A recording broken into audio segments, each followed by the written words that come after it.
The Way of Zen by Alan W. Watts. Copyright 1957 by Pantheon Books, Incorporated. Narrated by Patrick Horgan. About the author. Alan Watts, who held both a master's degree in theology and a doctorate of divinity, is best known as an interpreter of Zen Buddhism in particular, and of Indian and Chinese philosophy in general. Standing apart, however, from sectarian membership, he has earned the reputation of being one of the most original and unrutted philosophers of the century. He was the author of some 20 books on the philosophy and psychology of religion. He died in 1973. Preface. During the past 20 years, there has been an extraordinary growth of interest in Zen Buddhism. Since the Second World War, this interest has increased so much that it seems to be becoming a considerable force in the intellectual and artistic world of the West. It is connected, no doubt, with the prevalent enthusiasm for Japanese culture, which is one of the constructive results of the late war, but which may amount to no more than a passing fashion. The deeper reason for this interest is that the viewpoint of Zen lies so close to the growing edge of Western thought. The more alarming and destructive aspects of Western civilization should not blind us to the fact that at this very time it is also in one of its most creative periods. Ideas and insights of the greatest fascination are appearing in some of the newer fields of Western science, in psychology and psychotherapy, in logic and the philosophy of science, in semantics and communications theory. Some of these developments might be due to suggestive influences from Asian philosophy, but on the whole, I am inclined to feel that there is more of a parallelism than a direct influence. We are, however, becoming aware of the parallelism, and it promises an exchange of views which should be extremely stimulating. Western thought has changed so rapidly in this century that we are in a state of considerable confusion. Not only are there serious difficulties of communication between the intellectual and the general public, but the course of our thinking and of our very history has seriously undermined the common sense assumptions which lie at the roots of our social conventions and institutions. Familiar concepts of space, time, and motion, of nature and natural law, of history and social change, and of human personality itself have dissolved, and we find ourselves adrift without landmarks in a universe which more and more resembles the Buddhist principle of the Great Void.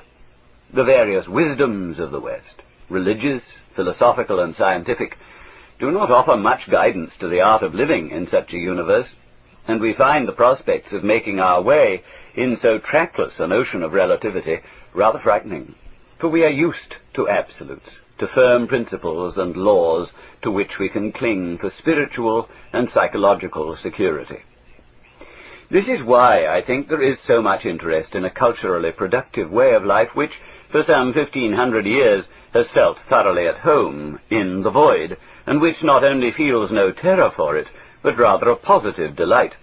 To use its own words, the situation of Zen has always been above, not a tile to cover the head, below, not an inch of ground for the foot. Such language should not actually be so unfamiliar to us. Were we truly prepared to accept the meaning of the foxes have holes, and the birds of the air have nests, but the Son of Man hath not where to lay his head. I'm not in favor of importing Zen from the Far East, for it has become deeply involved with cultural institutions which are quite foreign to us. But there is no doubt that there are things which we can learn, or unlearn from it, and apply in our own way. It has the special merit of a mode of expressing itself which is as intelligible, or perhaps as baffling to the intellectual as to the illiterate, offering possibilities of communication which we have not explored. It has a directness, verve, and humor, and a sense of both beauty and nonsense at once exasperating and delightful. But above all, it has a way of being able to turn one's mind inside out, and dissolving what seem to be the most oppressive human problems into questions like, why is a mouse when it spins? At its heart, there is a strong but completely unsentimental compassion for human beings suffering and perishing from their very attempts to save themselves. There are many excellent books about Zen. though some of the best are out of print or otherwise difficult to obtain. But as yet no one, not even Professor Suzuki, has given us a comprehensive account of the subject, which includes its historical background and its relation to Chinese and Indian ways of thought. The 3 volumes of Suzuki's Essays in Zen Buddhism are an unsystematic collection of scholarly papers on various aspects of the subject, enormously useful for the advanced student, but quite baffling to the general reader without an understanding of the general principles. His delightful introduction to Zen Buddhism is rather narrow and specialized. It omits the essential information about the relation of Zen to Chinese Daoism and Indian Buddhism, and is in some respects rather more mystifying than it need be. His other works are studies of special aspects of Zen, all of which require general background and historical perspective. R. H. Blythe's Zen in English Literature and Oriental Classics is one of the best introductions available, but it is published only in Japan, and again lacks the background information. As a series of rambling and marvelously perceptive observations, it makes no attempt to give an orderly presentation of the subject. My own Spirit of Zen is a popularization of Suzuki's earlier works, and besides being very unscholarly, it is in many respects out of date and misleading, whatever merits it may have in the way of lucidity and simplicity.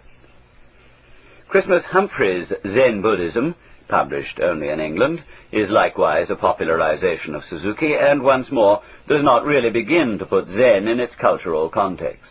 It is written in a clear and sprightly fashion, but the author finds identities between Buddhism and Theosophy which I feel to be highly questionable. Other studies of Zen by both Western and Asian authors are of a more specialized character, or are discussions of Zen apropos of something else, psychology, art, or cultural history. In default, then, of a fundamental, orderly, and comprehensive account of the subject, it is no wonder that Western impressions of Zen are somewhat confused, despite all the enthusiasm and interest which it has aroused. The problem, then, is to write such a book, and this I have tried to do, since no one who understands the subject better than I seems willing or able to do so. Ideally, I suppose, such a work should be written by an accomplished and recognized Zen master, but at present no such person has sufficient command of English. Furthermore, when one speaks from within a tradition, and especially from within its institutional hierarchy, there is always apt to be a certain lack of perspective and grasp of the outsider's viewpoint. Again, one of the biggest obstacles to communication between Japanese Zen masters and Westerners is the absence of clarity as to difference of basic cultural premises. Both sides are so set in their ways that they are unaware of the limitations of their means of communication. Perhaps then the most appropriate author of such a work would be a Westerner who had spent some years under a Japanese master, going through the whole course of Zen training. Now, from the standpoint of Western scientific scholarship, this would not do at all, for such a person would have become an enthusiast and partisan, incapable of an objective and disinterested view. But fortunately, or unfortunately, Zen is above all an experience non-verbal in character, which is simply inaccessible to the purely literary and scholarly approach. To know what Zen is, and especially what it is not, there is no alternative but to practice it, to experiment with it in the concrete, so as to discover the meaning which underlies the words. Yet such Westerners as have undergone some of the special type of training followed in Rinzai Zen tend to become cagey and uncommunicative, on the principle that those who know do not speak, those who speak do not know. Although, however, they do not put up, they do not completely shut up. On the one hand, they would love to share their understanding with others, but on the other hand, they are convinced that words are ultimately futile, and are furthermore under an agreement not to discuss certain aspects of their training. They begin, therefore, to take the characteristically Asian attitude of come and find out for yourself. For the scientifically trained Westerner is, not without reason, a cautious and skeptical fellow who likes to know what he is getting into. He is acutely conscious of the capacity of the mind for self-deception, for going into places where entrance is impossible without leaving one's critical perspective at the door. Asians tend so much to despise this attitude, and their Western devotees even more so, that they neglect to tell the scientific inquirer many things that are still well within the possibilities of human speech and intellectual understanding. To write about Zen is, therefore, as problematic for the outside objective observer as for the inside subjective disciple. In varying situations, I have found myself on both sides of the dilemma. I have associated and studied with the objective observers, and am convinced that, for all their virtues, they invariably miss the point and eat the menu instead of the dinner. I have also been on the inside of a traditional hierarchy, not Zen, and am equally convinced that from this position one does not know what dinner is being eaten. In such a position, one becomes technically idiotic, which is to say, out of communication with those who do not belong to the same fold. It is both dangerous and absurd for our world to be a group of communions mutually excommunicate. This is especially true of the great cultures of the East and the West, where the potentialities of communication are the richest, and the dangers of failure to communicate the worst. As one who has spent somewhat more than 20 years trying to interpret the East to the West, I have become increasingly certain that to interpret such a phenomenon as Zen, there is a clear principle to be followed. On the one hand, it is necessary to be sympathetic, and to experiment personally with the way of life to the limit of one's possibilities. On the other hand, one must resist every temptation to join the organization, to become involved with its institutional commitments. In this friendly, neutral position, one is apt to be disowned by both sides. But at the worst, one's misrepresentations provoke them to express themselves more clearly, for the relationship between two positions becomes far more clear when there is a third with which to compare them. Thus, even if this study of Zen does no more than express a standpoint which is neither Zen nor anything Western, it will at least provide that third point of reference. However, there can be no doubt that the essential standpoint of Zen refuses to be organized, or to be made the exclusive possession of any institution. If there is anything in this world which transcends the relativities of cultural conditioning, it is Zen, by whatever name it may be called. This is an excellent reason for Zen's not being institutionalized, and for the fact that many of its ancient exponents were universal individualists who were never members of any Zen organization, and never sought the acknowledgement of any formal authority.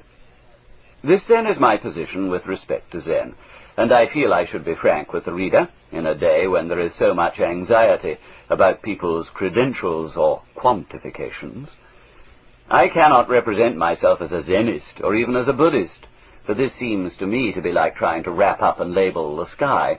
I cannot represent myself as a scientifically objective academician, for with respect to Zen, this seems to me to be like studying bird song in a collection of stuffed nightingales.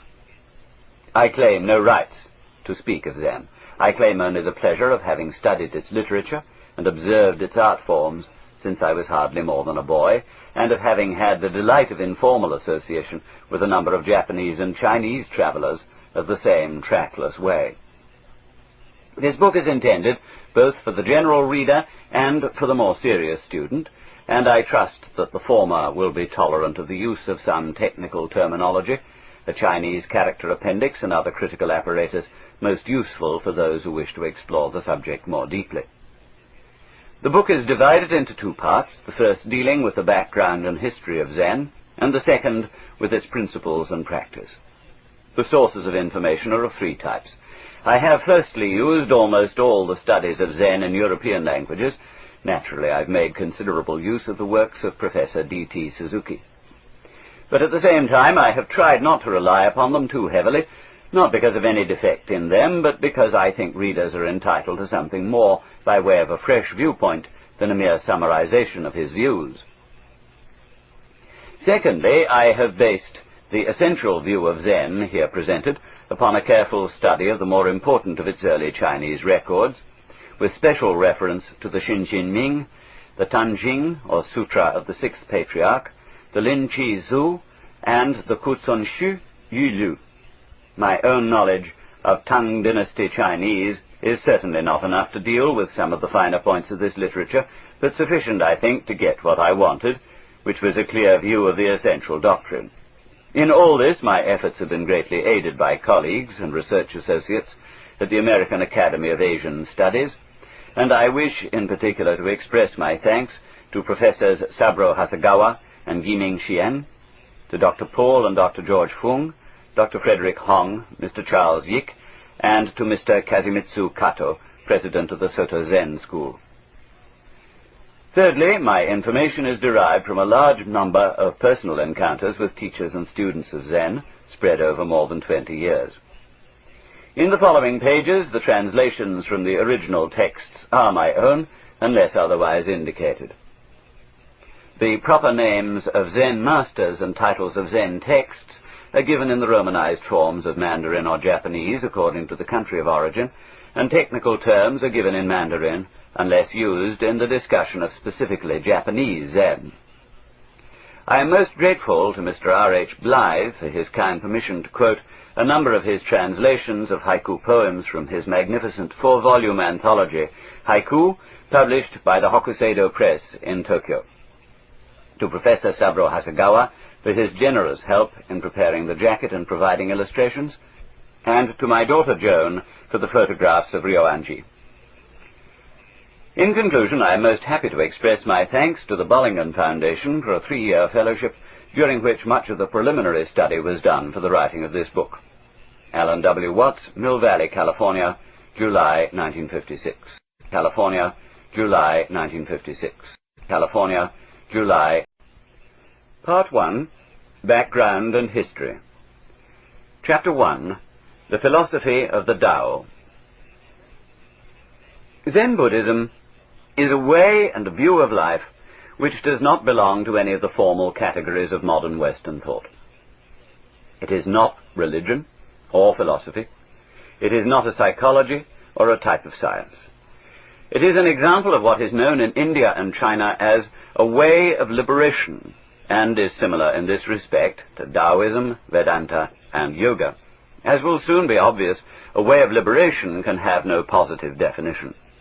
It has to be suggested by saying what it is not, somewhat as a sculptor reveals an image by the act of removing pieces of stone from a block.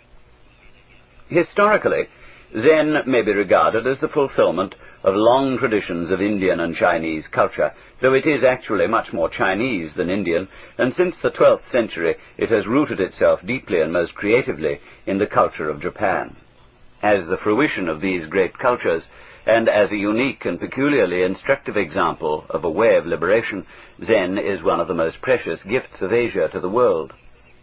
The origins of Zen are as much Taoist as Buddhist, and because its flavor is so peculiarly Chinese, it may be best to begin by inquiring into its Chinese ancestry, illustrating at the same time what is meant by a way of liberation by the example of Taoism. Much of the difficulty and mystification which Zen presents to the Western student is the result of his unfamiliarity with Chinese ways of thinking, ways which differ startlingly from our own, and which are, for that very reason, of special value to us in attaining a critical perspective upon our own ideas. The problem here is not simply one of mastering different ideas, differing from our own, as, say, the theories of Kant differ from those of Descartes, or those of Calvinists from those of Catholics. The problem is to appreciate differences in the basic premises of thought, and in the very methods of thinking, and these are so often overlooked that our interpretations of Chinese philosophy are apt to be a projection of characteristically Western ideas into Chinese terminology. This is the inevitable disadvantage of studying Asian philosophy by the purely literary methods of Western scholarship, for words can be communicative only between those who share similar experiences. This is not to go so far as to say that so rich and subtle a language as English is simply incapable of expressing Chinese ideas.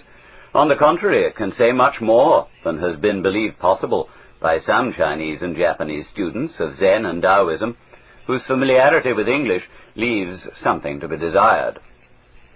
The difficulty is not so much in the language as in the thought patterns which have hitherto seemed inseparable from the academic and scientific way of approaching a subject.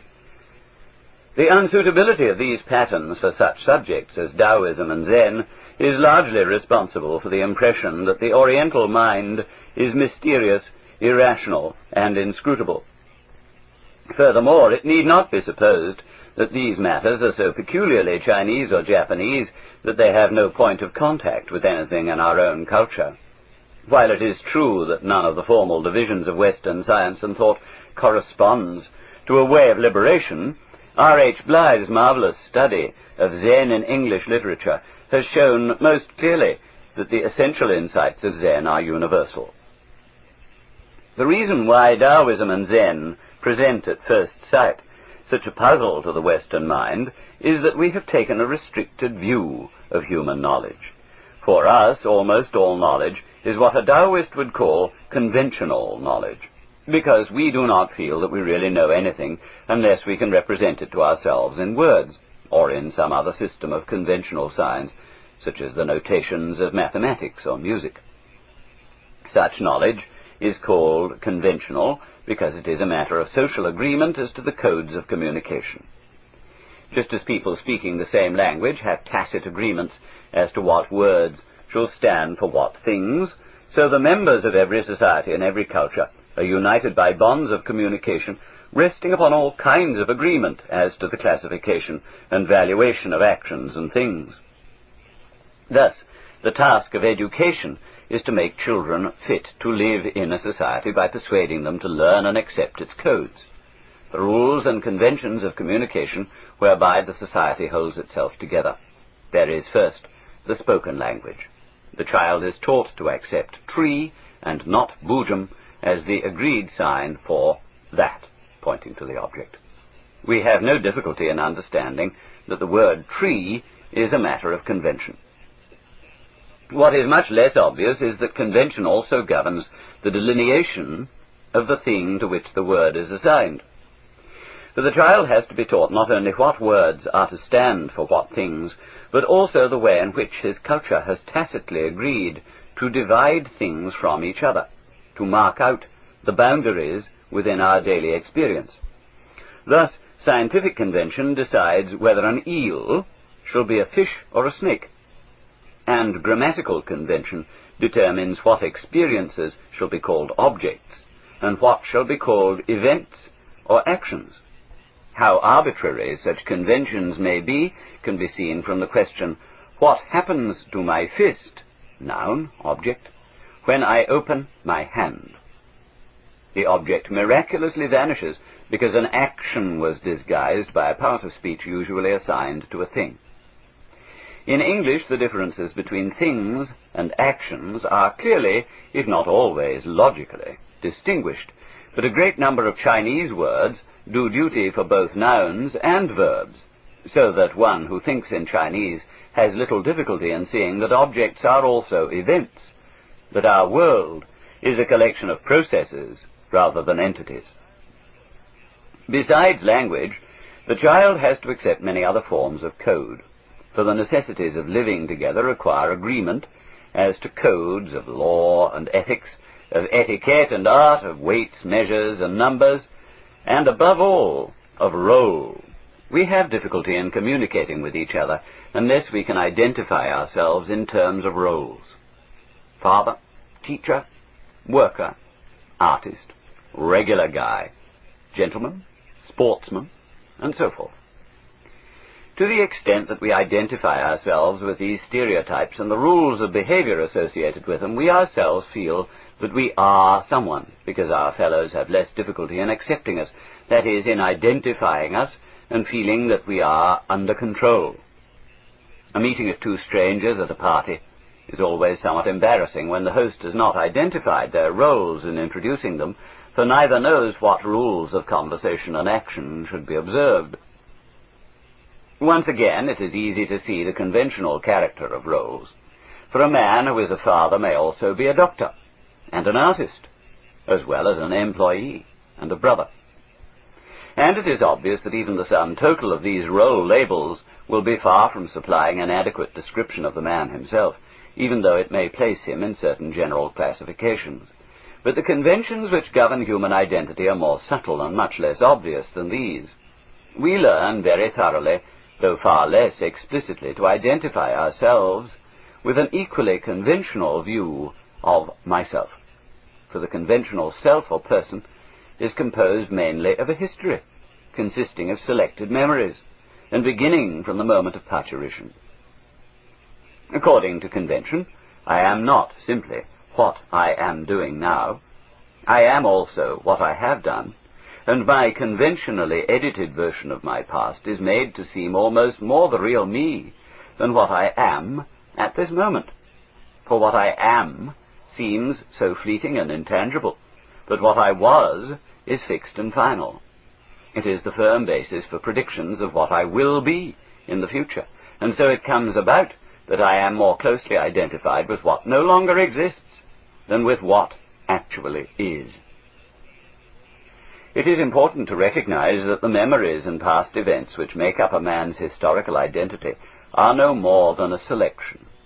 From the actual infinitude of events and experiences, some have been picked out, abstracted as significant, and this significance has, of course, been determined by conventional standards. For the very nature of conventional knowledge is that it is a system of abstractions. It consists of signs and symbols in which things and events are reduced to their general outlines, as the Chinese character Ren stands for man, by being the utmost simplification and generalization of the human form. The same is true of words other than ideographs. The English words man, fish, star, flower, run, grow, all denote classes of objects or events which may be recognized as members of their class by very simple attributes, abstracted from the total complexity of the things themselves. Abstraction is thus almost a necessity for communication, since it enables us to represent our experiences with simple and rapidly made grasps of the mind. When we say that we can think only of one thing at a time, this is like saying that the Pacific Ocean cannot be swallowed at a gulp. It has to be taken in a cup and downed bit by bit. Abstractions and conventional signs are like the cup. They reduce experience to units, simple enough to be comprehended one at a time. In a similar way, curves are measured by reducing them to a sequence of tiny straight lines, or by thinking of them in terms of the squares which they cross when plotted on graph paper. Other examples of the same process are the newspaper, photograph, and the transmission of television. In the former, a natural scene is reproduced in terms of light and heavy dots, arranged in a screen or grid-like pattern, so as to give the general impression of a black and white photograph when seen without a magnifying glass.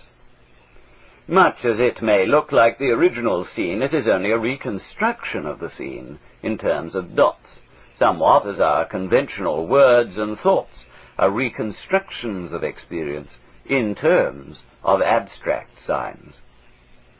Even more like the thought process, the television camera transmits a natural scene in terms of a linear series of impulses which may be passed along a wire. Thus, communication by conventional signs of this type gives us an abstract, one-at-a-time translation of a universe in which things are happening altogether at once, a universe whose concrete reality always escapes perfect description in these abstract terms. The perfect description of a small particle of dust by these means would take everlasting time, since one would have to account for every point in its volume. The linear one-at-a-time character of speech and thought is particularly noticeable in all languages using alphabets, representing experience in long strings of letters. It is not easy to say why we must communicate with others, speak, and with ourselves, think, by this one-at-a-time method. Life itself does not proceed in this cumbersome linear fashion, and our own organisms could hardly live for a moment if they had to control themselves by taking thought of every breath, every beat of the heart and every neural impulse. But if we are to find some explanation for this characteristic of thought, the sense of sight offers a suggestive analogy. For we have two types of vision, central and peripheral, not unlike the spotlight and the floodlight. Central vision is used for accurate work like reading, in which our eyes are focused on one small area after another like spotlights. Peripheral vision is less conscious, less bright than the intense ray of the spotlight. We use it for seeing at night and for taking subconscious notice of objects and movements not in the direct line of central vision. Unlike the spotlight, it can take in very many things at a time. There is then an analogy, and perhaps more than mere analogy, between central vision and conscious one-at-a-time thinking, and between peripheral vision and the rather mysterious process which enables us to regulate the incredible complexity of our bodies without thinking at all. It should be noted further that we call our bodies complex as a result of trying to understand them in terms of linear thought, of words and concepts. But the complexity is not so much in our bodies as in the task of trying to understand them by this means of thinking. It is like trying to make out the features of a large room with no other light than a single bright ray. It is as complicated as trying to drink water with a fork instead of a cup. In this respect, the Chinese written language has a slight advantage over our own, and is perhaps symptomatic of a different way of thinking. It is still linear, still a series of abstractions taken in one at a time, but its written signs are a little closer to life than spelled words, because they are essentially pictures. And as a Chinese proverb puts it, one showing is worth 100 sayings. Compare, for example, the ease of showing someone how to tie a complex knot with the difficulty of telling him how to do it in words alone. Now, the general tendency of the Western mind is to feel that we do not really understand what we cannot represent, what we cannot communicate by linear signs, by thinking. We are like the wallflower who cannot learn a dance unless someone draws him a diagram of the steps, who cannot get it by the feel. For some reason, we do not trust and do not fully use the peripheral vision of our minds. We learn music, for example, by restricting the whole range of tone and rhythm to a notation of fixed tonal and rhythmic intervals, a notation which is incapable of representing Oriental music. But the Oriental musician has a rough notation, which he uses only as a reminder of a melody. He learns music not by reading notes, but by listening to the performance of a teacher, getting the feel of it and copying him. And this enables him to acquire rhythmic and tonal sophistications matched only by those Western jazz artists who use the same approach. We are not suggesting that Westerners simply do not use the peripheral mind. Being human, we use it all the time. And every artist, every workman, every athlete calls into play some special development of its powers. But it is not academically and philosophically respectable. We have hardly begun to realize its possibilities, and it seldom, if ever, occurs to us that one of its most important uses is for that knowledge of reality which we try to attain by the cumbersome calculations of theology, metaphysics, and logical inference. When we turn to ancient Chinese society, we find two philosophical traditions playing complementary parts, Confucianism and Daoism. Generally speaking, the former concerns itself with the linguistic, ethical, legal, and ritual conventions which provide the society with its system of communication. Confucianism, in other words, preoccupies itself with conventional knowledge, and under its auspices, children are brought up so that their originally wayward and whimsical natures are made to fit the Procrustean bed of the social order. The individual defines himself and his place in society in terms of the Confucian formulae. Daoism, on the other hand, is generally a pursuit of older men, and especially of men who are retiring from active life in the community. Their retirement from society is a kind of outward symbol of an inward liberation from the bounds of conventional patterns of thought and conduct. For Taoism concerns itself with unconventional knowledge, with the understanding of life directly, instead of in the abstract linear terms of representational thinking. Confucianism presides then over the socially necessary task of forcing the original spontaneity of life into the rigid rules of convention, a task which involves not only conflict and pain, but also the loss of that peculiar naturalness and unself-consciousness for which little children are so much loved, and which is sometimes regained by saints and sages. The function of Taoism is to undo the inevitable damage of this discipline, and not only to restore but also to develop the original spontaneity, which is termed Zu Ran, or self-sowness. For the spontaneity of a child is still childish like everything else about him. His education fosters his rigidity but not his spontaneity. In certain natures, the conflict between social convention and repressed spontaneity is so violent that it manifests itself in crime, insanity, and neurosis, which are the prices we pay for the otherwise undoubted benefits of order. But Taoism must on no account be understood as a revolution against convention, although it has sometimes been used as a pretext for revolution. Taoism is a way of liberation which never comes by means of revolution, since it is notorious that most revolutions establish worse tyrannies than they destroy. To be free from convention is not to spurn it, but not to be deceived by it. It is to be able to use it as an instrument, instead of being used by it. The West has no recognized institution corresponding to Taoism, because our Hebrew Christian spiritual tradition identifies the absolute God with the moral and logical order of convention. This might also be called a major cultural catastrophe, because it weights the social order with excessive authority, inviting just those revolutions against religion and tradition which have been so characteristic of Western history. It is one thing to feel oneself in conflict with socially sanctioned conventions, but quite another to feel at odds with the very root and ground of life, with the Absolute itself. The latter feeling nurtures a sense of guilt so preposterous that it must issue either in denying one's own nature or in rejecting God, because the first of these alternatives is ultimately impossible, like chewing off one's own teeth. The second becomes inevitable, where such palliatives as the confessional are no longer effective. As is the nature of revolutions, the revolution against God gives place to the worst tyranny of the absolutist state, worse because it cannot even forgive, and because it recognizes nothing outside the powers of its jurisdiction. For while the latter was theoretically true of God, his earthly representative, the Church, was always prepared to admit that though the laws of God were immutable, no one could presume to name the limits of his mercy.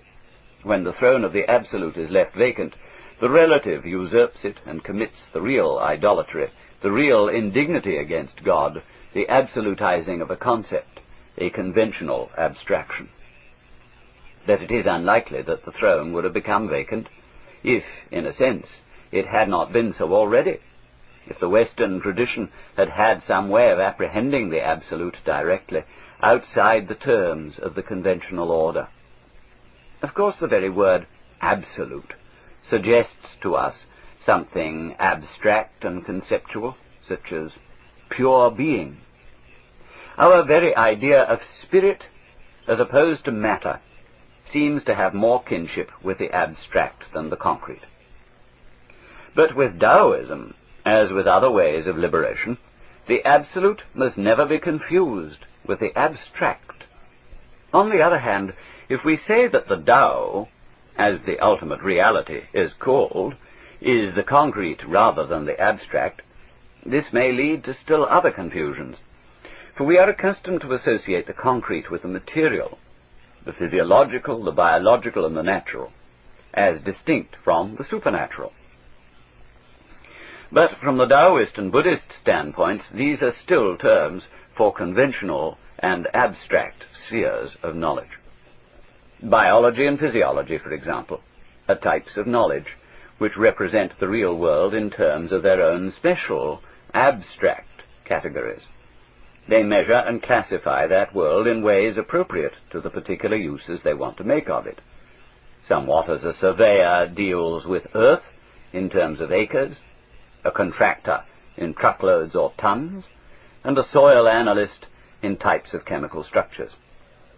To say that the concrete reality of the human organism is physiological is like saying that the earth is so many tons or acres, and to say that this reality is natural is accurate enough if we mean spontaneous, Zuran, or natura naturans, nature naturing, but it is quite inaccurate if we mean natura naturata, nature natured, that is to say, nature classified, sorted into natures, as when we ask, what is the nature of this thing?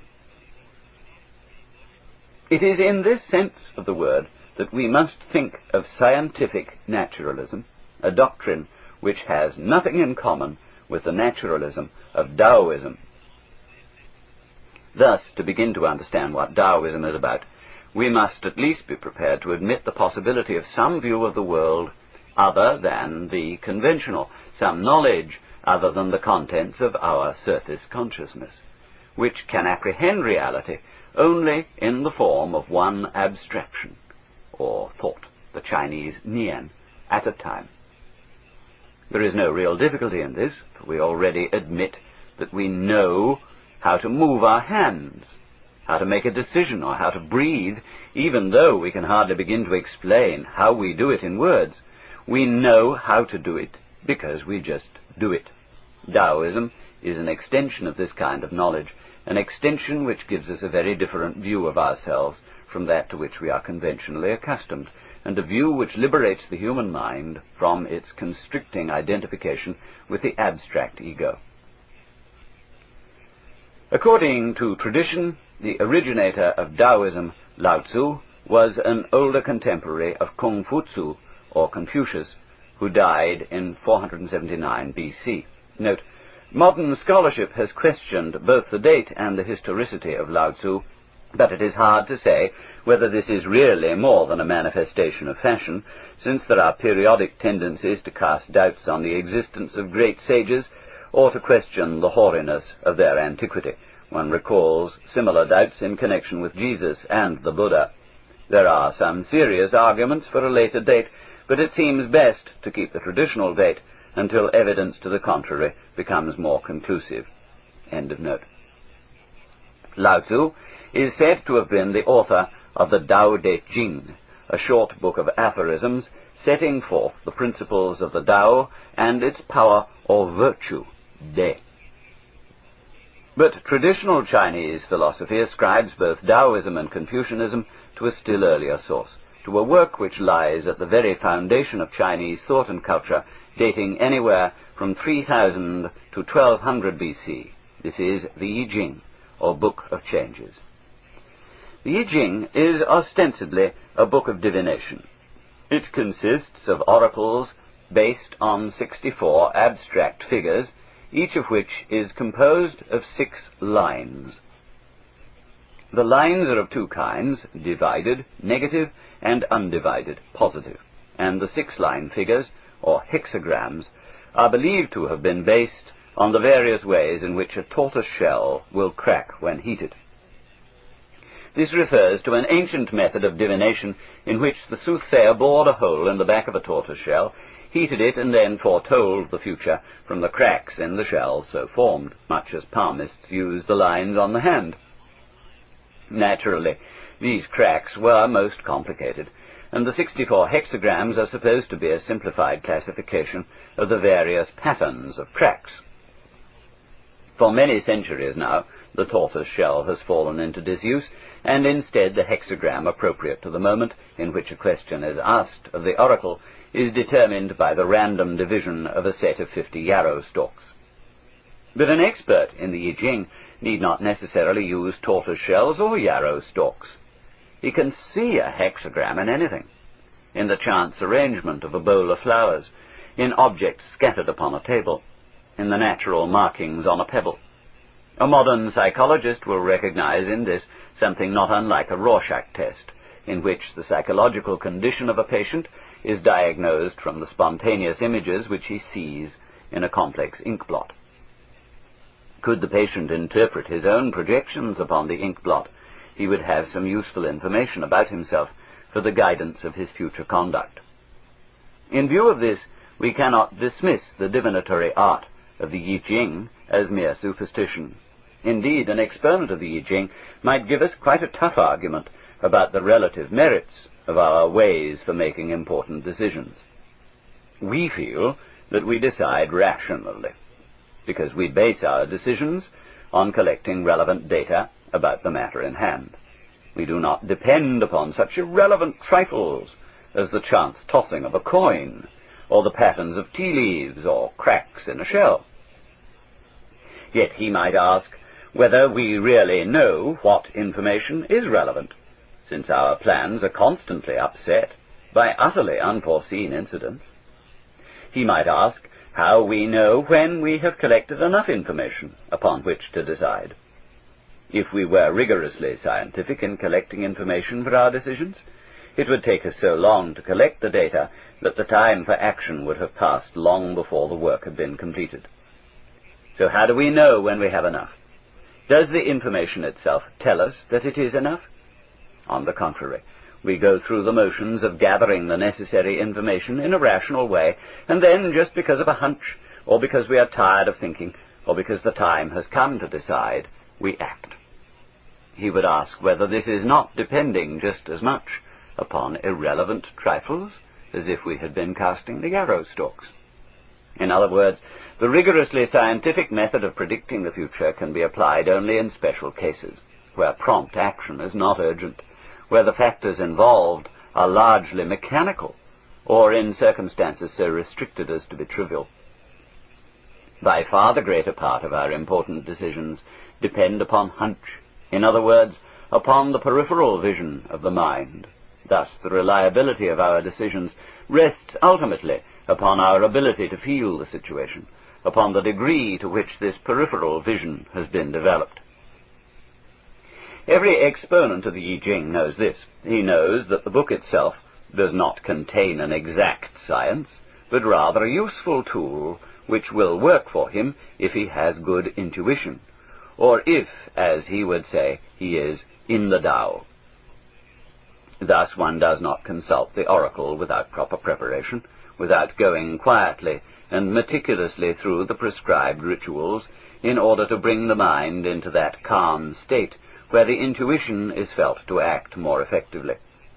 It would seem then that if the origins of Daoism are to be found in the I Ching, they are not so much in the text of the book itself as in the way in which it was used, and in the assumptions underlying it.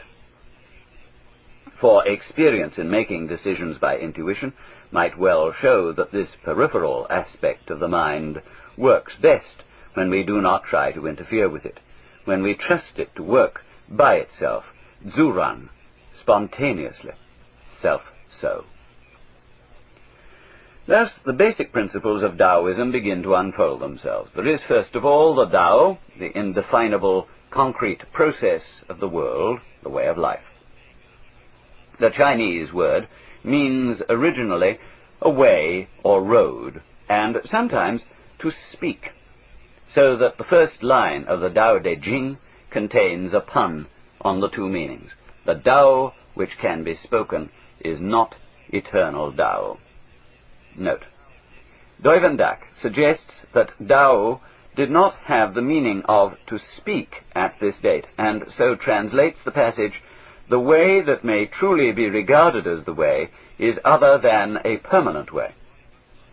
It really comes to the same thing, for what Daoism means by a permanent way is a fixed concept of the Tao, that is, a definition. Almost every other translator and most of the Chinese commentators take the second Tao to mean spoken. End of note. But in trying at least to suggest what he means, Lao Tzu says, there was something vague before heaven and earth arose. How calm, how void. It stands alone, unchanging, It acts everywhere, untiring. It may be considered the mother of everything under heaven. I do not know its name, but call it by the word Tao. And again, the Tao is something blurred and indistinct. How indistinct, how blurred. Yet within it are images. How blurred, how indistinct. Yet within it are things. How dim, how confused. Yet within it is mental power, because this power is most true. Within it there is confidence. Mental power is Jing, a word which combines the ideas of essential, subtle, psychic or spiritual and skillful. For the point seems to be that as one's own head looks like nothing to the eyes, yet is the source of intelligence, so the vague, void-seeming and indefinable Tao is the intelligence which shapes the world with a skill beyond our understanding. The important difference between the Tao and the usual idea of God is that whereas God produces the world by making, Way, the Tao produces it by not making, Wu Wei, which is approximately what we mean by growing. For things made are separate parts put together, like machines, or things fashioned from without inwards, like sculptures, whereas things grown divide themselves into parts, from within outwards. Because the natural universe works mainly according to the principles of growth, it would seem quite odd to the Chinese mind to ask how it was made. If the universe were made, there would of course be someone who knows how it is made, who could explain how it was put together bit by bit, as a technician can explain in one at a time words how to assemble a machine. But a universe which grows utterly excludes the possibility of knowing how it grows, in the clumsy terms of thought and language, so that no Taoist would dream of asking whether the Tao knows how it produces the universe, for it operates according to spontaneity, not according to plan. Lao Tzu says, the Tao's principle is spontaneity. But spontaneity is not by any means a blind, disorderly urge, a mere power of caprice. A philosophy restricted to the alternatives of conventional language has no way of conceiving an intelligence which does not work according to plan, according to a one-at-a-time order of thought.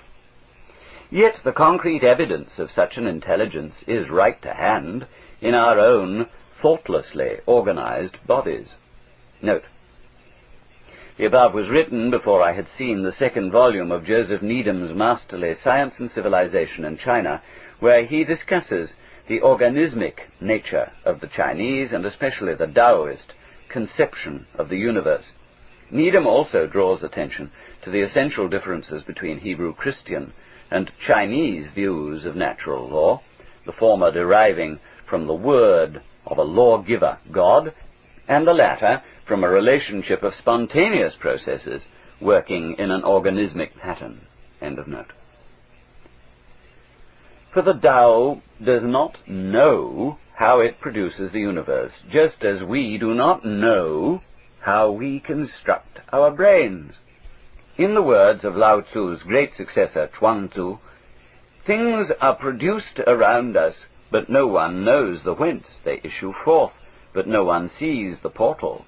Men, one and all, value that part of knowledge which is known. They do not know how to avail themselves of the unknown in order to reach knowledge. Is not this misguided? Translated by H.A. Giles. The conventional relationship of the knower to the known is often that of the controller to the controlled, and thus of lord to servant. Thus, whereas God is the master of the universe, since he knows about it all, he knows, the relationship of the Tao to what it produces is quite otherwise. Quote, the great Tao flows everywhere, to the left and to the right. All things depend upon it to exist, and it does not abandon them. To its accomplishments It lays no claim. It loves and nourishes all things, but does not lord it over them." End of quote. In the usual Western conception, God is also self-knowing, transparent through and through to his own understanding, the image of what man would like to be, the conscious ruler and controller, the absolute dictator of his own mind and body. But in contrast with this, the Tao is through and through mysterious and dark, Xuan. As a Zen Buddhist said of it in later times, there is one thing. Above it supports heaven, below it upholds earth. It is black, like lacquer, always actively functioning. Xuan is, of course, a metaphorical darkness, not the darkness of night, of black as opposed to white, but the sheer inconceivability which confronts the mind when it tries to remember the time before birth, or to penetrate its own depths. Western critics often poke fun at such nebulous views of the Absolute, deriding them as misty and mystical, in contrast with their own robustly definite opinions. But as Lao Tzu said, when the superior man hears of the Tao, he does his best to practice it. When the middling man hears of the Tao, he sometimes keeps it and sometimes loses it. When the inferior man hears of the Tao, he will laugh aloud at it. If he did not laugh, it would not be the Tao. For it is really impossible to appreciate what is meant by the Tao without becoming, in a rather special sense, stupid. So long as the conscious intellect is frantically trying to clutch the world in its net of abstractions, and to insist that life be bound and fitted to its rigid categories, the mood of Daoism will remain incomprehensible, and the intellect will wear itself out. The Tao is accessible only to the mind which can practice the simple and subtle art of Wu Wei, which, after the Tao, is the second important principle of Daoism. We saw that the I Ching had given the Chinese mind some experience in arriving at decisions spontaneously, decisions which are effective to the degree that one knows how to let one's mind alone, trusting it to work by itself. This is Wu Wei, since Wu means not or none, and Wei means action, making, doing, striving, straining, or busyness. To return to the illustration of eyesight, the peripheral vision works most effectively, as in the dark, when we see out of the corners of the eyes and do not look at things directly. Similarly, when we need to see the details of a distant object, such as a clock, the eyes must be relaxed, not staring, not trying to see. So too, no amount of working with the muscles of the mouth and tongue will enable us to taste our food more acutely. The eyes and the tongue must be trusted to do the work by themselves. But when we have learned to put excessive reliance upon central vision, upon the sharp spotlight of the eyes and mind, we cannot regain the powers of peripheral vision unless the sharp and staring kind of sight is first relaxed. The mental or psychological equivalent of this is the special kind of stupidity to which Lao Tzu and Chuang Tzu so often refer. It is not simply calmness of mind, but non-graspingness of mind. In Chuang Tzu's words, the perfect man employs his mind as a mirror. It grasps nothing. It refuses nothing. It receives but does not keep. One might almost say that it fuzzes itself a little to compensate for too harsh a clarity. Thus Lao Tzu says of himself, "Cut out cleverness, and there are no anxieties. People in general are so happy as if enjoying a feast, or as going up a tower in spring. I alone am tranquil, and have made no signs, like a baby who is yet unable to smile, forlorn as if I had no home to go to. Others all have more than enough, and I alone seem to be in want. Possibly mine is the mind of a fool, which is so ignorant. The vulgar are bright, and I alone seem to be dull. The vulgar are discriminative, and I alone seem to be blunt. I am negligent, as if being obscure, drifting, as if being attached to nothing. The people in general all have something to do, and I alone seem to be impractical and awkward. I alone am different from others, but I value seeking sustenance from the mother, Tao. Note, save for the first line, I have followed Ju Da Gao. End of note. In most Taoist writings there is a slight degree of exaggeration or overstatement of the point, which is actually a kind of humor, a self-caricature. Thus, Chuang Tzu writes on the same theme, the man of character, De, lives at home without exercising his mind and performs actions without worry. The notions of right and wrong and the praise and blame of others do not disturb him. When within the four seas all people can enjoy themselves, that is happiness for him. Sorrowful in countenance, he looks like a baby who has lost his mother. Appearing stupid, he goes about like one who has lost his way. He has plenty of money to spend, but does not know where it comes from. He drinks and eats just enough, and does not know where the food comes from. Translated by Lin Yutang. Lao Tzu is still more forceful in his apparent condemnation of conventional cleverness. Cut out sagacity, discard knowingness, and the people will benefit an hundredfold. Cut out humanity, discard righteousness, and the people will regain love of their fellows. Cut out cleverness, discard the utilitarian, and there will be no thieves and robbers. Become unaffected, cherish sincerity, belittle the personal, reduce desires. Note, unaffected is an attempt to render Su, a character which refers originally to unbleached silk or to the unpainted silk background of a picture. Humanity refers to the central Confucian principle of Ren, which would ordinarily mean human-heartedness, though it is obvious that Lao Tzu refers to its self-conscious and affected form. End of note. The idea is not to reduce the human mind to a moronic vacuity, but to bring into play its innate and spontaneous intelligence by using it without forcing it.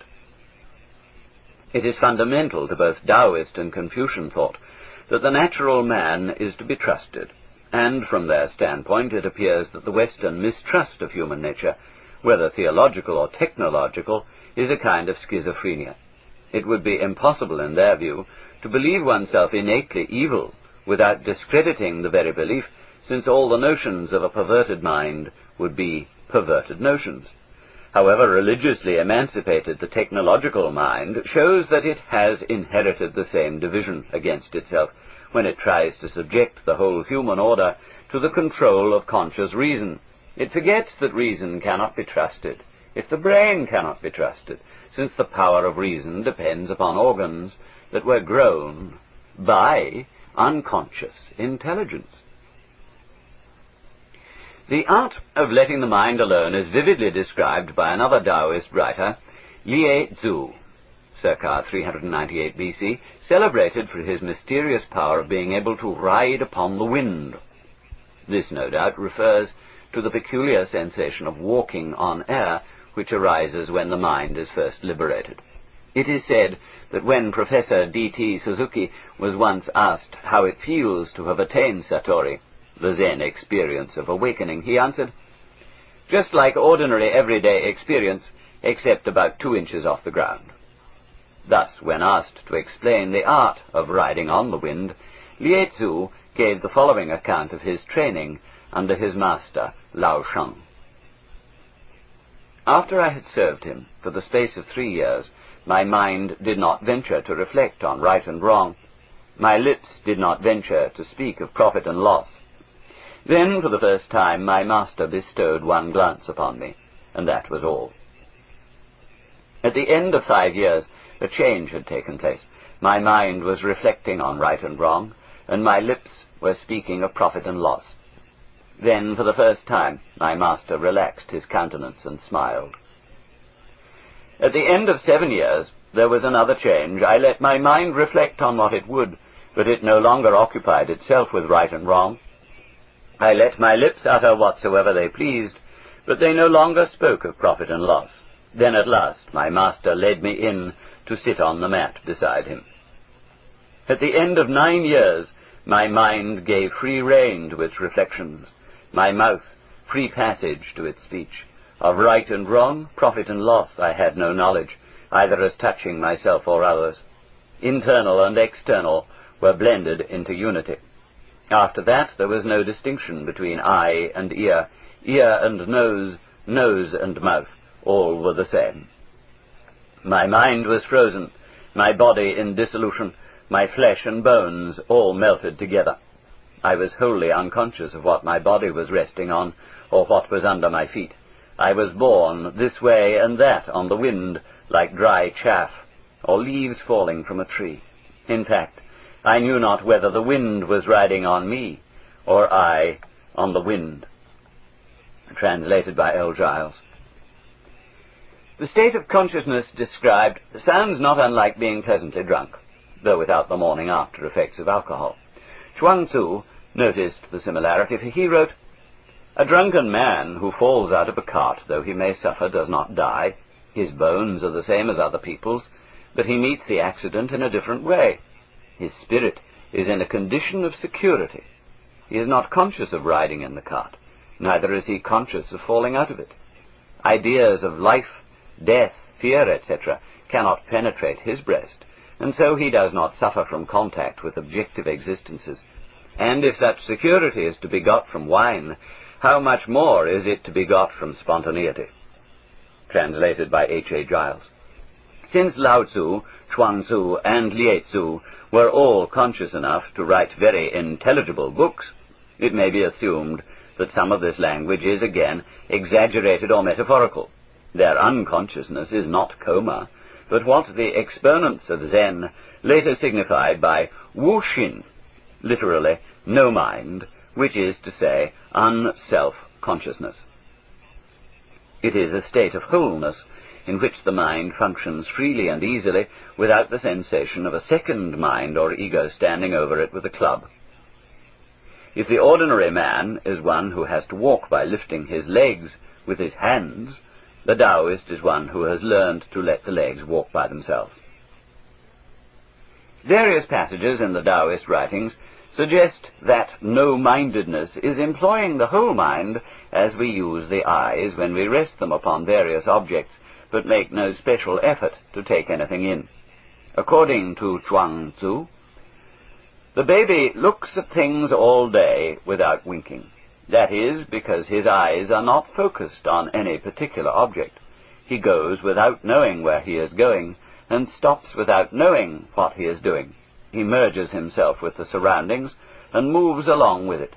These are the principles of mental hygiene. Translated by Lin Yutang. And again, if you regulate your body and unify your attention, the harmony of heaven will come upon you. If you integrate your awareness and unify your thoughts, spirit will make its abode with you. De, virtue, will clothe you, and the Tao will shelter you. Your eyes will be like those of a newborn calf, which seeks not the wherefore. End of quote. Each of the other senses might similarly be used to illustrate the non-active functioning of the mind. Listening without straining to hear, smelling without strong inhalation, tasting without screwing up the tongue, and touching without pressing the object. Each is a special instance of the mental function which works through all, and which Chinese designates with the peculiar word Shin. This term is so important for the understanding of Zen that some attempt must be made to say what Daoism and Chinese thought in general take it to mean. Note, the central Zen principle of no mind, or Wu-Shin, is already found in Chuang Tzu. Quote, "Body like dry bone, mind like dead ashes, this is true knowledge.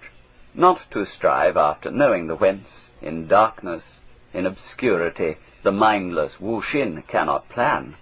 What manner of man is that?" End of quote, end of note.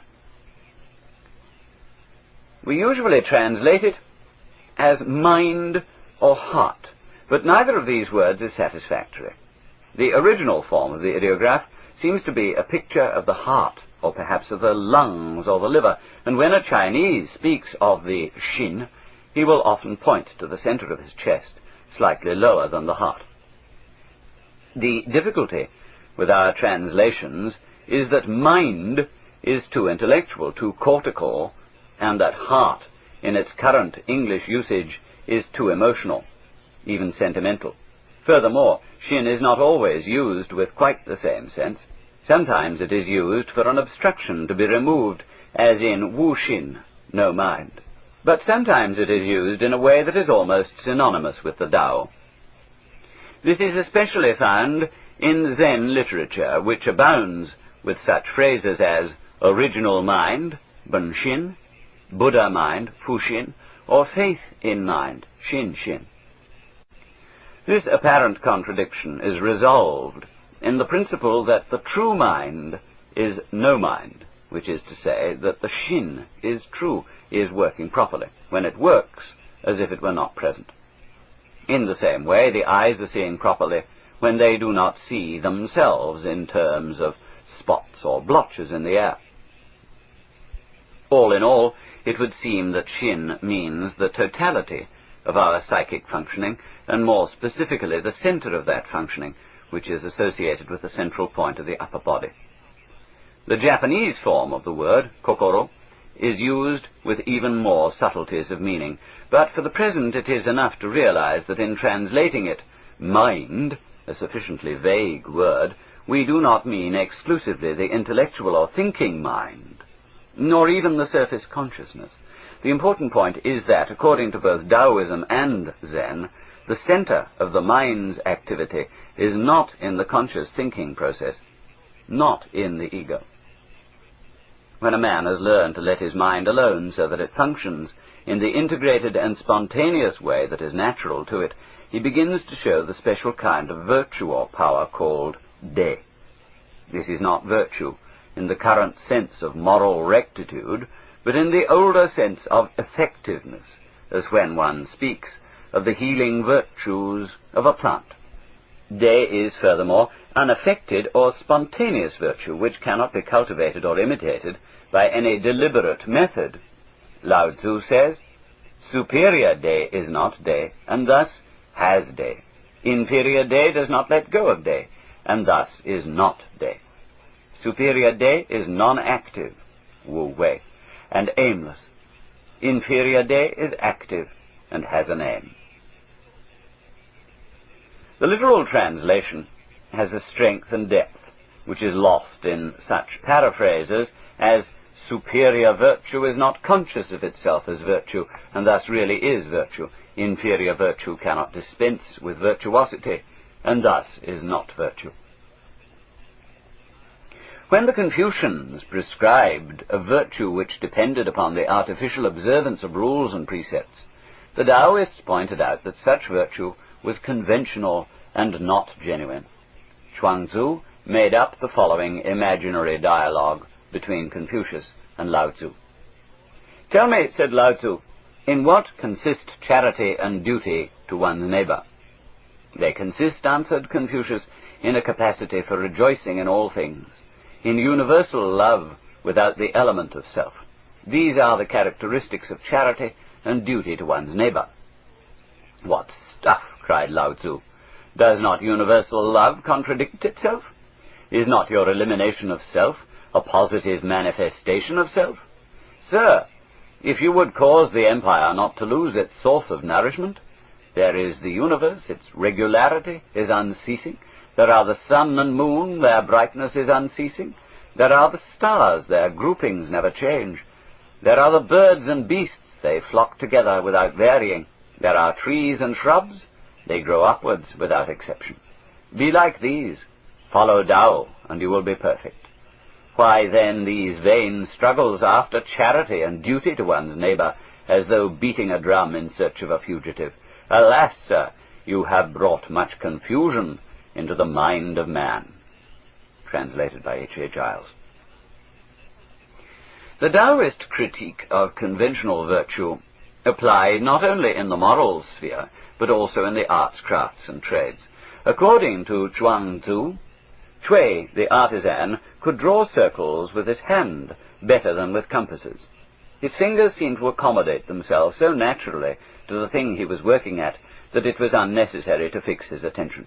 His mental faculties thus remained one, that is, integrated, and suffered no hindrance.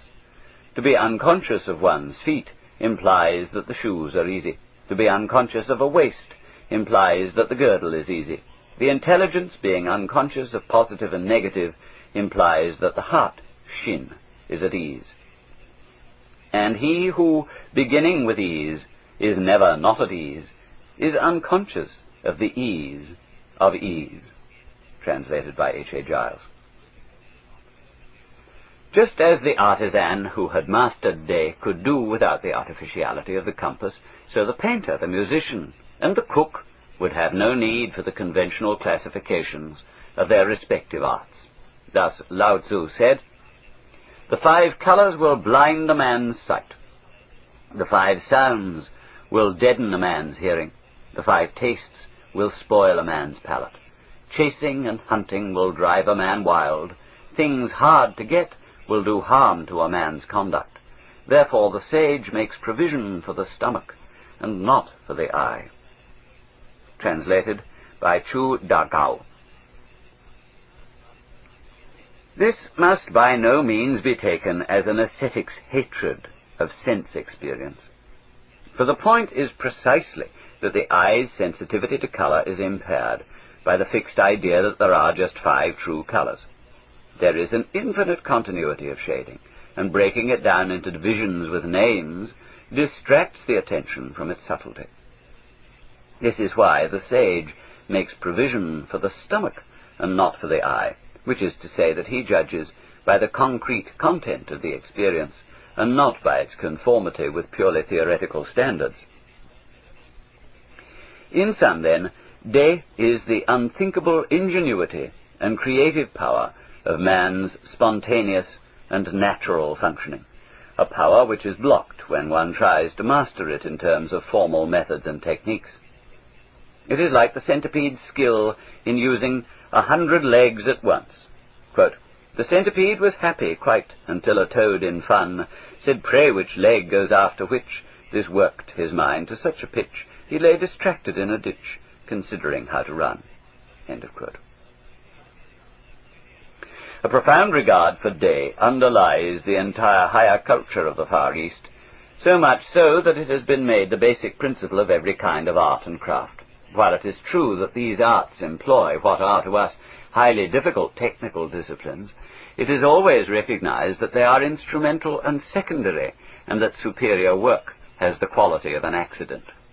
This is not merely a masterful mimicry of the accidental, an assumed spontaneity in which the careful planning does not show. It lies at a much deeper and more genuine level, for what the culture of Daoism and Zen proposes is that one might become the kind of person who, without intending it, is a source of marvelous accidents. Daoism is, then, the original Chinese way of liberation, which combined with Indian Mahayana Buddhism to produce Zen. It is a liberation from convention and of the creative power of De. Every attempt to describe and formulate it in words and one at a time thought symbols must of necessity distort it. The foregoing chapter has perforce made it seem one of the vitalist or naturalistic philosophical alternatives. For Western philosophers are constantly bedeviled by the discovery that they cannot think outside certain well-worn ruts, that however hard they may try, their new philosophies turn out to be restatements of ancient positions, monist or pluralist, realist or nominalist, vitalist or mechanist. This is because these are the only alternatives which the conventions of thought can present, and they cannot discuss anything else without presenting it in their own terms. When we try to represent a third dimension upon a two-dimensional surface, it will of necessity seem to belong more or less to the two alternatives of length and breadth. In the words of Zhuangzi, "Were language adequate, it would take but a day fully to set forth Tao. Not being adequate, it takes that time to explain material existences. Tao is something beyond material existences. It cannot be conveyed either by words or by silence. Translated by H.A. Giles. Translated by H.A. Giles. Translated by H.A. Giles. Translated by H.A. Giles. Translated by H.A. Giles. Translated by H.A. Giles. Translated by H.A. Giles. Chapter 2. The Origins of Buddhism. Chinese civilization was at least 2,000 years old when it first encountered Buddhism.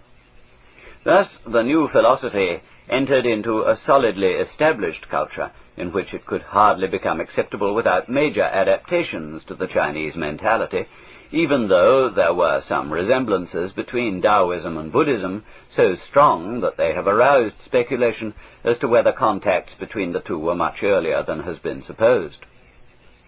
China absorbed Buddhism, as it has absorbed so many other external influences, not only philosophies and ideas, but also alien populations and invaders. Undoubtedly this is due in some measure to the extraordinary stability and maturity which the Chinese have derived from Confucianism. Reasonable, unfanatical, humanistic, Confucianism is one of the most workable patterns of social convention that the world has known. Coupled with the let well enough alone attitude of Daoism, it nurtured a mellow and rather easygoing type of mentality, which, when it absorbed Buddhism, did much to make it more practical. That is to say, it made Buddhism a possible way of life for human beings, for people with families, with everyday work to do, and with normal instincts and passions. It was a basic Confucian principle that it is man who makes truth great, not truth which makes man great. For this reason, humanness or human-heartedness, run, was always felt to be superior to righteousness, yi. Since man himself is greater than any idea which he may invent, there are times when men's passions are much more trustworthy than their principles. Since opposed principles or ideologies are irreconcilable, wars fought over principle will be wars of mutual annihilation. But wars fought for simple greed will be far less destructive, because the aggressor will be careful not to destroy what he is fighting to capture. Reasonable, that is, human men, will always be capable of compromise. But men who have dehumanized themselves by becoming the blind worshippers of an idea or an ideal are fanatics whose devotion to abstractions makes them the enemies of life. Modified by such attitudes, Far Eastern Buddhism is much more palatable and according to nature than its Indian and Tibetan counterparts, with ideals of life which seem at times to be superhuman, more suited to angels than to men. Even so, all forms of Buddhism subscribe to the middle way between the extremes of angel, deva, and demon, preta, ascetic and sensualist, and claim that supreme awakening, or Buddhahood, can be attained only from the human state. There are some serious difficulties in the way of giving an historically accurate account of Indian Buddhism, as of the whole philosophical tradition from which it arose. No student of Asian thought should be unaware of these difficulties, because they make it necessary to take almost every important pronouncement about ancient Indian thought with caution. Thus, before attempting to describe Indian Buddhism, some of these difficulties should be mentioned.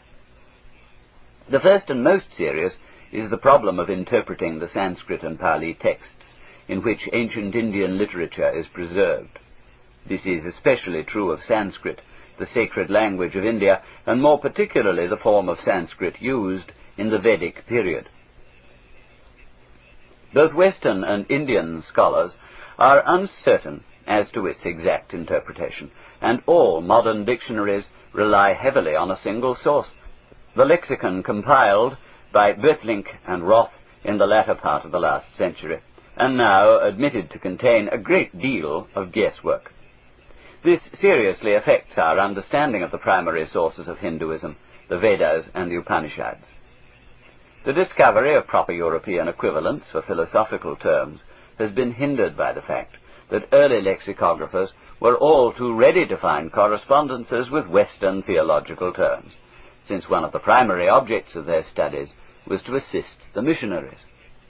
The second is that it is extremely hard to know what was the original form of Buddhism.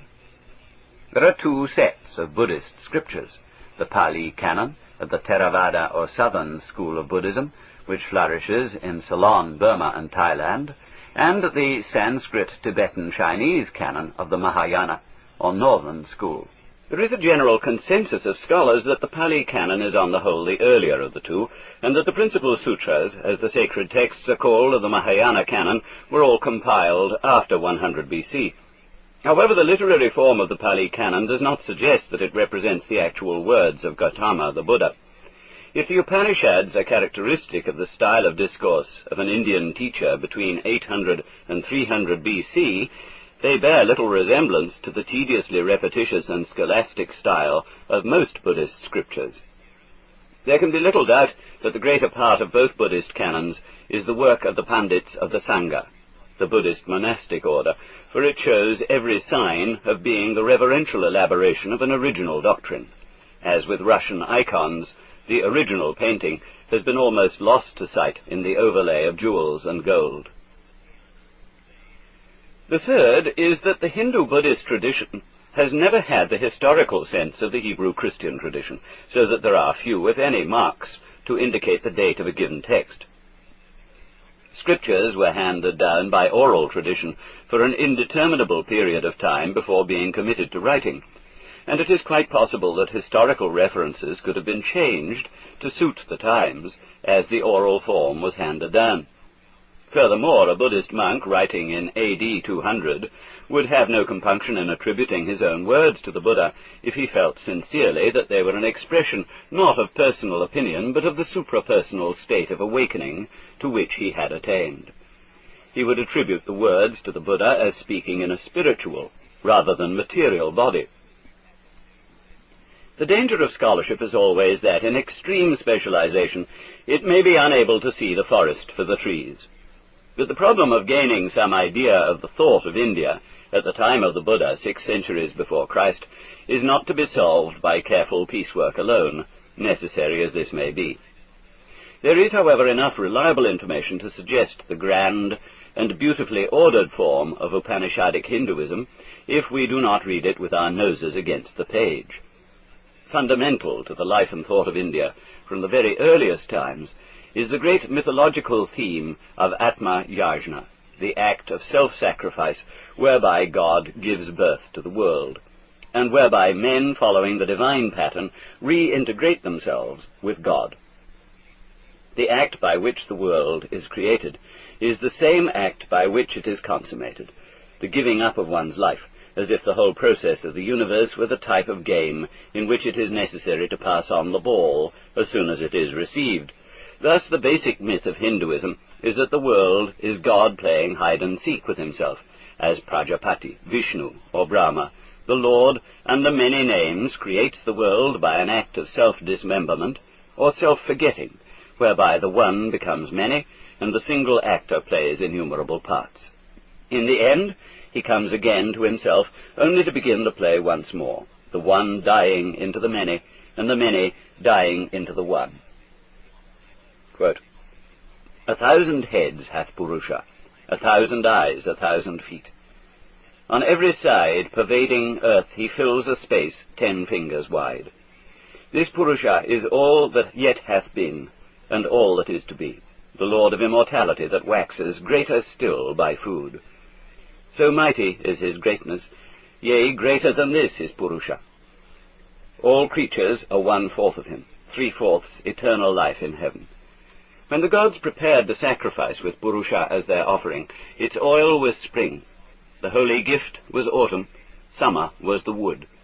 From that great general sacrifice the dripping fat was gathered up. He formed the creatures of the air, and animals both wild and tame. When they divided Purusha, how many portions did they make? What do they call his mouth, his arms? What do they call his thighs and feet? The Brahman caste was his mouth, Of both his arms was the Rajanya, Kshatriya caste, made. His thighs became Vaishya. From his feet the Shudra was produced. The moon was gendered from his mind, and from his eye the sun had birth. Indra and Agni from his mouth were born, and Vayu from his breath. Forth from his navel came mid-air. The sky was fashioned from his head, earth from his feet, and from his ear the regions. Thus they formed the worlds. Quotation is from the Rig Veda. The translation is from R.T.H. Griffith. Purusha is the person, that is, the original consciousness behind the world. End of note.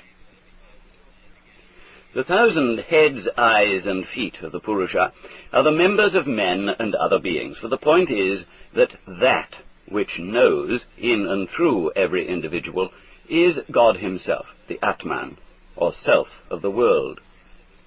Every life is a part or role in which the mind of God is absorbed, somewhat as an actor absorbs himself in being Hamlet and forgets that in real life he is Mr. Smith. By the act of self-abandonment, God becomes all beings, yet at the same time does not cease to be God.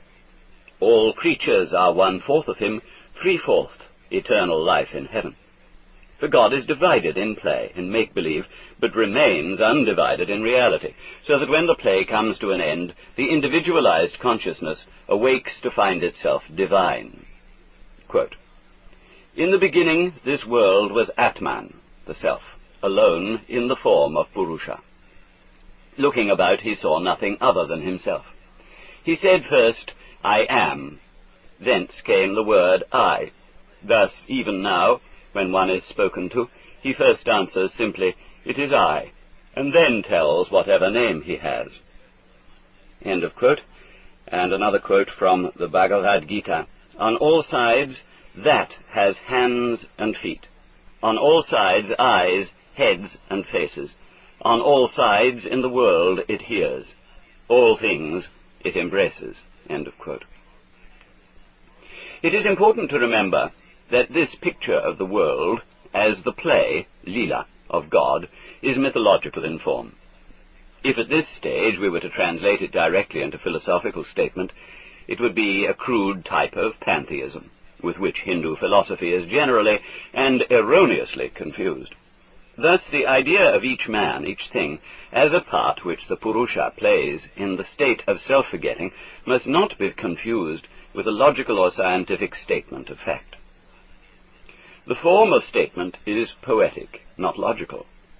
In the words of the Mundaka Upanishad, "Truly this Atman self, the poets say, travels on this earth from body to body." Hindu philosophy has not made the mistake of imagining that one can make an informative, factual, and positive statement about the ultimate reality. As the same Upanishad says, "Where knowledge is without duality, without action, cause or effect, unspeakable, incomparable, beyond description, what is that? It is impossible to say." Every positive statement about ultimate things must be made in the suggestive form of myth, of poetry. For in this realm, the direct and indicative form of speech can say only neti neti, no no, since what can be described and categorized must always belong to the conventional realm. Hindu mythology elaborates the theme of the divine play on a fabulous scale, embracing not only colossal concepts of time and space, but also the widest extremes of pleasure and pain, virtue and depravity. The inmost self of saint and sage is no less the veiled Godhead than the inmost self of the debauchee, the coward, the lunatic, and the very demons. The opposites, dvandva, of light and darkness, good and evil, pleasure and pain, are the essential elements of the game. For although the Godhead is identified with truth, sat, consciousness, chit, and bliss, ananda, the dark side of life has its integral part in the game, just as every drama must have its villain to disrupt the status quo, and as the cards must be shuffled, thrown into chaos, in order that there may be a significant development of the play. For Hindu thought, there is no problem of evil. The conventional relative world is necessarily a world of opposites. Light is inconceivable apart from darkness. Order is meaningless without disorder, and likewise up without down, sound without silence, pleasure without pain. In the words of Ananda Kumaraswamy, "For anyone who holds that God made the world, the question, why did he permit the existence in it of any evil, or of that evil one in whom all evil is personified, is altogether meaningless. One might as well inquire why he did not make a world without dimensions, or one without temporal succession." According to the myth, the divine play goes on through endless cycles of time, through periods of manifestation and withdrawal of the worlds measured in units of kalpas, the kalpa being a span of 4,320 million years. From the human standpoint, such a conception presents a terrifying monotony, since it goes on aimlessly, forever and ever. But from the divine standpoint, it has all the fascination of the repetitious games of children, which go on because time has been forgotten and has reduced itself to a single wondrous instant. The foregoing myth is not the expression of a formal philosophy, but of an experience or state of consciousness which is called moksha, or liberation. On the whole, it is safer to say that Indian philosophy is primarily this experience. It is only quite secondarily a system of ideas which attempt to translate the experience into conventional language. At root, then, the philosophy becomes intelligible only by sharing the experience, which consists of the same type of non-conventional knowledge found in Daoism. It is also termed Atmajnana, self-knowledge, or Atmabodha, self-awakening, since it may be considered as the discovery of who or what I am, when I am no longer identified with any role or conventional definition of the person. Indian philosophy does not describe the content of this discovery except in mythological terms, using the phrase, "I am Brahman," aham Brahman, or "that art thou," tattvamasi, to suggest that self-knowledge is a realization of one's original identity with God. But this does not imply what claiming to be God means in a Hebrew Christian context, where mythical language is ordinarily confused with factual language, so that there is no clear distinction between God, as described in the terms of conventional thought, and God as he is in reality. A Hindu does not say, "I am Brahman," with the implication that he is personally in charge of the whole universe, and informed as to every detail of its operation. On the one hand, he is not speaking of identity with God at the level of his superficial personality. On the other, his God, Brahman, is not in charge of the universe in a personal way. He does not know and act in the manner of a person, since he does not know the universe in terms of conventional facts, nor act upon it by means of deliberation, effort, and will. It may be of significance that the word Brahman is from the root brih, to grow, since his creative activity, like that of the Tao, is with the spontaneity proper to growth, as distinct from the deliberation proper to making. Furthermore, though Brahman is said to know himself, this knowing is not a matter of information, a knowledge such as one has of objects distinct from a subject. In the words of Shankara, "For he is the knower, and the knower can know other things, but cannot make himself the object of his own knowledge, in the same way that fire can burn other things, but cannot burn itself." Note, Bhashya on Kena Upanishad. Cannot may give the wrong implication, since the word is ordinarily privative. The point is that, as light has no need to shine upon itself, since it is luminous already, so there is no advantage to be gained, and indeed no meaning, in the notion of Brahman's being the object of his own knowledge. End of note. To the Western mind, the puzzle of Indian philosophy is that it has so much to say about what the moksha experience is not, and little or nothing to say about what it is. This is naturally bewildering, for if the experience is really without content, or if it is so lacking in relation to the things which we consider important, how is one to explain the immense esteem which it holds in the Indian scheme of life? Even at the conventional level, it is surely easy to see that knowing what is not so is often quite as important as knowing what is. Even when medicine can suggest no effective remedy for the common cold, there is some advantage in knowing the uselessness of certain popular nostrums. Furthermore, the function of negative knowledge is not unlike the uses of space. The empty page upon which words can be written, the empty jar into which liquid can be poured, the empty window through which light can be admitted, and the empty pipe through which water can flow.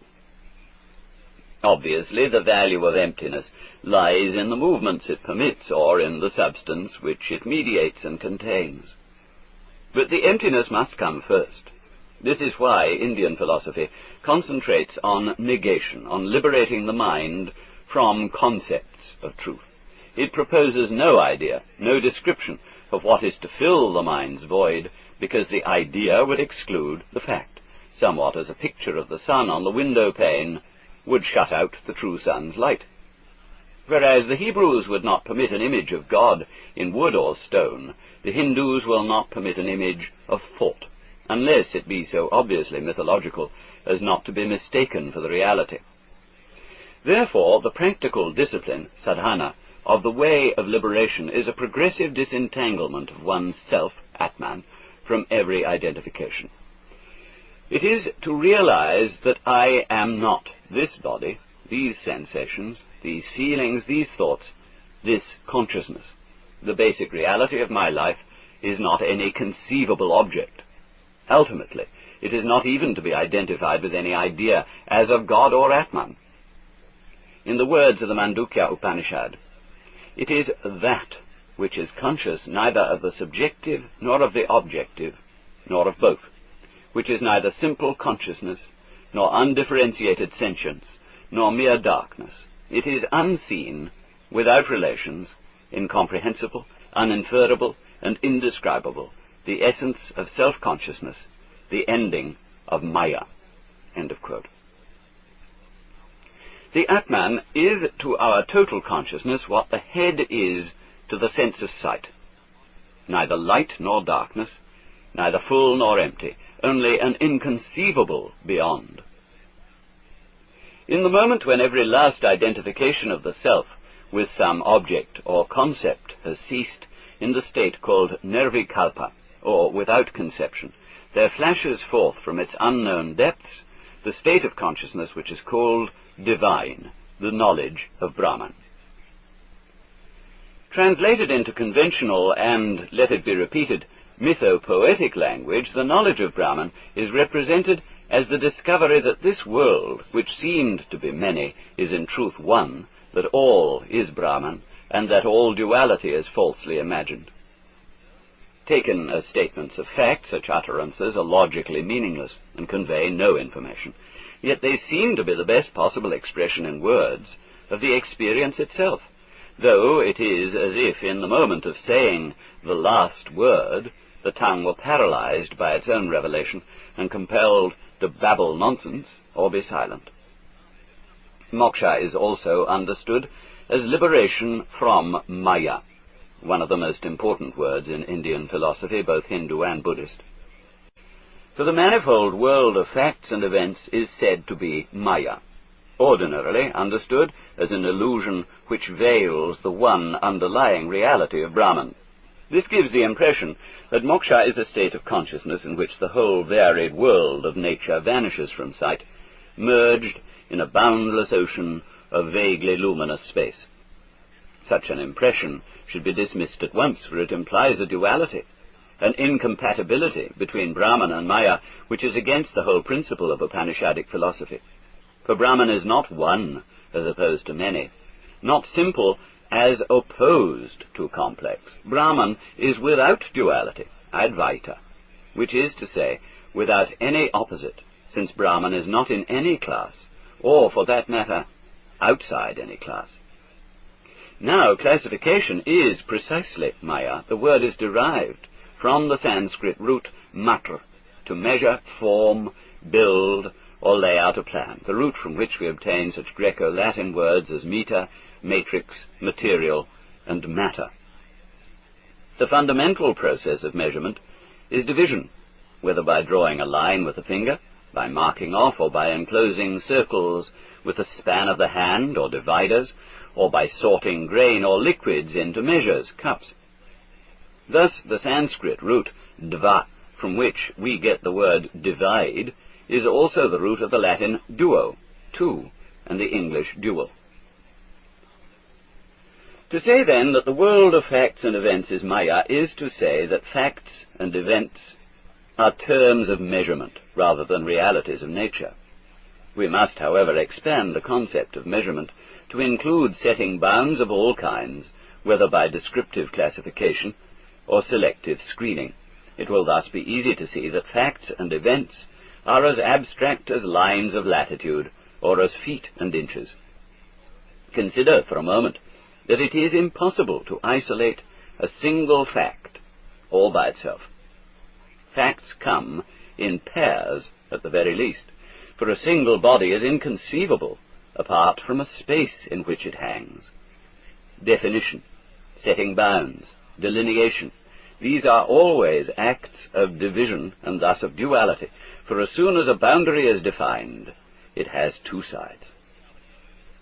This point of view is somewhat startling, and even quite hard to understand for those long accustomed to think that things, facts, and events are the very building blocks of the world, the most solid of solid realities. Yet a proper understanding of the Maya doctrine is one of the most essential prerequisites for the study of Hinduism and Buddhism, and in trying to grasp its meaning, one must try to put aside the various idealist philosophies of the West with which it is so often confused, even by modern Indian Vedantists. For the world is not an illusion of the mind in the sense that, to the eyes of the liberated man, Jivan Mukta, there is nothing to be seen but a trackless void. He sees the world that we see, but he does not mark it off, measure it, divide it in the same way. He does not look upon it as really or concretely broken down into separate things and events. He sees that the skin may just as well be regarded as what joins us to our environment as what separates us from it. He sees, furthermore, that the skin will be considered as joining only if it has first been considered as separating, or vice versa. Thus, his point of view is not monistic. He does not think that all things are in reality one, because, concretely speaking, there never were any things to be considered one. To join is as much Maya as to separate. For this reason, both Hindus and Buddhists prefer to speak of reality as non-dual rather than one, since the concept of one must always be in relation to that of many. The doctrine of Maya is therefore a doctrine of relativity. It is saying that things, facts, and events are delineated not by nature, but by human description, and that the way in which we describe or divide them is relative to our varying points of view. It is easy to see, for example, that an event called the First World War can only rather arbitrarily be said to have begun on August the 4th, 1914, and to have ended on November the 11th, 1918. Historians can discover actual beginnings of the war long before, and resumptions of the same strife long after these formal boundaries of the event. For events can divide and merge like blobs of mercury according to the changing fashions of historical description. The boundaries of events are conventional rather than natural, in the sense that a man's life is said to have begun at the moment of parturition, rather than at conception on the one hand, or weaning on the other. Similarly, it is easy to see the conventional character of things. Ordinarily, a human organism is counted as one thing, though from the physiological standpoint it is as many things as it has parts or organs, and from the sociological standpoint it is merely part of a larger thing called a group. Certainly the world of nature abounds with surfaces and lines, with areas of density and vacuity, which we employ in marking out the boundaries of events and things. But here again, the Maya doctrine asserts that these forms, rupa, have no own being or self-nature, svabhava. They do not exist in their own right, but only in relation to one another, as a solid cannot be distinguished save in relation to a space. In this sense, the solid and the space, the sound and the silence, the existent and the non-existent, the figure and the ground, are inseparable, interdependent, or mutually arising, and it is only by maya or conventional division that they may be considered apart from one another. Indian philosophy also thinks of rupa, or form, as maya, because it is impermanent.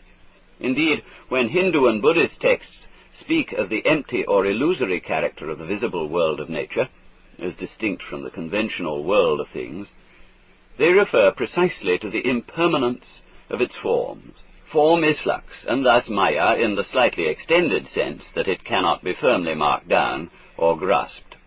Form is maya when the mind attempts to comprehend and control it in the fixed categories of thought, that is, by means of names, nama, and words. For these are precisely the nouns and verbs by means of which the abstract and conceptual categories of things and events are designated. To serve their purpose, names and terms must of necessity be fixed and definite, like all other units of measurement. But their use is, up to a point, so satisfactory that man is always in danger of confusing his measures with the world so measured, of identifying money with wealth, fixed convention with fluid reality. But to the degree that he identifies himself and his life with these rigid and hollow frames of definition, he condemns himself to the perpetual frustration of one trying to catch water in a sieve. Thus, Indian philosophy speaks constantly of the unwisdom of pursuing things, of striving for the permanence of particular entities and events, because it sees in all this nothing more than infatuation with ghosts, with the abstract measures of the mind, manas. Maya is then usually equated with nama-rupa, or name and form, with the mind's attempt to grasp the fluid forms of nature in its mesh of fixed classes. But when it is understood that form is ultimately void, in the special sense of ungraspable and immeasurable, the world of form is immediately seen as Brahman rather than Maya. The formal world becomes the real world in the moment when it is no longer clutched, in the moment when its changeful fluidity is no longer resisted. Hence it is the very transitoriness of the world which is the sign of its divinity, of its actual identity with the indivisible and immeasurable infinity of Brahman. This is why the Hindu-Buddhist insistence on the impermanence of the world is not the pessimistic and nihilistic doctrine which Western critics normally suppose it to be. Transitoriness is depressing only to the mind which insists upon trying to grasp, but to the mind which lets go and moves with the flow of change, which becomes, in Zen Buddhist imagery, like a ball in a mountain stream, the sense of transience or emptiness becomes a kind of ecstasy. This is perhaps why, in both East and West, impermanence is so often the theme of the most profound and moving poetry, so much so that the splendor of change shines through even when the poet seems to resent it the most. Tomorrow, and tomorrow, and tomorrow creeps in this petty pace from day to day to the last syllable of recorded time, and all our yesterdays have lighted fools the way to dusty death. Out, out, brief candle, life's but a walking shadow, a poor player that struts and frets his hour upon the stage and then is heard no more. It is a tale told by an idiot, full of sound and fury, signifying nothing. Stated thus, as R.H. Blyth observed, it seems not so bad after all.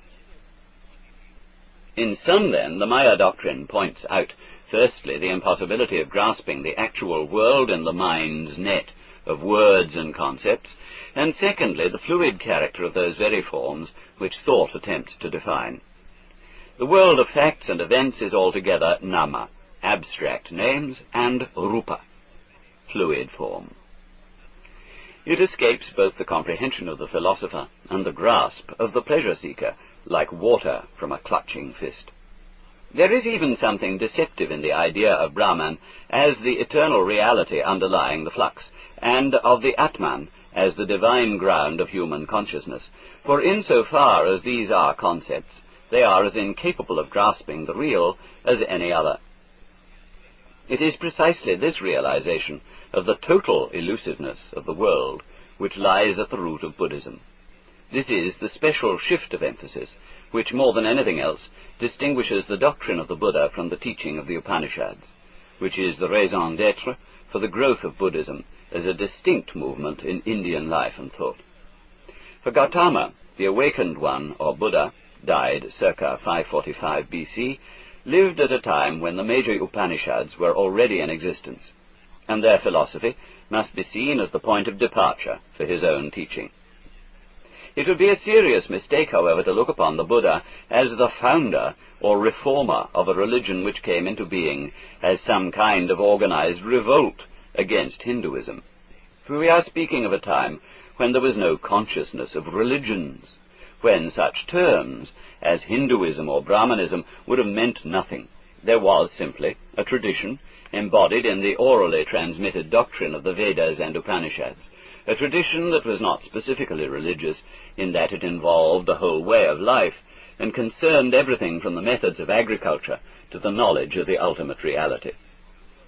The Buddha was acting in full accord with this tradition when he became a rishi, or forest sage, who had abandoned the life of the householder and divested himself of caste in order to follow a way of liberation. As with every other rishi, the method of his way of liberation had certain characteristic features, and his doctrine contained criticisms of men's failure to practice the tradition which they professed. Furthermore, he was being entirely traditional in his abandonment of caste and in accepting a following of casteless and homeless students. For the Indian tradition, even more than the Chinese, specifically encourages the abandonment of the conventional life at a certain age, after the duties of family and citizenship have been fulfilled. Relinquishment of caste is the outward and visible sign of the realization that one's true state is unclassified, that one's role or person is simply conventional, and that one's true nature is no thing and no body. This realization was the crux of the Buddha's experience of awakening, bodhi, which dawned upon him one night as he sat under the celebrated Bo tree at Gaya after 7 years of meditation in the forests. From the standpoint of Zen, this experience is the essential content of Buddhism, and the verbal doctrine is quite secondary to the wordless transmission of the experience itself from generation to generation. For 7 years, Gautama had struggled by the traditional means of yoga and tapas, contemplation and ascesis, to penetrate the cause of man's enslavement to Maya, to find release from the vicious circle of clinging to life, Krishna, which is like trying to make the hand grasp itself. All his efforts had been in vain. The eternal Atman, the real self, was not to be found. However much he concentrated upon his own mind to find its root and ground, he found only his own effort to concentrate. The evening before his awakening, he simply gave up, relaxed his ascetic diet, and ate some nourishing food. Thereupon he felt at once that a profound change was coming over him. He sat beneath the tree, vowing never to rise until he had attained the supreme awakening, and, according to a tradition, sat all through the night until the first glimpse of the morning star suddenly provoked a state of perfect clarity and understanding. This was Anuttara Samyak Sambodhi, unexcelled, complete awakening. Liberation from Maya, and from the everlasting round of birth and death, samsara, which goes on and on for as long as a man tries in any way whatsoever to grasp at his own life. Yet the actual content of this experience was never and could never be put into words. For words are the frames of Maya, the meshes of its net, and the experience is of the water which slips through. Thus, so far as words are concerned, the most that may be said of this experience are the words attributed to the Buddha in the Vajracchedika. Just so, Subhuti, I obtained not the least thing from unexcelled complete awakening, and for this very reason it is called unexcelled complete awakening. Thus, from the standpoint of Zen, the Buddha never said a word, despite the volumes of scriptures attributed to him. For his real message remained always unspoken, and was such that, when words attempted to express it, they made it seem as if it were nothing at all. Yet it is the essential tradition of Zen, that what cannot be conveyed by speech can nevertheless be passed on by direct pointing, by some non-verbal means of communication, without which the Buddhist experience could never have been handed down to future generations. In its own, probably rather late tradition, Zen maintains that the Buddha transmitted awakening to his chief disciple, Mahakasyapa, by holding up a flower and remaining silent. The Pali canon, however, relates that immediately after his awakening, the Buddha went to the deer park at Benares and set forth his doctrine to those who had formerly been his companions in the ascetic life, expressing it in the form of those 4 noble truths which provide so convenient a summary of Buddhism. These 4 truths are patterned on the traditional Vedic form of a physician's diagnosis and prescription: the identification of the disease and of its cause, the pronouncement as to whether it may be cured, and the prescription for the remedy. The first truth is concerned with the problematic word dukkha, loosely translatable as suffering, and which designates the great disease of the world for which the Buddha's method, Dhamma, is the cure. Quote, "Birth is dukkha, decay is dukkha, sickness is dukkha, death is dukkha, so also are sorrow and grief.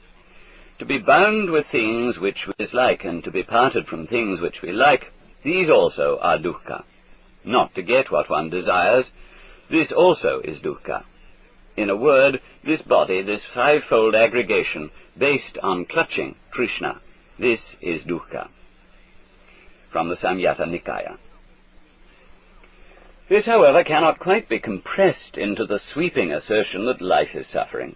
The point is rather that life as we usually live it is suffering, or more exactly, is bedeviled by the peculiar frustration which comes from attempting the impossible.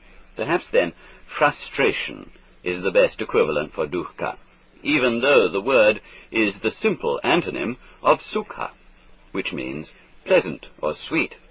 Note, or if we were to translate dukkha as sour, we might say that the Buddha's doctrine is that life is soured by man's grasping attitude towards it, as milk turns sour when kept too long.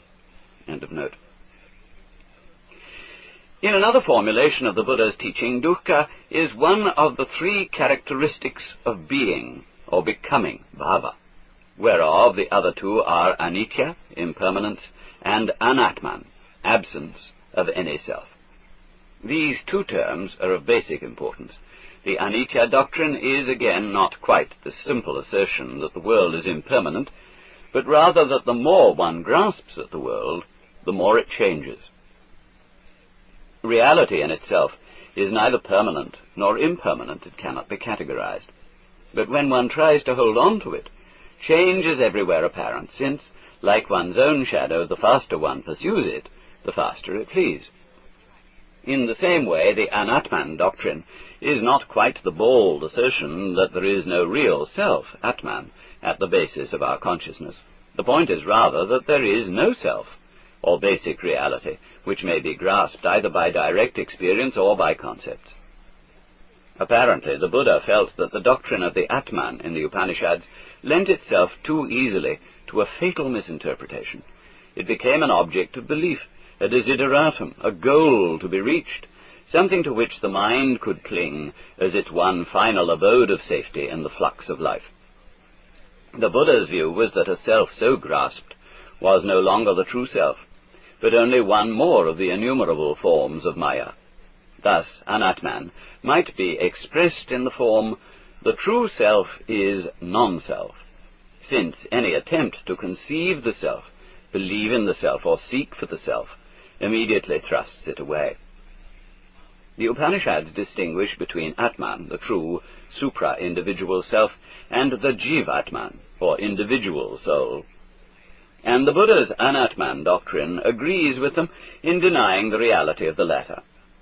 It is fundamental to every school of Buddhism that there is no ego, no enduring entity which is the constant subject of our changing experiences, for the ego exists in an abstract sense alone, being an abstraction from memory, somewhat like the illusory circle of fire made by a whirling torch.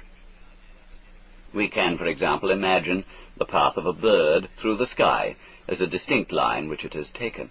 But this line is as abstract as a line of latitude.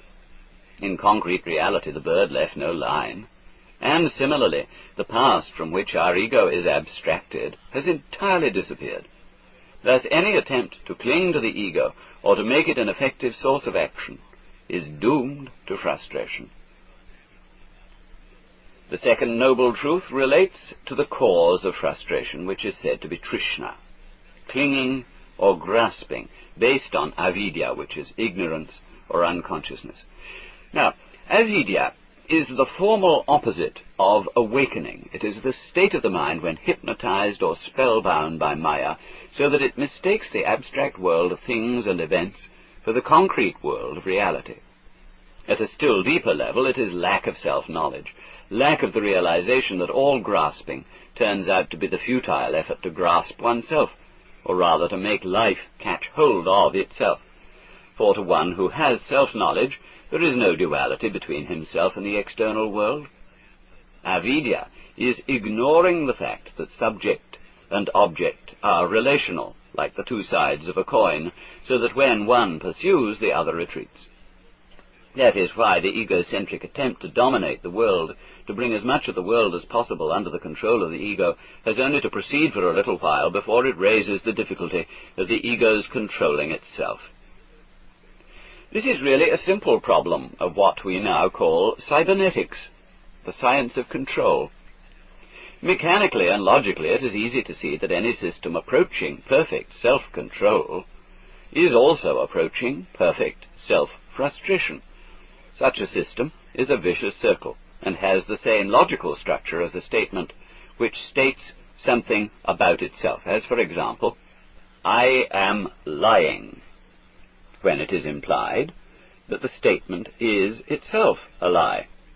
The statement circulates fatuously forever, since it is always true to the extent that it is false, and false to the extent that it is true. Expressed more concretely, I cannot throw a ball so long as I am holding on to it, so as to maintain perfect control of its movement. Thus, the desire for perfect control of the environment and of oneself is based on a profound mistrust of the controller. Avidya is the failure to see the basic self-contradiction of this position. From it, therefore, arises a futile grasping or controlling of life which is pure self-frustration, and the pattern of life which follows is the vicious circle which in Hinduism and Buddhism is called samsara, the round of birth and death. Note, the dynamic structure of the round is called praticca samutpada, the 12-fold chain of dependent origination in which the 12 causal links give rise to one another mutually, constituting a closed circle without beginning or end. Thus, ignorance, avidya, gives rise to motivation, samskara, and this in series to consciousness, vijnana, name and form, namarupa, the six senses, shadayatana, sense stimulation, sparsa, sense experience, vedana, grasping, trishna, possessiveness, upadana, coming to be, bhava, birth, jati, and old age and death, jaramarana, which again gives rise to avidya. The Buddha explained that avidya was put first on the list, not because it was the temporal beginning of the series, but for simple convenience of exposition. The whole series arises together, and its terms exist only in relation to one another. End of note. The active principle of the round is known as karma, or conditioned action. Action, that is, arising from a motive and seeking a result. The type of action which always requires the necessity for further action. Man is involved in karma when he interferes with the world in such a way that he is compelled to go on interfering, when the solution of a problem creates still more problems to be solved, when the control of one thing creates the need to control several others. Karma is thus the fate of everyone who tries to be God. He lays a trap for the world in which he himself gets caught. Many Buddhists understand the round of birth and death quite literally as a process of reincarnation, wherein the karma which shapes the individual does so again and again in life after life, until through insight and awakening it is laid to rest.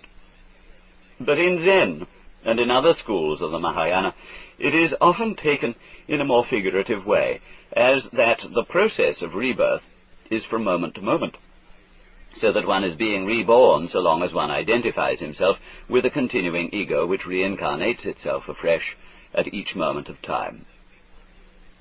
Thus, the validity and interest of the doctrine does not require acceptance of a special theory of survival. Its importance is rather that it exemplifies the whole problem of action in vicious circles and its resolution, and in this respect Buddhist philosophy should have a special interest for students of communication theory, cybernetics, logical philosophy, and similar matters. The third noble truth is concerned with the ending of self-frustration, of grasping, and of the whole viciously circular pattern of karma which generates the round. The ending is called nirvana, a word of such dubious etymology that a simple translation is exceedingly difficult. It has been variously connected with Sanskrit roots, which would make it mean the blowing out of a flame, or simply blowing out X or D-spiration, or with the cessation of waves, turnings, or circlings, vritti, of the mind. The two latter interpretations seem on the whole to make most sense. If nirvana is despiration, it is the act of one who has seen the futility of trying to hold his breath or life, prana, indefinitely, since to hold the breath is to lose it.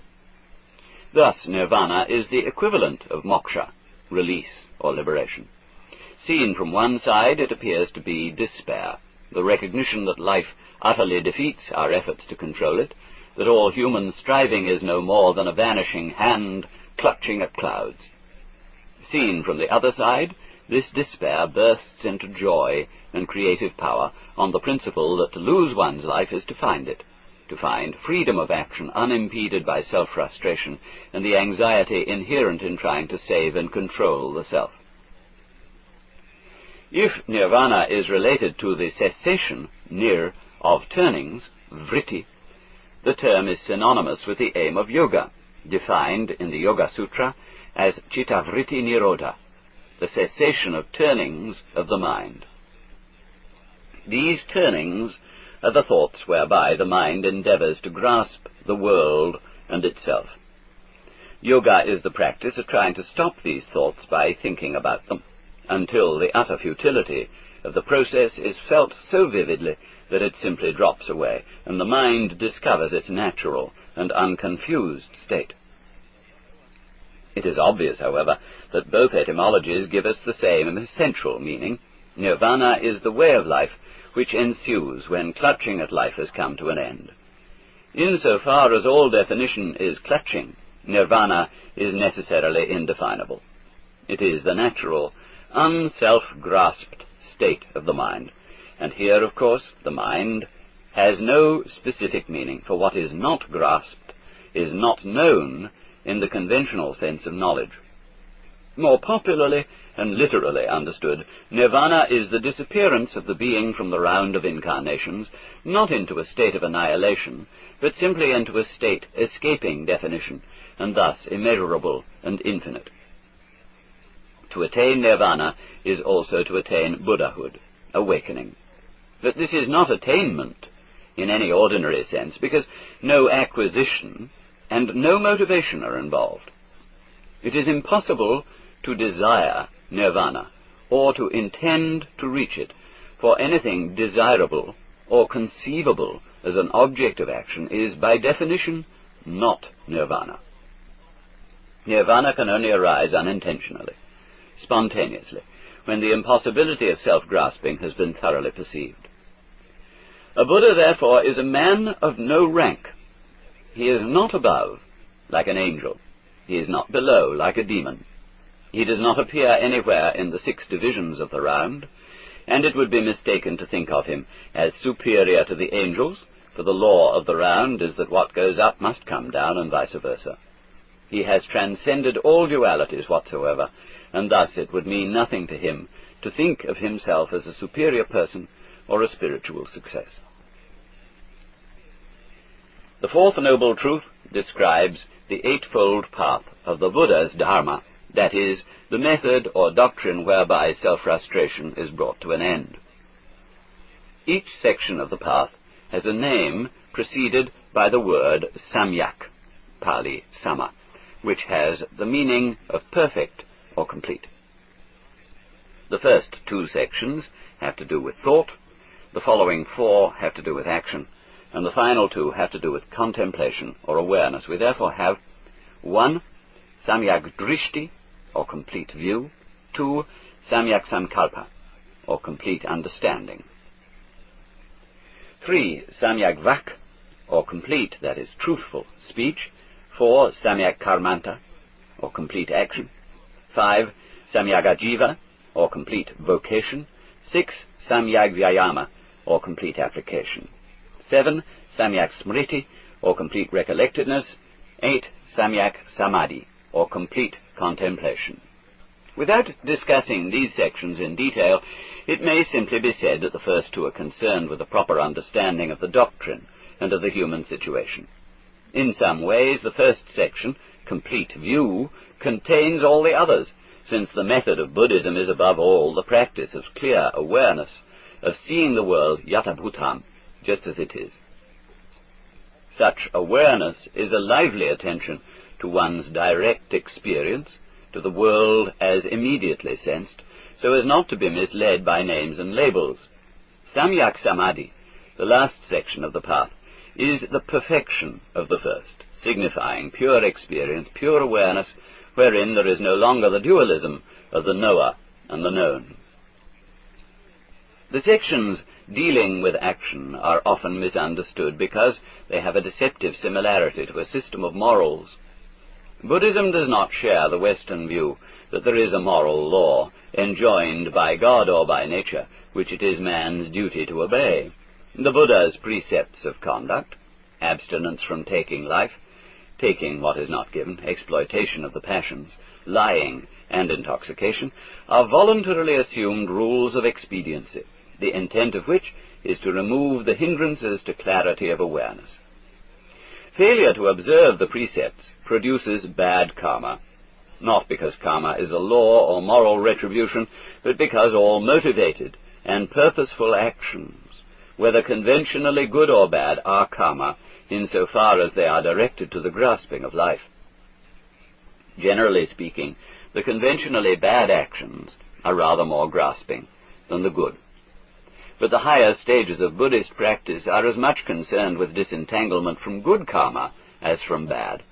Thus, complete action is ultimately free, uncontrived, or spontaneous action, in exactly the same sense as the Taoist Wu Wei. Note, technically such action would be called akarma, unconditioned action, or asamskrita, uncontrived action. End of note.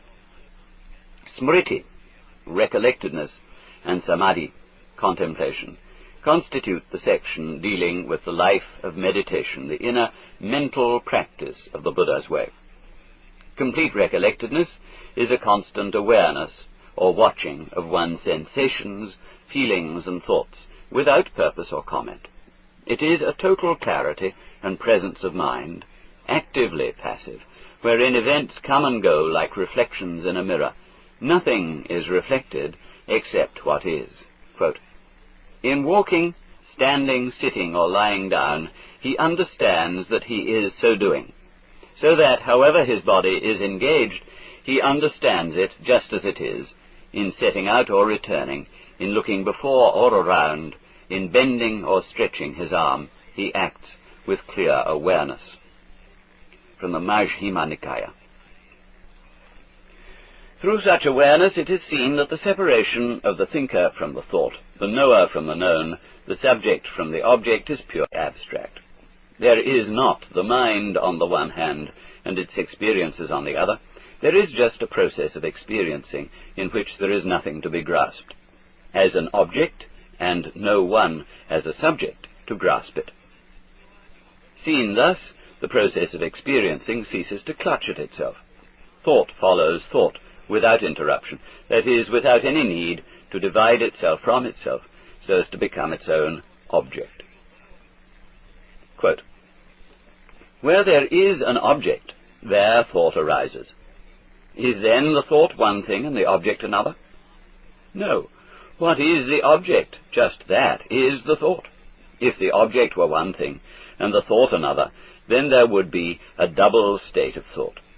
So the object itself is just thought. Can then thought review thought? No, thought cannot review thought. As the blade of a sword cannot cut itself, as a fingertip cannot touch itself, so a thought cannot see itself. From the Sikshasa Muchaya, translated by Kans.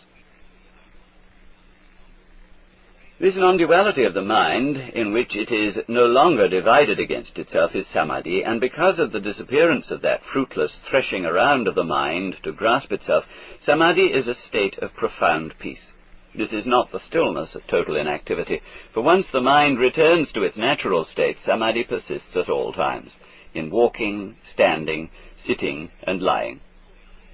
But from the earliest times, Buddhism has especially emphasized the practice of recollectedness and contemplation while sitting. Most images of the Buddha show him in the posture of sitting meditation, in the particular attitude known as Padmasana, the posture of the lotus, with the legs crossed and the feet resting, soles upward upon the thighs. Sitting meditation is not, as is often supposed, a spiritual exercise, a practice followed for some ulterior object. From a Buddhist standpoint, it is simply the proper way to sit, and it seems perfectly natural to remain sitting so long as there is nothing else to be done, and so long as one is not consumed with nervous agitation. To the restless temperament of the West, sitting meditation may seem to be an unpleasant discipline, because we do not seem to be able to sit just to sit, without qualms of conscience, without feeling that we ought to be doing something more important to justify our existence. To propitiate this restless conscience, sitting meditation must therefore be regarded as an exercise, a discipline with an ulterior motive.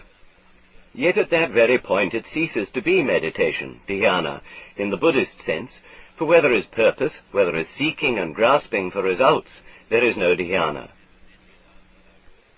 This word dhyana, Pali jhana, is the original Sanskrit form of the Chinese jhan and the Japanese zen, and thus its meaning is of central importance for an understanding of Zen Buddhism. Meditation, in the common sense of thinking things over or musing, is a most misleading translation. But such alternatives as trance or absorption are even worse, since they suggest states of hypnotic fascination. The best solution seems to be to leave dhyana untranslated and add it to the English language as we have added nirvana and Tao. Note, the Pali Canon lists 8 types of jhana, the 4 rupa jhana and the 4 arupa jhana, the states of jhana with form and without form. The first 4 involve the progressive settling of conception, vitakka, and discursive thought, vichara, into a state of equanimity, upekkha, through the practice of samadhi. In other words, as the mind returns to its natural state of integrity and non-duality, it ceases to clutch at experience with the symbols of discursive thought. It simply perceives without words or concepts. Beyond this lie the 4 arupa jhana, described as the spheres of boundless space, boundless consciousness, nothingness, and neither perception nor non-perception, which are stages of the mind's realization of its own nature. At the time of his death, the Buddha is said to have entered into parinirvana, that is, final nirvana, from the 4th rupa jhana. End of note. As used in Buddhism, the term dhyana comprises both recollectedness, smriti, and samadhi, and can best be described as the state of unified or one-pointed awareness. On the one hand, it is one-pointed in the sense of being focused on the present, since to clear awareness there is neither past nor future, but just this one moment, ekaksana, which Western mystics have called the eternal now. On the other hand, it is one-pointed in the sense of being a state of consciousness without differentiation of the knower, the knowing, and the known. Quote, a Tathagata, that is, a Buddha, is a seer of what is to be seen, but he is not mindful, na manati, or does not conceive, of the seen, the unseen, the seeable, or the seer. So too with the heard, the sensed, and the known, he does not think of them in these categories. From the Anguttara Nikaya. The difficulty of appreciating what dhyana means is that the structure of our language does not permit us to use a transitive verb without a subject and a predicate. When there is knowing, grammatical convention requires that there must be someone who knows and something which is known. We are so accustomed to this convention in speaking and thinking that we fail to recognize that it is simply a convention, and that it does not necessarily correspond to the actual experience of knowing. Thus, when we say, a light flashed, it is somewhat easier to see through the grammatical convention and to realize that the flashing is the light. But dhyana, as the mental state of the liberated or awakened man, is naturally free from the confusion of conventional entities with reality. Our intellectual discomfort in trying to conceive knowing without a distinct someone who knows and a distinct something which is known is like the discomfort of arriving at a formal dinner in pajamas. The error is conventional, not existential. Once again, therefore, we see how convention, how the maya of measurement and description, populates the world with those ghosts which we call entities and things. So hypnotic, so persuasive is the power of convention that we begin to feel these ghosts as realities, and make of them our loves, our ideals, our prized possessions. But the anxiety-laden problem of what will happen to me when I die is, after all, like asking what happens to my fist when I open my hand, or where my lap goes when I stand up. Perhaps, then, we are now able to understand the celebrated summary of the Buddha's doctrine given in the Visuddhimagga. Suffering alone exists, none who suffer. The deed there is, but no doer thereof. Nirvana is, but no one seeking it. The path there is, but none who travel it. But none who travel it. But none who travel it. But none who travel it. But none who travel it. But none who travel it. But none who travel it. But none who... Chapter 3, Mahayana Buddhism. Because the teaching of the Buddha was a way of liberation, it had no other object than the experience of nirvana. The Buddha did not attempt to set forth a consistent philosophical system, trying to satisfy that intellectual curiosity about ultimate things which expects answers in words. When pressed for such answers, when questioned about the nature of nirvana, the origin of the world and the reality of the self, the Buddha maintained a noble silence, and went on to say that such questions were irrelevant and did not lead to the actual experience of liberation. It has often been said that the later development of Buddhism was due to the inability of the Indian mind to rest content with that silence, so that at last it had to indulge its overwhelming urge for abstract metaphysical speculations about the nature of reality. Such a view of the genesis of Mahayana Buddhism is, however, rather misleading. The vast body of Mahayana doctrine arose not so much to satisfy intellectual curiosity as to deal with the practical psychological problems encountered in following the Buddha's way. Certainly the treatment of these problems is highly scholastic, and the intellectual level of the Mahayana texts is very lofty. But the consistent aim is to bring about the experience of liberation, not to construct a philosophical system. In the words of Sir Arthur Berriedale Keith, the metaphysics of the Mahayana, in the incoherence of its systems, shows clearly enough the secondary interest attaching to it in the eyes of the monks, whose main interest was concentrated on the attainment of release. The Mahayana, no less than the Hinayana, is concerned vitally with this practical end, and its philosophy is of value merely insofar as it helps men to attain their aim." End of quote. There are no doubt respects in which Mahayana Buddhism is a concession both to intellectual curiosity and to a popular desire for short cuts to the goal. But at root, it is the work of highly sensitive and perceptive minds studying their own inner workings. To anyone who is highly self-aware, the Buddhism of the Pali Canon leaves many practical problems unanswered. Its psychological insight goes little further than the construction of analytical catalogues of mental functions, and though its precepts are clear, it is not always helpful in explaining their practical difficulties. Perhaps it is too sweeping a generalization, but one receives the impression that whereas the Pali Canon would unlock the door to nirvana by sheer effort, the Mahayana would jiggle the key until it turns smoothly.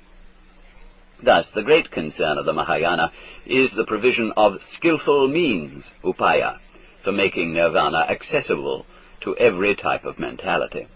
How and when the Mahayana doctrines arose is a matter of historical guesswork. The great Mahayana sutras are ostensibly the teachings of the Buddha and his immediate disciples, but their style is so different, and their doctrine so much more subtle than that of the Pali Canon, that scholars almost unanimously assign them to later dates. There is no evidence of their existence in the time of the great Buddhist emperor Asoka, grandson of Chandragupta Maurya, who was converted to Buddhism in 262 BC. Asoka's rock inscriptions reflect no more than the social teachings of the Pali Canon, its insistence on ahimsa, or non-violence, to both men and animals, and its general precepts for the life of the laity. The principal Mahayana texts were being translated into Chinese by Kumarajiva shortly after AD 400, but our knowledge of Indian history during the intervening 600 years from Asoka's death is so fragmentary, and the internal evidences of the sutras themselves so vague, that we can do little more than assign them to the 400 years between 100 BC and AD 300. Even specific individuals associated with their development, as Svaghosha, Nagarjuna, Asanga, and Vasubandhu, can be dated only very approximately. The traditional Mahayanist account of its own origin is that its teachings were delivered by the Buddha to his intimate disciples, but their public revelation withheld until the world was ready for them. The principle of delayed revelation is a well-known expedient for permitting the growth of a tradition, for exploring the implications contained in the original seed. Apparent contradictions between earlier and later doctrines are explained by assigning them to different levels of truth, ranging from the most relative to the absolute, and of which the probably quite late Avatamsaka school distinguishes no less than 5.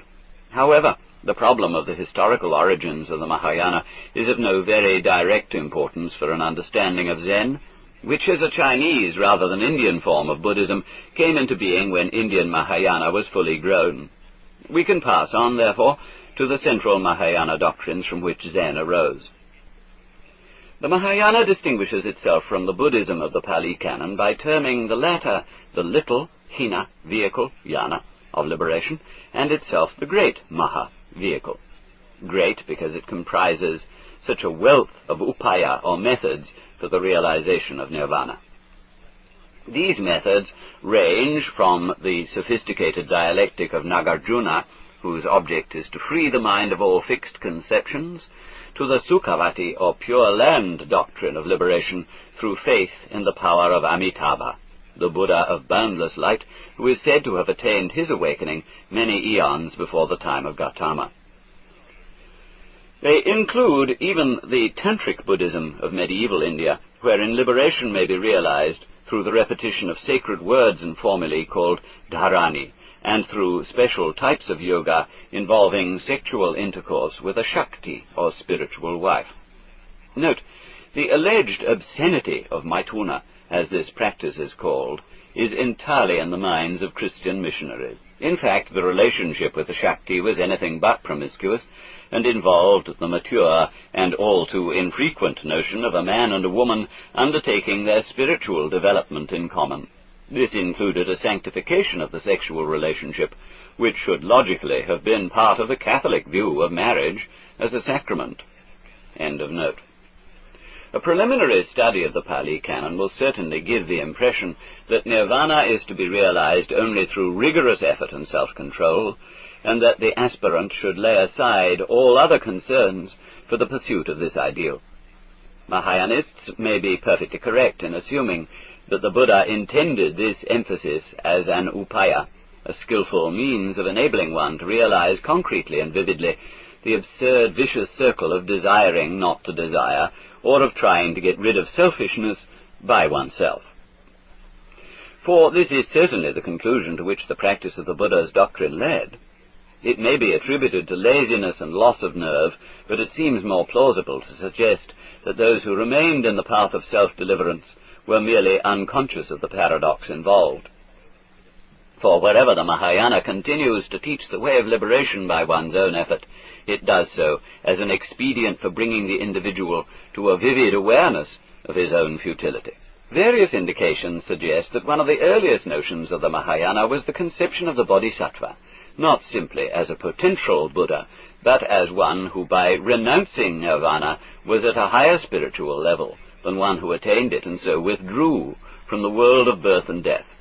In the Pali Canon, the disciples of the Buddha who attain nirvana are termed arhans, or worthy ones. But in the Mahayana texts, the ideal of the arhan is accounted almost selfish. It is fit only for the sravaka, the hearer of the doctrine, who has progressed only so far as to get a theoretical understanding. The Bodhisattva, however, is one who realizes that there is a profound contradiction in a nirvana attained by himself and for himself. From the popular standpoint, the Bodhisattva became a focus of devotion, bhakti, a savior of the world who had vowed not to enter the final nirvana until all other sentient beings had likewise attained it. For their sakes he consented to be born again and again into the round of samsara, until in the course of innumerable ages even the grass and the dust had attained Buddhahood. But from a deeper standpoint it became obvious that the idea of the Bodhisattva is implicit in the logic of Buddhism, that it flows naturally from the principle of not grasping and from the doctrine of the unreality of the ego. For if nirvana is the state in which the attempt to grasp reality has wholly ceased through the realization of its impossibility, it will obviously be absurd to think of nirvana itself as something to be grasped or attained. If, furthermore, the ego is merely a convention, it is nonsense to think of nirvana as a state to be attained by some being. As is said in the Vajracchedya, all bodhisattva heroes should cultivate their minds to think. All sentient beings of whatever class are caused by me to attain the boundless liberation of nirvana. Yet when vast, innumerable, and immeasurable numbers of beings have thus been liberated, in truth no being has been liberated. Why is this, Subhuti? It is because no bodhisattva, who is truly a bodhisattva, holds to the idea of an ego, a personality, a being, or a separate individual. End of quote. The corollary of this position is that if there is no nirvana which can be attained, and if in reality there are no individual entities, it will follow that our bondage in the round is merely apparent, and that, in fact, we are already in nirvana, so that to seek nirvana is the folly of looking for what one has never lost. Naturally, then, the bodhisattva makes no motion to depart from the round of samsara as if nirvana were somewhere else, for to do so would imply that nirvana is something that needs to be attained, and that samsara is an actual reality. In the words of the Lankavatara Sutra, those who, afraid of the sufferings arising from the discrimination of birth and death, samsara, seek for nirvana, do not know that birth and death and nirvana are not to be separated from one another, and seeing that all things subject to discrimination have no reality, they imagine that nirvana consists in the future annihilation of the senses and their fields. Note, in Suzuki, the fields of the senses are the areas or aspects of the external world to which the particular sense organs are related. End of note. To strive, then, to blot out the conventional world of things and events is to admit that it exists in reality. Hence, the Mahayanist principle that what has never arisen does not have to be annihilated. These are not the idle speculations and sophistries of a system of subjective idealism or nihilism. They are answers to a practical problem which may be expressed thus. If my grasping of life involves me in a vicious circle, how am I to learn not to grasp? How can I try to let go when trying is precisely not letting go? Stated in another way, to try not to grasp is the same thing as to grasp, since its motivation is the same, my urgent desire to save myself from a difficulty. I cannot get rid of this desire, since it is one and the same desire as the desire to get rid of it. This is the familiar, everyday problem of the psychological double bind, of creating the problem by trying to solve it, of worrying because one worries, and of being afraid of fear. Mahayana philosophy proposes a drastic but effective answer, which is the theme of a class of literature called Prajna Paramita, or Wisdom for Crossing to the Other Shore, a literature closely associated with the work of Nagarjuna, circa AD 200, who ranks with Shankara as one of the greatest minds of India. Stated baldly, the answer is that all grasping, even for nirvana, is futile, for there is nothing to be grasped. This is Nagarjuna's celebrated Sunyavada, his doctrine of the void, otherwise known as the Madhyamika, the middle way, because it refutes all metaphysical propositions by demonstrating their relativity. From the standpoint of academic philosophy, the Prajna Paramita and the doctrine of Nagarjuna are no doubt some form of nihilism or absolute relativism, but this is not Nagarjuna's standpoint. The dialectic with which he demolishes every conception of reality is merely a device for breaking the vicious circle of grasping, and the terminus of his philosophy is not the abject despair of nihilism, but the natural and uncontrived bliss, ananda, of liberation. The Sunyavada takes its name from the term sunya, void, or sunyata, voidness, with which Nagarjuna described the nature of reality, or rather of the conceptions of reality which the human mind can form. Conceptions here include not only metaphysical views, but also ideals, religious beliefs, ultimate hopes and ambitions of every kind, everything which the mind of man seeks and grasps for his physical or spiritual security.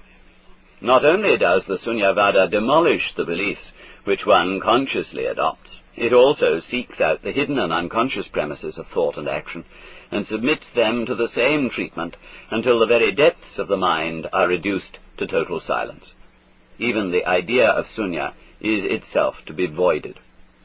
Quote, "It cannot be called void or not void, or both, or neither. But in order to point it out, it is called the void." From the Madhyamika Shastra. Sherbatsky is certainly right in thinking that the Sunyavada is best called a doctrine of relativity. For Nagarjuna's method is simply to show that all things are without self-nature, svabhava, or independent reality, since they exist only in relation to other things. Nothing in the universe can stand by itself. No thing, no fact, no being, no event. And for this reason it is absurd to single anything out as the ideal to be grasped.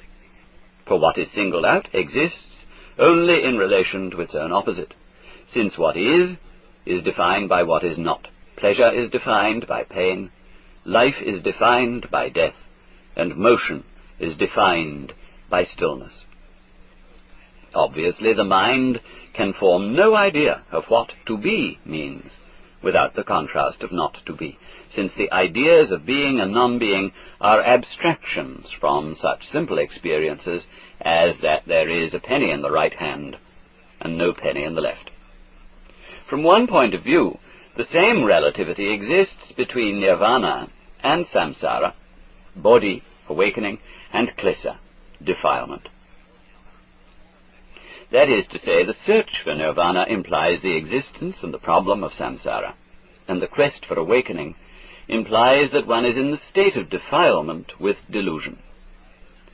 To put it in another way, as soon as nirvana is made an object of desire, it becomes an element of samsara. The real nirvana cannot be desired, because it cannot be conceived. Thus the Lankavatara Sutra says, again, Mahamati, what is meant by non-duality? It means that light and shade, long and short, black and white, are relative terms, Mahamati, and not independent of each other. As nirvana and samsara are, all things are, not two. There is no nirvana except where is samsara. There is no samsara except where is nirvana. For the condition of existence is not of a mutually exclusive character. Therefore it is said that all things are non-dual, as are nirvana and samsara. Translated by Suzuki.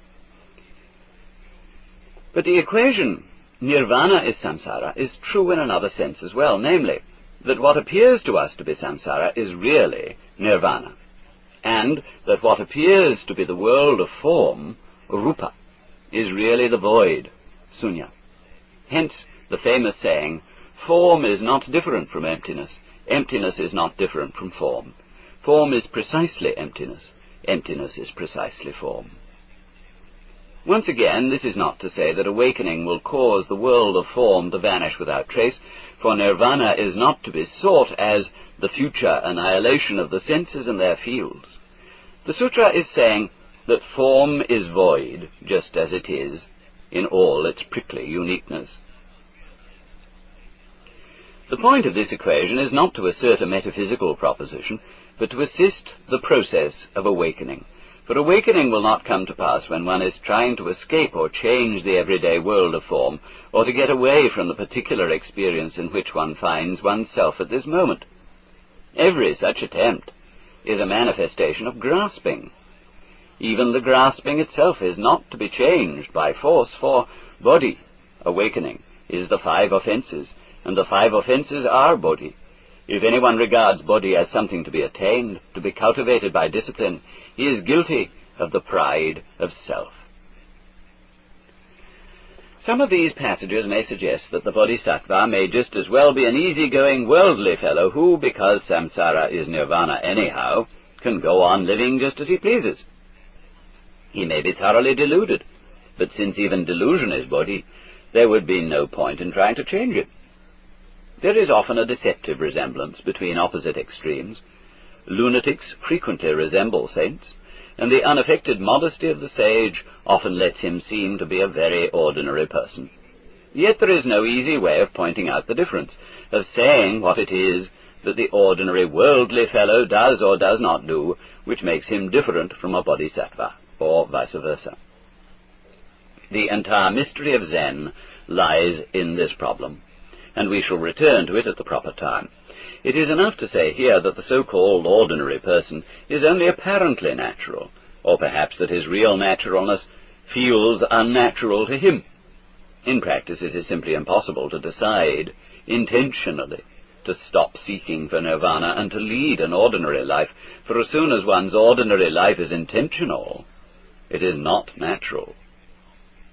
It is for this reason that the insistence of the Mahayana texts on the unattainability of nirvana and bodhi is not something to be accepted theoretically as a mere philosophical opinion. One has to know in one's bones that there is nothing to be grasped.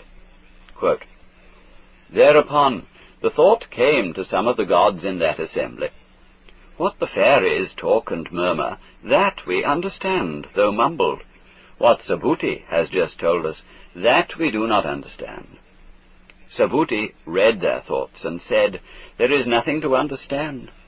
There is nothing to understand. For nothing in particular has been indicated. Nothing in particular has been explained.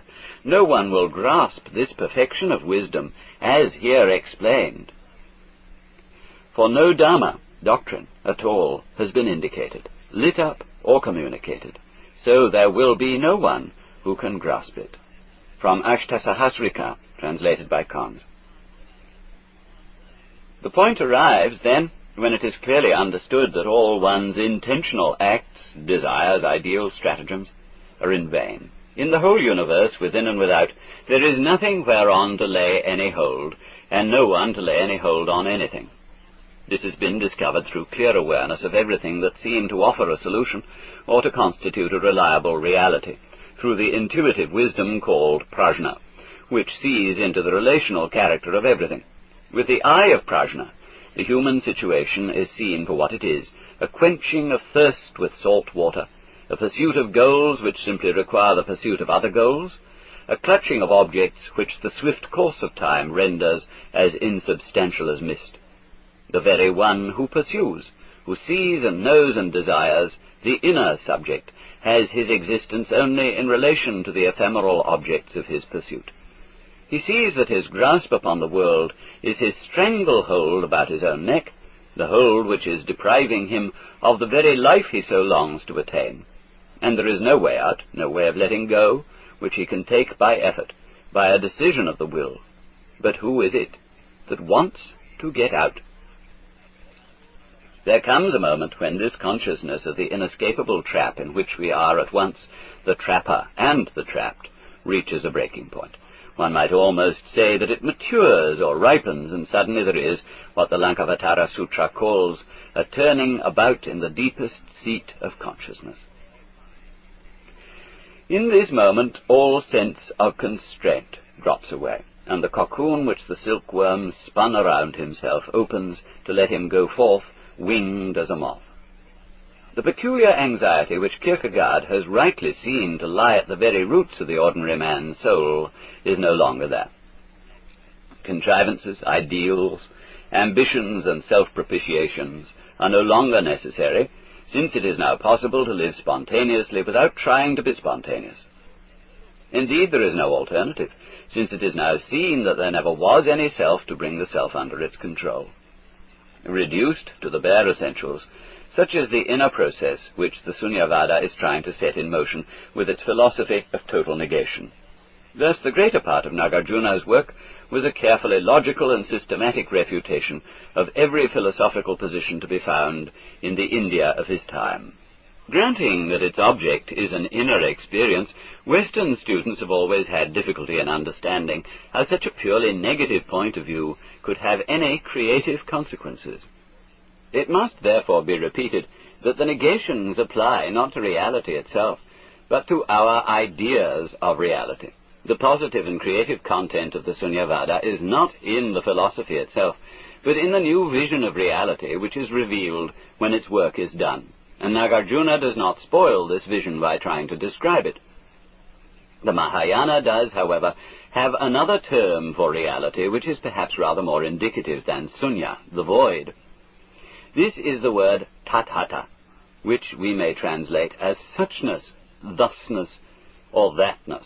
Similarly, the Buddhas are called tathagatas, they who go or come thus. The Sanskrit word tat, our that, is probably based on a child's first efforts at speech, when it points at something and says ta or da.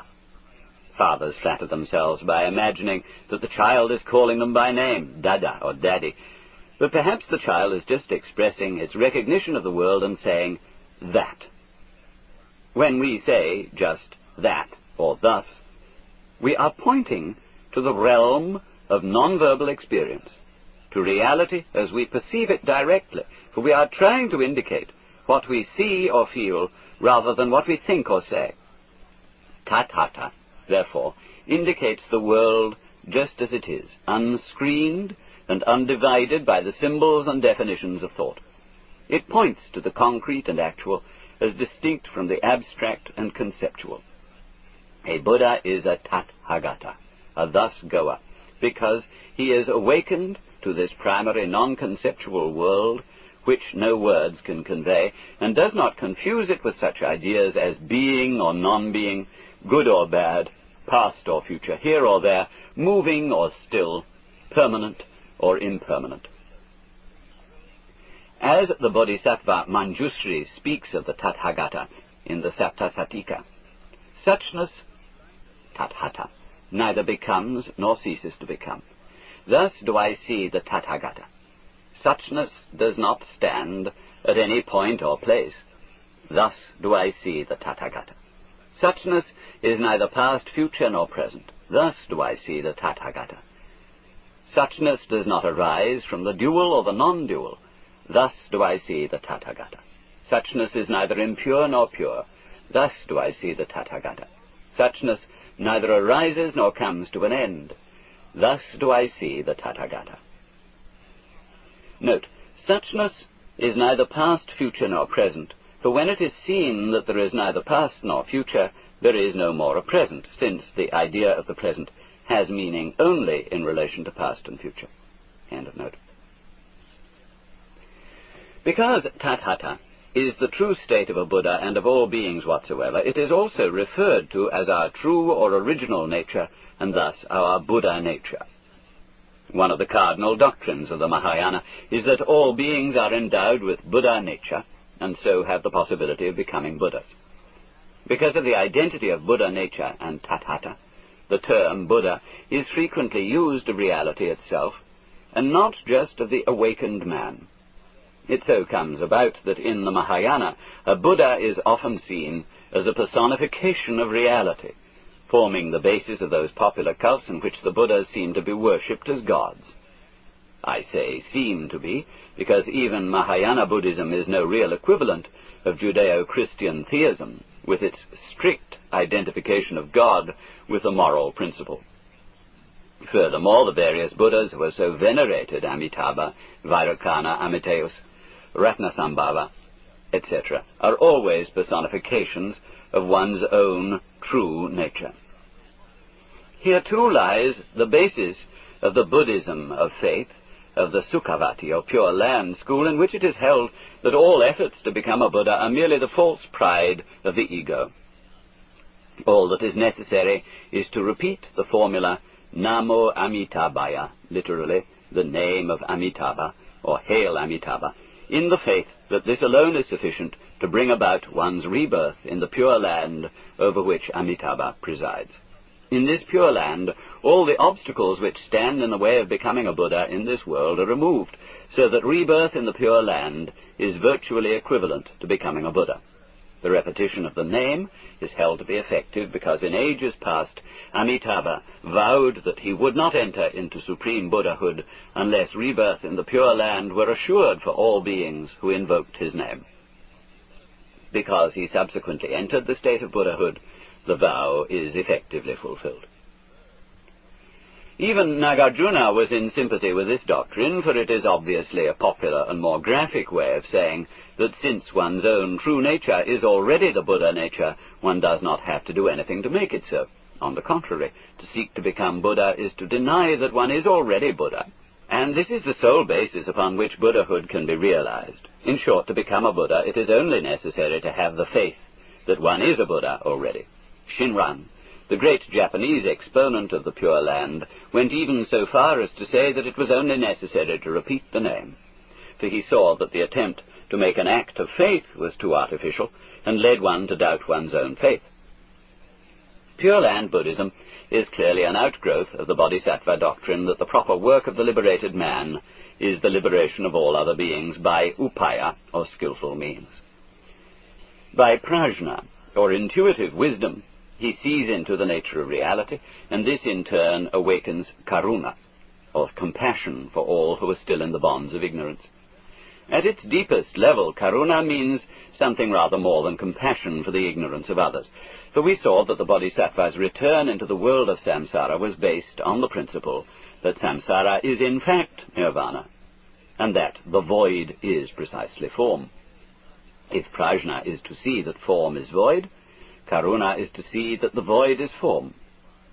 It is therefore an affirmation of the everyday world and its natural suchness, and this is one of the features of the Mahayana most strongly emphasized in Zen. Indeed, it makes nonsense of the idea that Buddhism is always a philosophy of world denial in which the uniqueness of forms has no importance.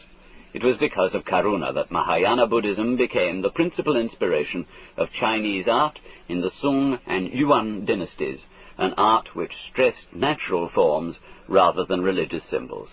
For by karuna it is seen that the dissolution of forms into the void is in no way different from the particular characteristics of the forms themselves. the life of things is only conventionally separable from their death. In reality, the dying is the living.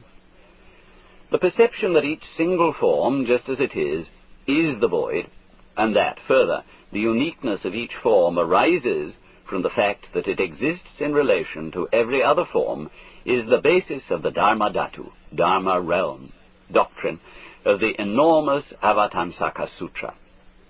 This voluminous work is probably the final culmination of Indian Mahayana, and one of its central images is a vast network of gems or crystals, like a spider's web at dawn, in which each gem reflects all the others. This net of gems is the Dharma Dhatu, the universe, the realm of innumerable dharmas, or thing events. Chinese commentators worked out a fourfold classification of the Dharma Dhatu, which became of considerable importance for Zen late in the Tang dynasty. Their classification of the four Dharma realms was as follows. 1. Shi, the unique individual thing events of which the universe is composed. 2. Li, the principle or ultimate reality underlying the multiplicity of things. 3. Li Shi Wu Ai, between principle and thing, no obstruction, which is to say that there is no incompatibility between nirvana and samsara, void and form. The attainment of the one does not involve the annihilation of the other. 4. Shi Shi Wu Ai, between thing and thing, no obstruction, which is to say that each thing event involves every other, and that the highest insight is simply the perception of them in their natural suchness. At this level, every thing event is seen to be self-determinative, self-generating, or spontaneous, for to be quite naturally what it is, to be tata, just thus, is to be free and without obstruction. The doctrine of the Dharma Dhatu is approximately that the proper harmony of the universe is realized when each thing event is allowed to be freely and spontaneously itself, without interference. Stated more subjectively, it is saying, let everything be free to be just as it is. Do not separate yourself from the world and try to order it around. There is a subtle distinction between this and mere laissez-faire, which may be suggested by the way in which we move our various limbs. Each one moves by itself from within. To walk, we do not pick up our feet with our hands. The individual body is therefore a system of Shi Shi Wu Ai. And the Buddha realizes that the whole universe is his body, a marvelously interrelated harmony organized from within itself rather than by interference from outside.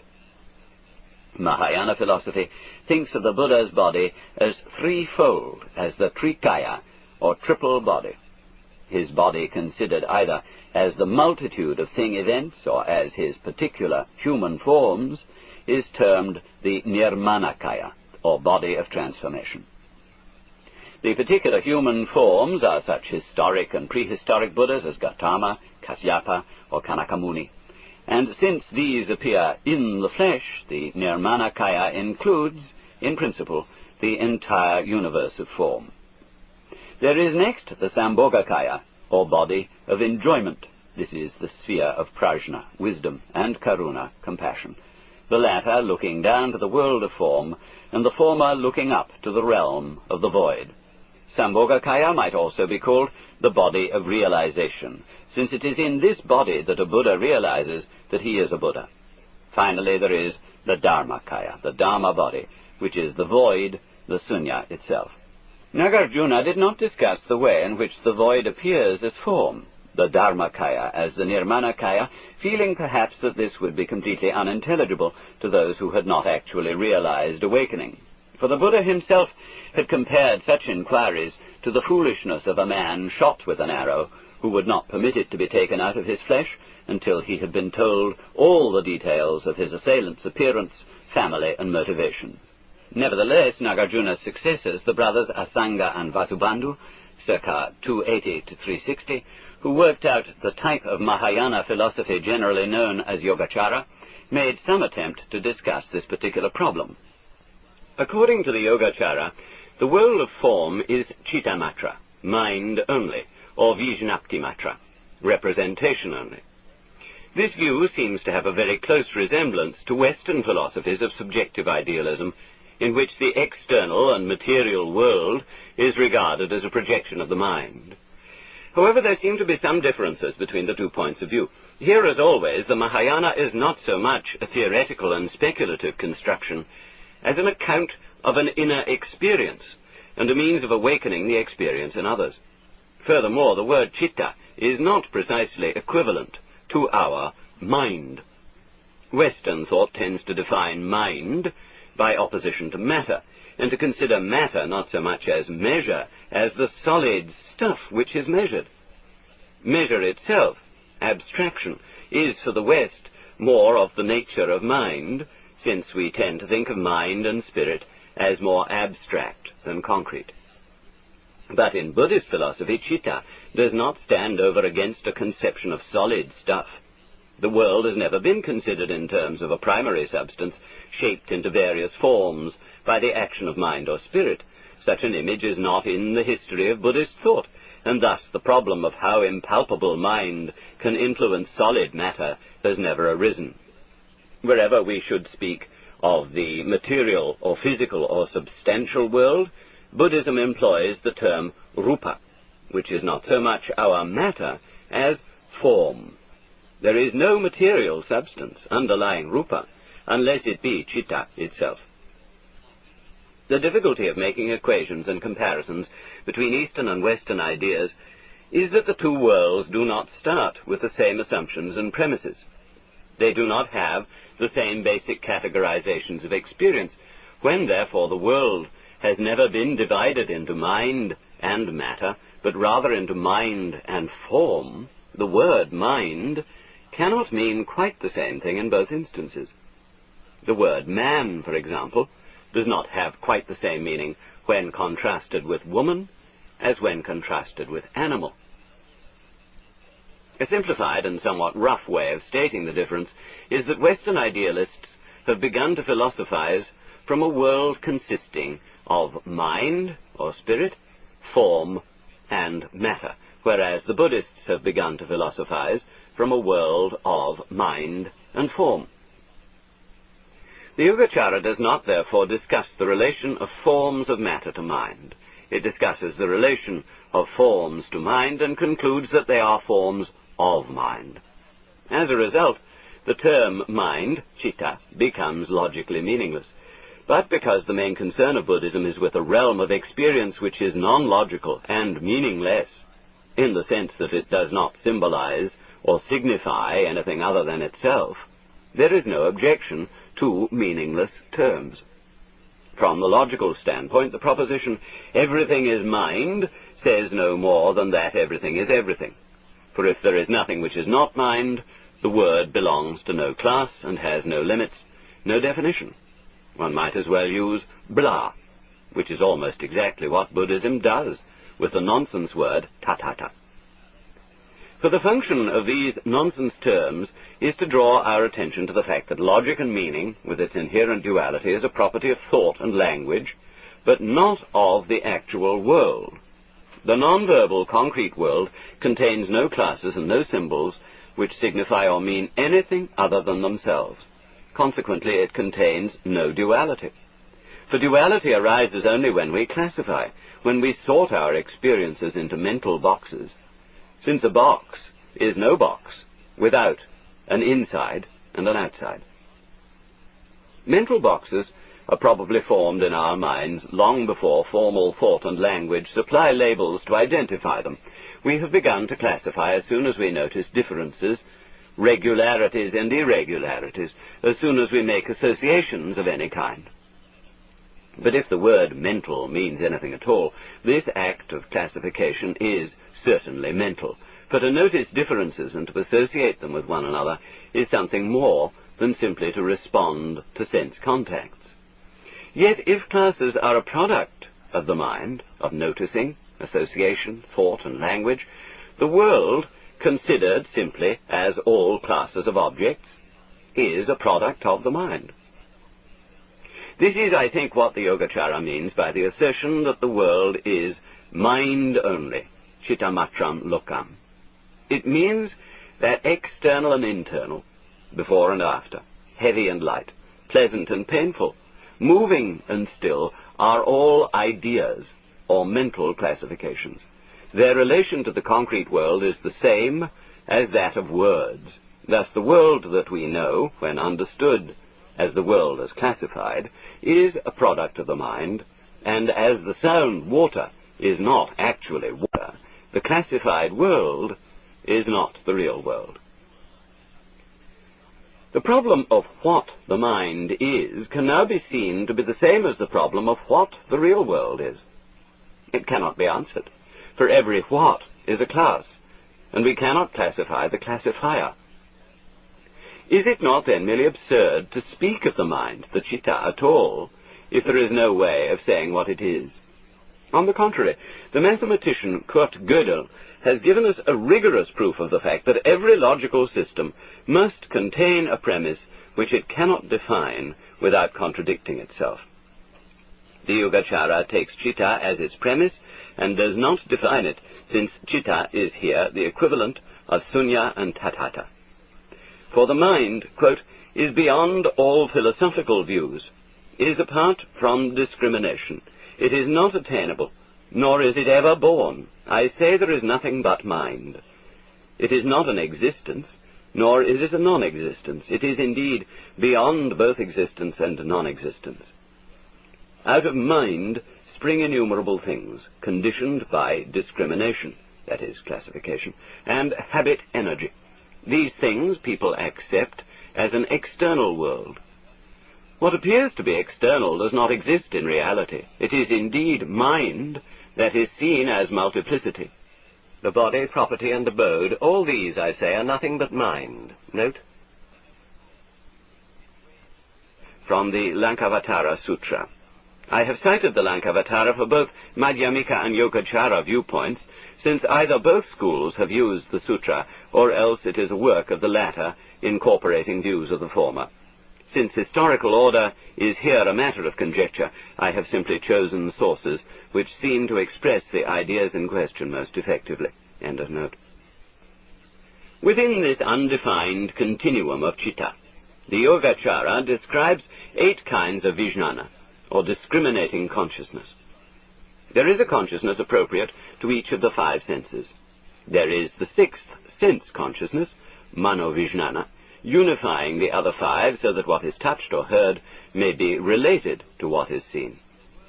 There is manas, center of the mind's discriminative and classifying activity, and finally there is the store consciousness, alaya vijnana, the supra-individual mind, which contains the seeds of all possible forms.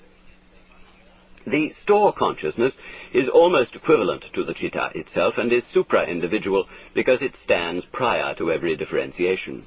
It is not to be conceived as a sort of ghostly gas permeating all beings, since space and extension are likewise here only in potentiality. In other words, the store consciousness is that from which the formal world arises spontaneously or playfully, vikridita. For the Mahayana does not make the mistake of trying to account for the production of the world from the mind by a series of necessary causes. Whatever is linked by causal necessity is of the world of Maya, not beyond it. Speaking somewhat poetically, the world illusion comes out of the great void for no reason, purposelessly, and just because there is no necessity for it to do so. For the activity of the void is playful or vikridita, because it is not motivated action, karma.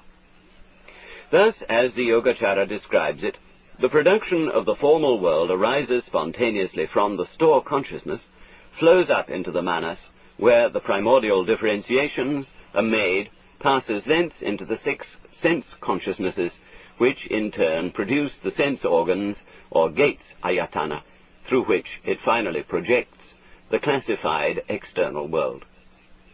The Buddhist yoga, therefore, consists in reversing the process, in stilling the discriminative activity of the mind, and letting the categories of Maya fall back into potentiality, so that the world may be seen in its unclassified suchness. Here karuna awakens, and the bodhisattva lets the projection arise again, having become consciously identified with the playful and purposeless character of the void. Purposeless character of the void.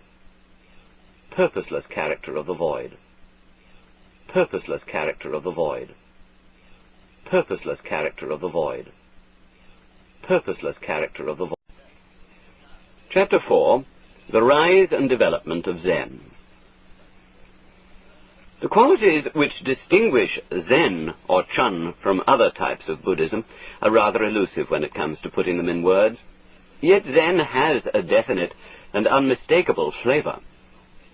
Although the name Zen is dhyana, or meditation, other schools of Buddhism emphasize meditation as much as, if not more than Zen, and at times it seems as if the practice of formal meditation were not necessary to Zen at all. Nor is Zen peculiar in having nothing to say, in insisting that the truth cannot be put into words, for this is already the Madhyamika as well as the teaching of Lao Tzu. Those who know do not speak. Those who speak do not know. Perhaps the special flavor of Zen is best described as a certain directness. In other schools of Buddhism, awakening or bodhi seems remote and almost superhuman, something to be reached only after many lives of patient effort. But in Zen there is always the feeling that awakening is something quite natural, something startlingly obvious which may occur at any moment. If it involves a difficulty, it is just that it is much too simple. Zen is also direct in its way of teaching, for it points directly and openly to the truth and does not trifle with symbolism. Direct pointing, zhe, is the open demonstration of Zen by non-symbolic actions or words, which usually appear to the uninitiated as having to do with the most ordinary secular affairs, or to be completely crazy. In answer to a question about Buddhism, the master makes a casual remark about the weather, or performs some simple action which seems to have nothing to do with philosophical or spiritual matters. However, it is difficult to find many instances of this method before the middle of the Tang dynasty, by which time Zen was already well established. But it is certainly consistent with the emphasis of the earlier masters on immediate awakening in the midst of everyday affairs. No one has been able to find any trace of a specific dhyana school in Indian Buddhism, though because of our lack of historical materials, this is no evidence that it did not exist. If the characteristic note of Zen is immediate or instantaneous awakening, Dunwu, without passing through preparatory stages, there are certainly evidences of this principle in India. The Lankavatara Sutra states that there are both gradual and sudden yugapat, ways of awakening, the former by purification of the tainted outflows or projections, ashrava, of the mind, and the latter by paravritti, an instantaneous turning about within the depths of consciousness, whereby dualistic views are cast off. It is likened to a mirror immediately reflecting whatever forms and images appear before it. There is, too, a clear connection between the idea of immediate awakening and the teaching of the Vajrachedika, or Diamond Cutter Sutra, on the fact that to attain awakening is not to attain anything. In other words, if nirvana is actually here and now, so that to seek it is to lose it, a realization through progressive stages is hardly appropriate. One would have to see into it in the present moment, directly. Although its origins are probably later than those of Zen in China, there is also a tradition of this kind in Tantric Buddhism, and there is nothing to indicate that there was a reverse influence from Chinese Zen. Parallels to Zen sayings may be seen in a 10th century Tantric work by Saraha. If it, the truth, is already manifest, what's the use of meditation? And if it is hidden, one is just measuring darkness. Mantras and tantras, meditation and concentration, they are all a cause of self-deception. Do not defile in contemplation thought that is pure in its own nature, but abide in the bliss of yourself and cease those torments. Whatever you see, that is it, in front, behind, in all the 10 directions. Even today, let your master make an end of delusion. The nature of the sky is originally clear, but by gazing and gazing, the sight becomes obscured. From Saraha's Treasury of Songs, translated by David Snellgrove. Tibetan Buddhism, likewise, comprises a tradition of the short path, considered as a swift and steep ascent to nirvana for those who have the necessary courage, though a doctrine more suggestive of the Zen emphasis on immediacy and naturalness is found in the 6 precepts of Tilopa. No thought, no reflection, no analysis, no cultivation, no intention. Let it settle itself. Immediate release without any special contrivance or intention is also implied in the tantric idea of sahaja, the easy or natural state of the liberated sage. This is not the place to discuss the real meaning of immediate awakening and naturalness, but these instances are cited to show that the tradition of a direct path existed outside China, suggesting some original source in Indian Buddhism. An obvious reason for the lack of materials would be that a principle of this kind, so easily open to misinterpretation, might have been kept as a secret doctrine, discussed openly only in later times. Zen tradition does indeed maintain that immediate awakening is not communicated by the sutras, but has been passed down directly from master to pupil. This does not necessarily imply anything so esoteric as an experience conveyed by telepathy, but something much less sensational. Thus, when Hindu pundits insist that wisdom is not to be gained from the scriptures but only from a teacher or guru, it means that the actual texts, such as the Yoga Sutra, contain only the headings of the doctrine, and that its full explanation requires someone who has learned the oral tradition. To this it should hardly be necessary to add that since the tradition is primarily an experience, words can communicate it no more and no less than any other experience. However, it is not really necessary to suppose that there was ever a specific dhyana school in India. The creation of Zen would seem to be sufficiently explained by the exposure of Daoists and Confucians to the main principles of Mahayana Buddhism. Therefore, the appearance of trends very close to Zen can be seen almost as soon as the great Mahayana Sutras became available in China, that is to say, with the work of the great Indian scholar-monk Kumarajiva. Kumarajiva was translating the sutras in Kuzhang and Chang'an between 384 and 413, at which time one of his outstanding students was the young monk Seng Zhao, 384 to 414, who had started out in life as a copyist of the Confucian and Taoist texts. Seng Zhao had been converted to Buddhism as a result of reading the Vimalakirti Sutra, a text which has exercised considerable influence upon Zen.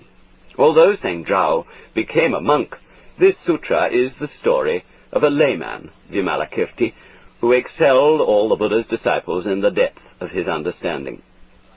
He had surpassed all the other disciples and bodhisattvas by answering a question as to the nature of the non-dual reality with a thunderous silence, an example frequently followed by Zen masters.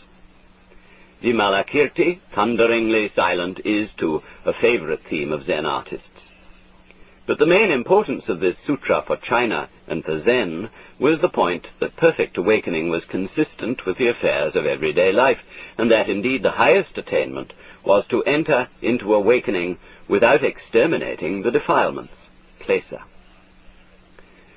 There was an appeal here to both the Confucian and the Taoist mentality. The Confucian's stress on the importance of family life would not easily sympathize with the rigorously monastic type of Buddhism. Though the Chinese Buddhist masters were normally monks, they had large numbers of advanced lay students, and Zen in particular has always attached great importance to the expression of Buddhism in formally secular terms, in arts of every type, in manual labor, and in appreciation of the natural universe. Confucian and Taoist alike would be especially agreeable to the idea of an awakening which did not involve the extermination of human passions, as klesa may also be translated. We have already noted the peculiar trust in human nature which both these philosophies professed. However, not exterminating the passions does not mean letting them flourish untamed. It means letting go of them rather than fighting them, neither repressing passion nor indulging it. For the Taoist is never violent, since he achieves his ends by non-interference, Wu Wei, which is a kind of psychological judo. Zheng Zhao's writings, as well as his commentary on the Vimalakirti Sutra, are full of Taoist quotations and phrases, for he seemed to be following the example of less important, though earlier monks, such as Hui Yuan, 334-416, and Dao An, 312-385, in using extension of the idea Go Yi for explaining Buddhism through Taoist parallels.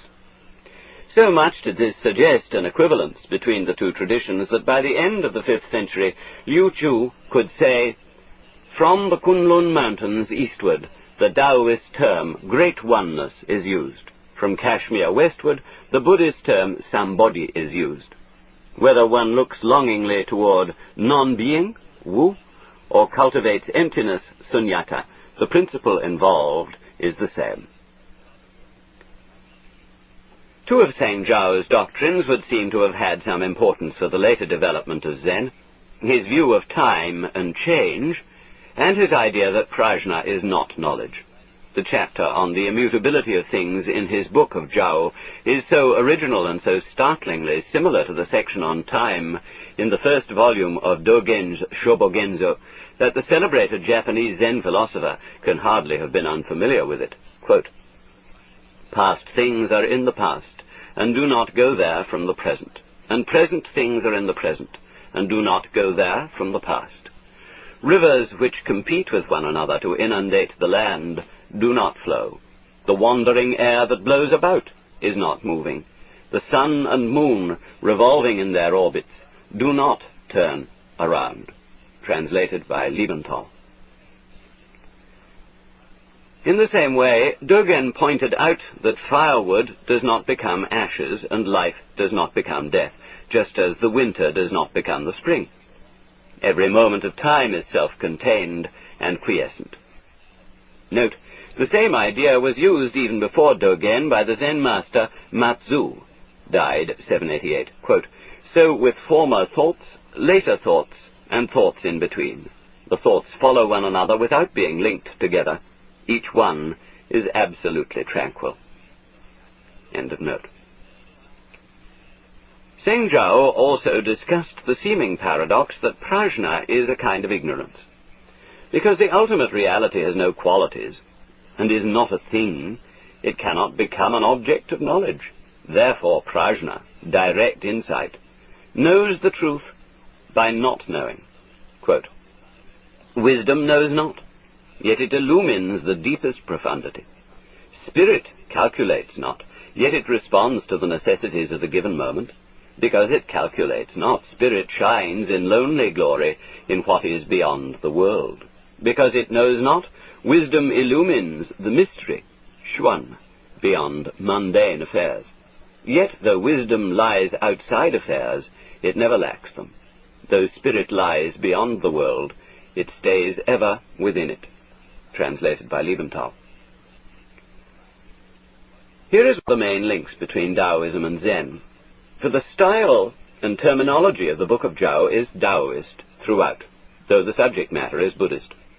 The sayings of the early Zen masters, such as Wei Neng, Shen Wei, and Wang Bo, are full of these very ideas, that truly to know is not to know, that the awakened mind responds immediately without calculation, and that there is no incompatibility between Buddhahood and the everyday life of the world.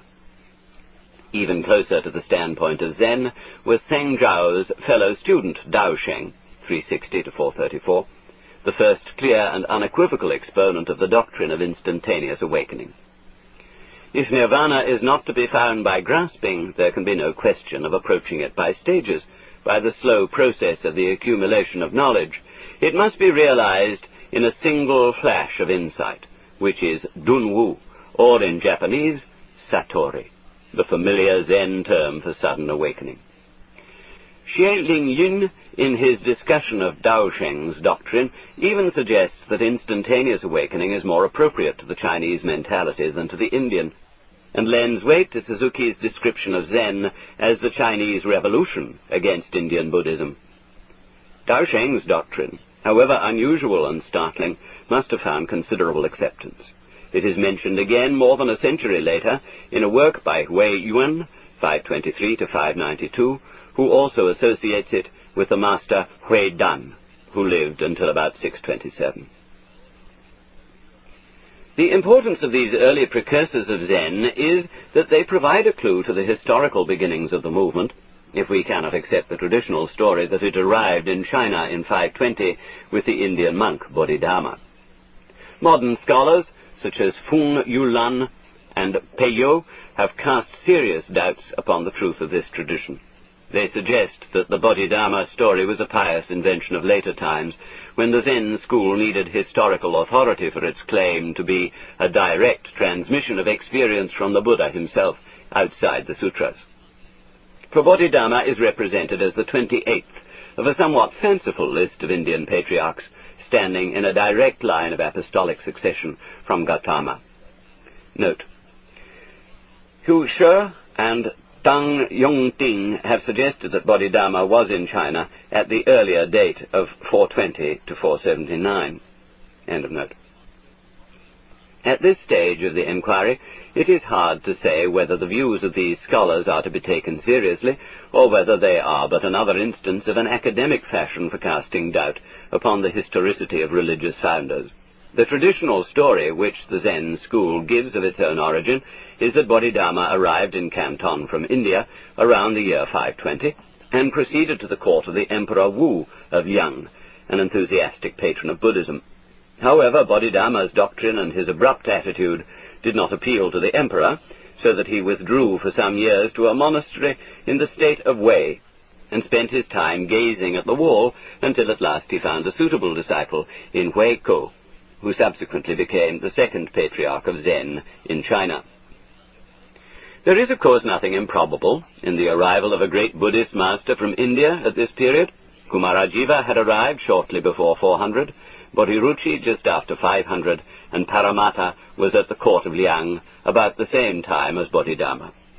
Is it really surprising that there should be no surviving record of his existence until little more than 100 years after his time? These were not the days of newspapers and who's who's, and even in our own excessively documented times, people with important contributions to our knowledge and culture can remain unrecognized and unrecorded until years after their death. Here again it seems that we may as well accept the story of Bodhidharma until there is some really overwhelming evidence against it, recognizing that the ideas of Zheng Chao, Dao Sheng, and others could also have been tributaries to the stream of Zen. One of the reasons for suspecting the Bodhidharma story is that Zen is so Chinese in style that an Indian origin seems improbable. Yet the very Taoistic Zheng Chao was a pupil of Kumarajiva, as was Dao Sheng, and the writings attributed to Bodhidharma and his successors until Huineng, 638 to 713, show the clear transition from an Indian to a Chinese view of dhyana. The absence of any record of a dhyana school in Indian Buddhist literature, or of Bodhidharma in connection with it, is perhaps due to the fact that there never was any dhyana or Zen school even in China until some 200 years after Bodhidharma's time. On the other hand, there would have been an almost universal practice of dhyana, that is, so-chan, Japanese zazen or sitting meditation, among Buddhist monks, and the special instructors who supervised this practice were called dhyana masters, no matter what their school or sect. There were likewise Vinaya masters, or instructors in monastic discipline, and Dharma masters, or instructors in doctrine.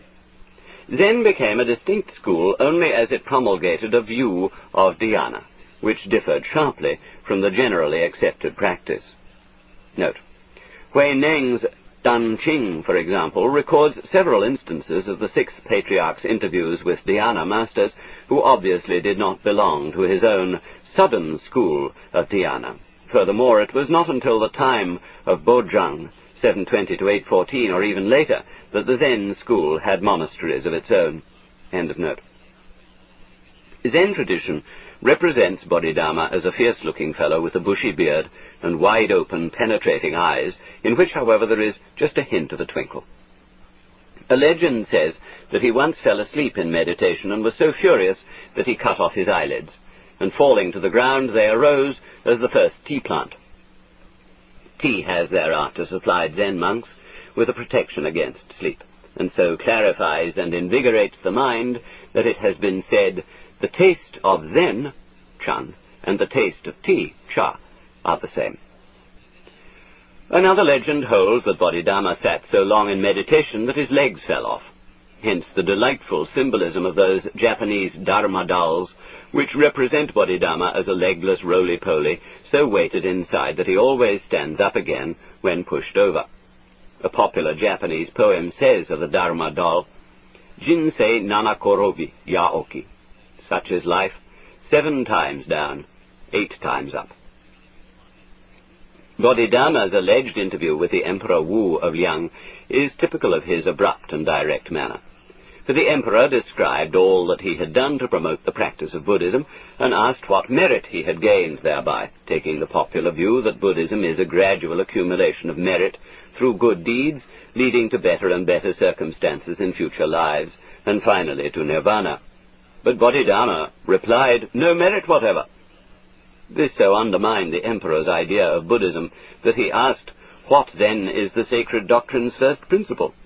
Bodhidharma replied, it's just empty. There's nothing sacred. Who then are you, said the emperor, to stand before us? I don't know. After this interview, so unsatisfactory from the emperor's point of view, Bodhidharma retired to a monastery in Way, where he is said to have spent 9 years in a cave, gazing at the wall, the Guan. Suzuki holds that this is not to be taken literally, and that the expression refers to Bodhidharma's inner state, his exclusion of all grasping thoughts from his mind. Thus Bodhidharma remained until he was approached by the monk Shen Guang, afterwards Wei Ko, 486 to 593 maybe, who was to become Bodhidharma's successor as the second patriarch.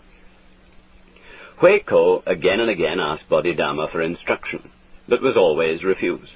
Yet he continued to sit in meditation outside the cave, waiting patiently in the snow, in the hope that Bodhidharma would at last relent.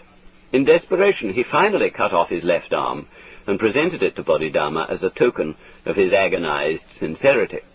At this, Bodhidharma at last asked Wei Ko what he wanted. I have no peace of mind, Shin, said Wei Ko. Please pacify my mind. Bring out your mind here before me, replied Bodhidharma, and I will pacify it. But when I seek my own mind, said Wei Ko, I cannot find it. There, snapped Bodhidharma, I have pacified your mind.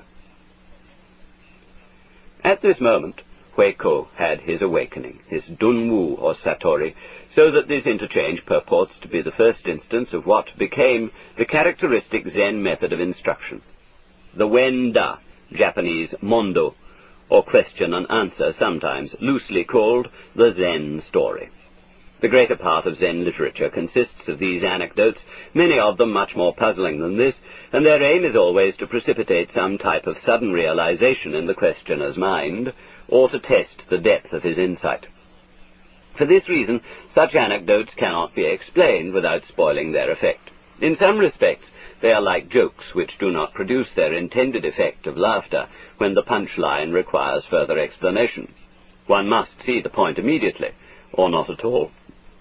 It should furthermore be understood that the main character of these anecdotes is only rarely symbolic, and then usually in a rather secondary way, as when the dialogue contains allusions which are obvious to both parties. But such commentators as Jarnet are, I feel, mistaken in supposing that the main point is the communication of some Buddhist principle by means of a symbol. The Satori which so frequently follows these interchanges is by no means a mere comprehension of the answer to a riddle, for whatever the Zen master says or does is a direct and spontaneous utterance of suchness, of his Buddha nature, and what he gives is no symbol but the very thing. Zen communication is always direct pointing, in line with the traditional 4-phrase summary of Zen: outside teaching, apart from tradition, not founded on words and letters, pointing directly to the human mind, seeing into one's nature, and attaining Buddhahood. Note, in modern Chinese, the first two characters mean something like worldly or outside the fold. In the present context, they are usually taken to mean that the truth of Zen cannot be expressed in any form of doctrine, or that a teacher can do no more than show how to get it for oneself. However, the marvelous ambiguity of Chinese might intentionally allow both meanings. Consider the predominantly secular form of Zen expression, and such sayings as, "Wash out your mouth every time you say Buddha." End of note. The successor to Huiko is said to have been Seng Tsun, died 606, and the story of their initial interview is of the same form as between Huiko and Bodhidharma, except that where Huiko asked for peace of mind, Seng Tsun asked to be cleansed of faults. To him there is attributed a celebrated poem called the Xin Xing Ming, the treatise on faith in the mind. If Seng Tsun was indeed its author, this poem is the first clear and comprehensive statement of Zen. Its Taoist flavor is apparent in the opening lines. The perfect Tao is without difficulty, save that it avoids picking and choosing. And again, follow your nature and accord with the Tao. Saunter along and stop worrying. If your thoughts are tied, you spoil what is genuine. Don't be antagonistic to the world of the senses, for when you are not antagonistic to it, it turns out to be the same as complete awakening. The wise person does not strive, Wu Wei. The ignorant man ties himself up. If you work on your mind with your mind, how can you avoid an immense confusion? Note, the last two lines carry the same point as Huiko's interview with Bodhidharma. End of note. Not only is the poem full of such Taoist terms as Wu Wei and Zhu Run, spontaneity, but its whole attitude is that of letting one's mind alone and trusting it to follow its own nature, in contrast to the more typically Indian attitude of bringing it under rigid control and shutting out the experience of the senses. The fourth patriarch, following Seng Tsun, is believed to have been Dao Xin, 579 to 651. When he came to Seng Tsun, he asked, "What is the method of liberation?" "Who binds you?" replied Seng Tsun. "No one binds me." "Why then," asked Seng Tsun, "should you seek liberation?" And this was Dao Xin's Satori. The Zhuang Deng Lu records a fascinating encounter between Dao Xin and the sage Fa Yung, who lived in a lonely temple on Mount Niu Tu, and was so holy that the birds used to bring him offerings of flowers. As the two men were talking, a wild animal roared close by, and Dao Xin jumped. Fa Yung commented, "I see it is still with you," referring, of course, to the instinctive passion, klesa, of fright. Shortly afterwards, while he was for a moment unobserved, Dao Xin wrote the Chinese character for Buddha on the rock where Fa Yung was accustomed to sit. When Fa Yung returned to sit down again, he saw the sacred name and hesitated to sit. "I see," said Dao Xin, "it is still with you." At this remark, Fa Yung was fully awakened, and the birds never brought any more flowers.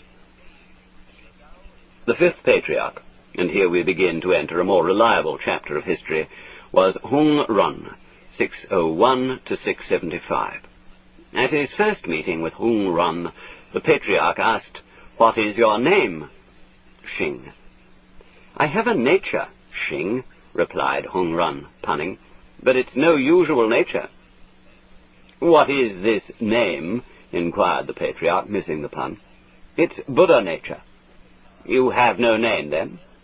"That's because it's an empty nature." Hung Run was apparently the first of the patriarchs to have any large following, for it is said that he presided over a group of some 500 monks in a monastery on the Yellow Plum Mountain, Wangmei Shan, at the eastern end of modern Hubei. He is, however, much overshadowed by his immediate successor, Wei Neng, 637 to 713, whose life and teaching mark the definitive beginning of a truly Chinese Zen, of Zen as it flourished during what was later called the epoch of Zen activity, the latter 200 years of the Tang dynasty, from about 700 to 906. One must not overlook Hui Neng's contemporaries, for he lived at a time which was most creative for Chinese Buddhism as a whole. The great translator and traveller Xuanzang had returned from India in 645 and was expounding the Vijnaptimatra, representational-only doctrines of the Yogacara, in Chang'an. His former student, Fazang, 643 to 712, was developing the important school of the Huayan, Japanese Kegon, based on the Avatamsaka Sutra, and which later provided Zen with a formal philosophy. Nor must we forget that not so long before these two men, Zhe Kai, 538 to 597, had written his remarkable treatise on the Mahayana method of cessation and contemplation, containing the fundamental teaching of the Tiantai school, which is in many ways close to Zen. Much of Zhe Kai's treatise foreshadows in both content and terminology the doctrines of Hui Neng and some of his immediate successors. Hui Neng is said to have had his first awakening when, almost as a boy, he happened to overhear someone reading the Vajrachedika. He set out almost at once for Hung Run's monastery at Wangmei to have his understanding confirmed and to receive further instruction. We should note for future reference that his original Satori occurred spontaneously without the benefit of a master, and that his biography represents him as an illiterate peasant from the neighborhood of Canton. Apparently, Hung Run immediately recognized the depth of his insight, but fearing that his humble origins might make him unacceptable in a community of scholarly monks, the patriarch put him to work in the kitchen compound. Some time later, the patriarch announced that he was looking for a successor to whom he might transmit his office, together with the robe and begging bowl said to have been handed down from the Buddha, which were its insignia. This honor was to be conferred upon the person who submitted the best poem, expressing his understanding of Buddhism. The chief monk of the community was then a certain Shen Shu, and all the others naturally assumed that the office would go to him, and so made no attempt to compete.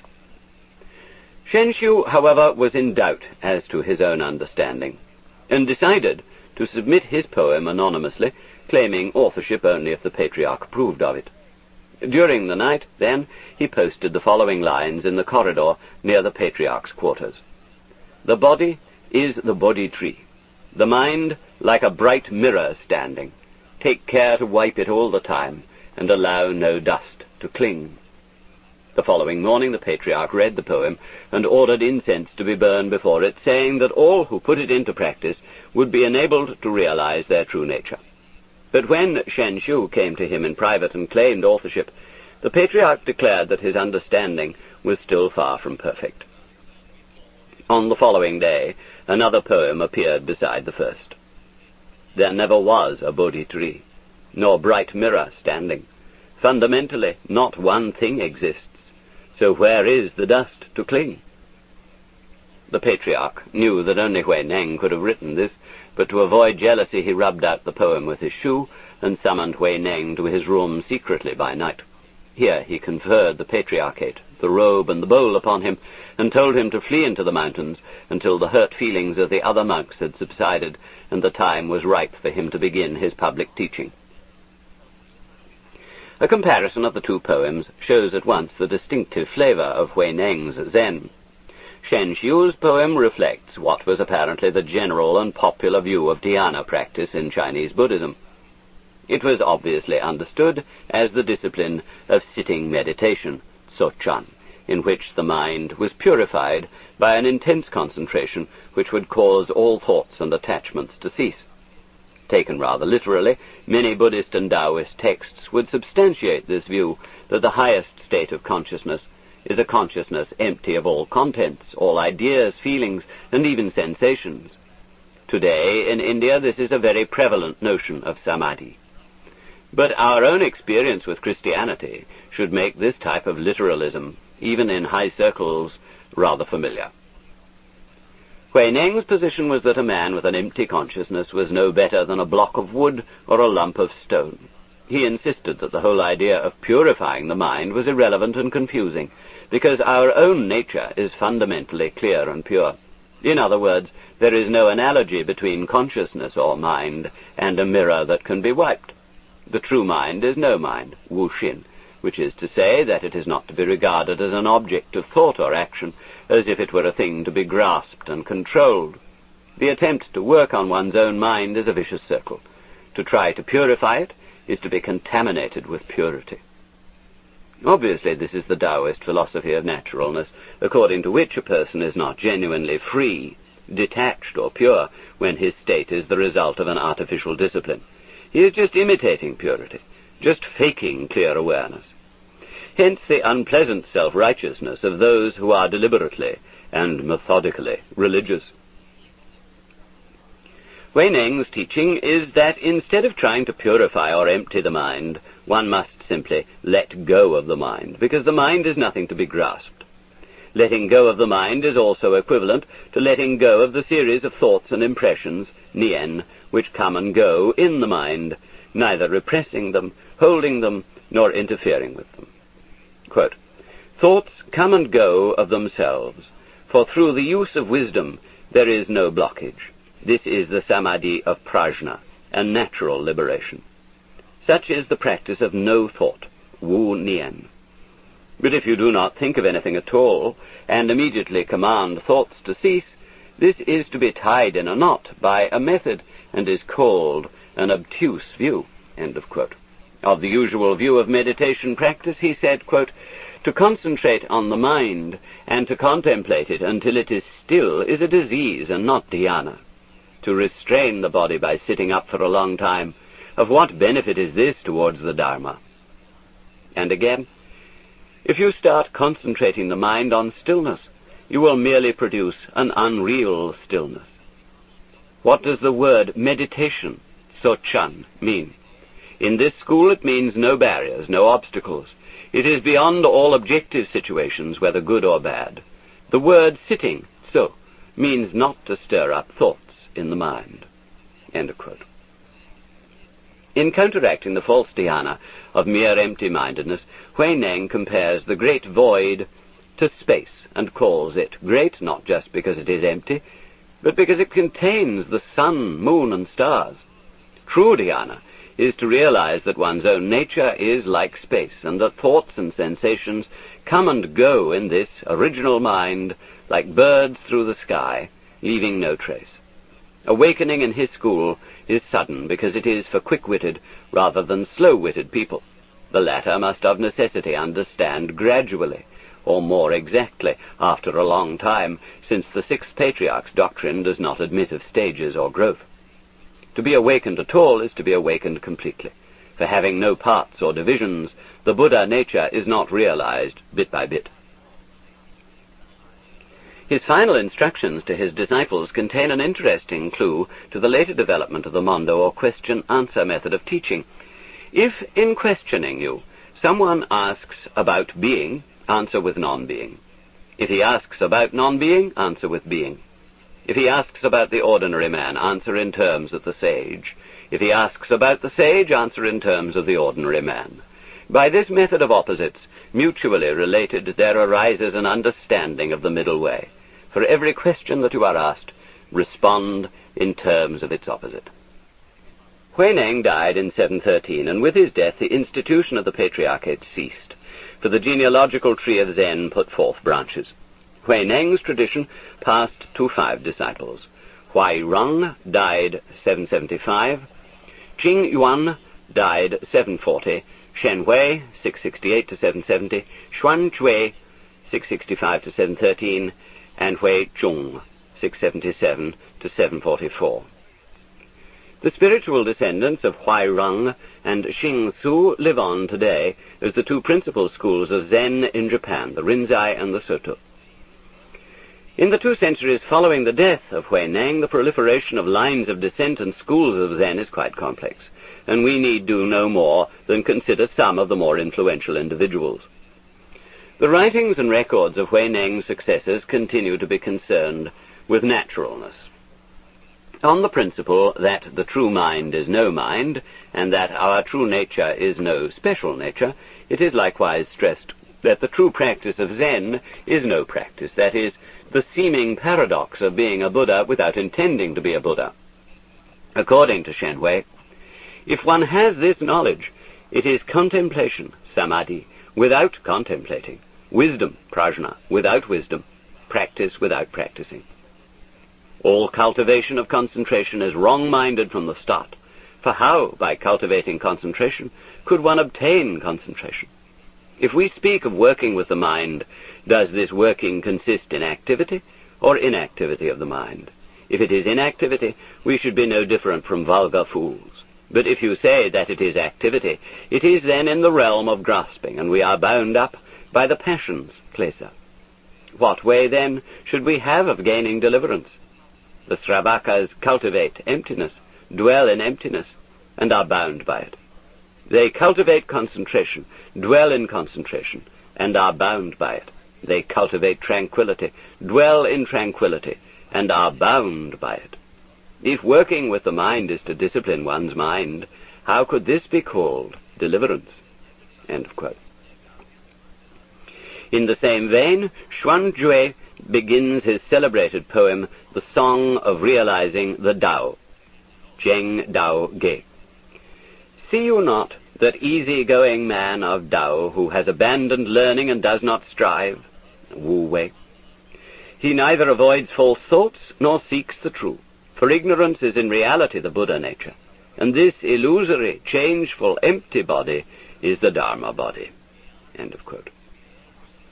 The following story is told of Huairong initiating into Zen his great successor, Ma Zu, died 788, who was at the time practicing sitting meditation at the monastery of Chuanfa. Your Reverence, asked Huairong, what is the objective of sitting in meditation? The objective, answered Matsu, is to become a Buddha. Thereupon Huairong picked up a floor tile and began to polish it on a rock. What are you doing, master? Asked Matsu. I am polishing it for a mirror, said Huairong. How could polishing a tile make a mirror? How could sitting in meditation make a Buddha? Matsu was the first Zen master celebrated for strange words and extraordinary behavior, and is described as one who walked like a bull and glared like a tiger. When a monk asked him, how do you get into harmony with the Tao? Matsu replied, I am already out of harmony with the Tao. He was the first to answer questions about Buddhism by hitting the questioner, or by giving a loud shout, Ho! Sometimes, however, he was more discursive, and one of his lectures takes up the problem of discipline thus. The Tao has nothing to do with discipline. If you say that it is attained by discipline, when the discipline is perfected, it can again be lost. Or, finishing the discipline turns out to be losing the Tao. If you say that there is no discipline, this is to be the same as ordinary people. End of quote. Xing Su's disciple, Shi Tu, 700 to 790, in the line of Soto Zen, was even more forthright. My teaching, which has come down from the ancient Buddhas, is not dependent on meditation, dhyana, or on diligent application of any kind.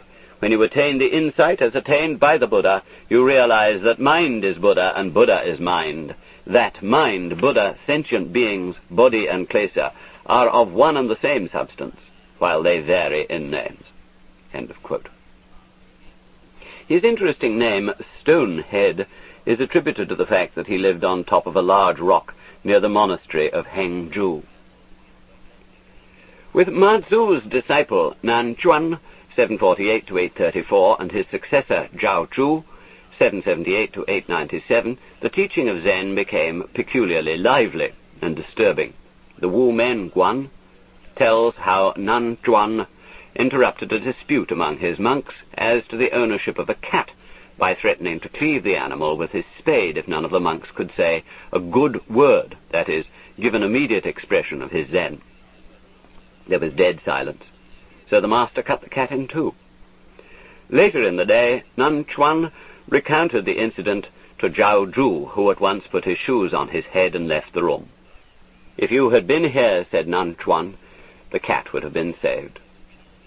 Zhao Zhu is said to have had his awakening after the following incident with Nanchuan. Zhao Zhu asked, what is the Tao? The master replied, your ordinary, that is, natural, mind is the Tao. how can one return into accord with it? By intending to accord, you immediately deviate. But without intention, how can one know the Tao? The Tao, said the Master, belongs neither to knowing nor not knowing. Knowing is false understanding. Not knowing is blind ignorance. If you really understand the Tao beyond doubt, it's like the empty sky. Why drag in right and wrong? When Zhaozhu was asked whether a dog has Buddha nature, which is certainly the usual Mahayana doctrine, he gave the one word, no. Wu, Japanese mu. When a monk asked him for instruction, he merely inquired whether he had eaten his gruel, and then added, go wash your bowl. When asked about the spirit which remains when the body has decomposed, he remarked, this morning it's windy again. Madzu had another notable disciple in Bo Zhang, 720 to 814, who is said to have organized the first purely Zen community of monks, and to have laid down its regulations on the principle that a day of no working is a day of no eating. Since his time, a strong emphasis on manual work and some degree of self-support has been characteristic of Zen communities. It might be remarked here that these are not exactly monasteries in the Western sense. They are rather training schools from which one is free to depart at any time without censure. Some members remain monks for their whole lives, others become secular priests in charge of small temples, still others may return into lay life. Note, the somewhat misleading word monk seems to be the inevitable translation of Seng, though Yun Shui, cloud and water, is a common and revealingly picturesque term for the Zen student, who drifts like a cloud and flows like water. But I am at a loss to find a concise English expression for this term. End of note. To Bojang is attributed the famous definition of Zen, when hungry eat, when tired sleep.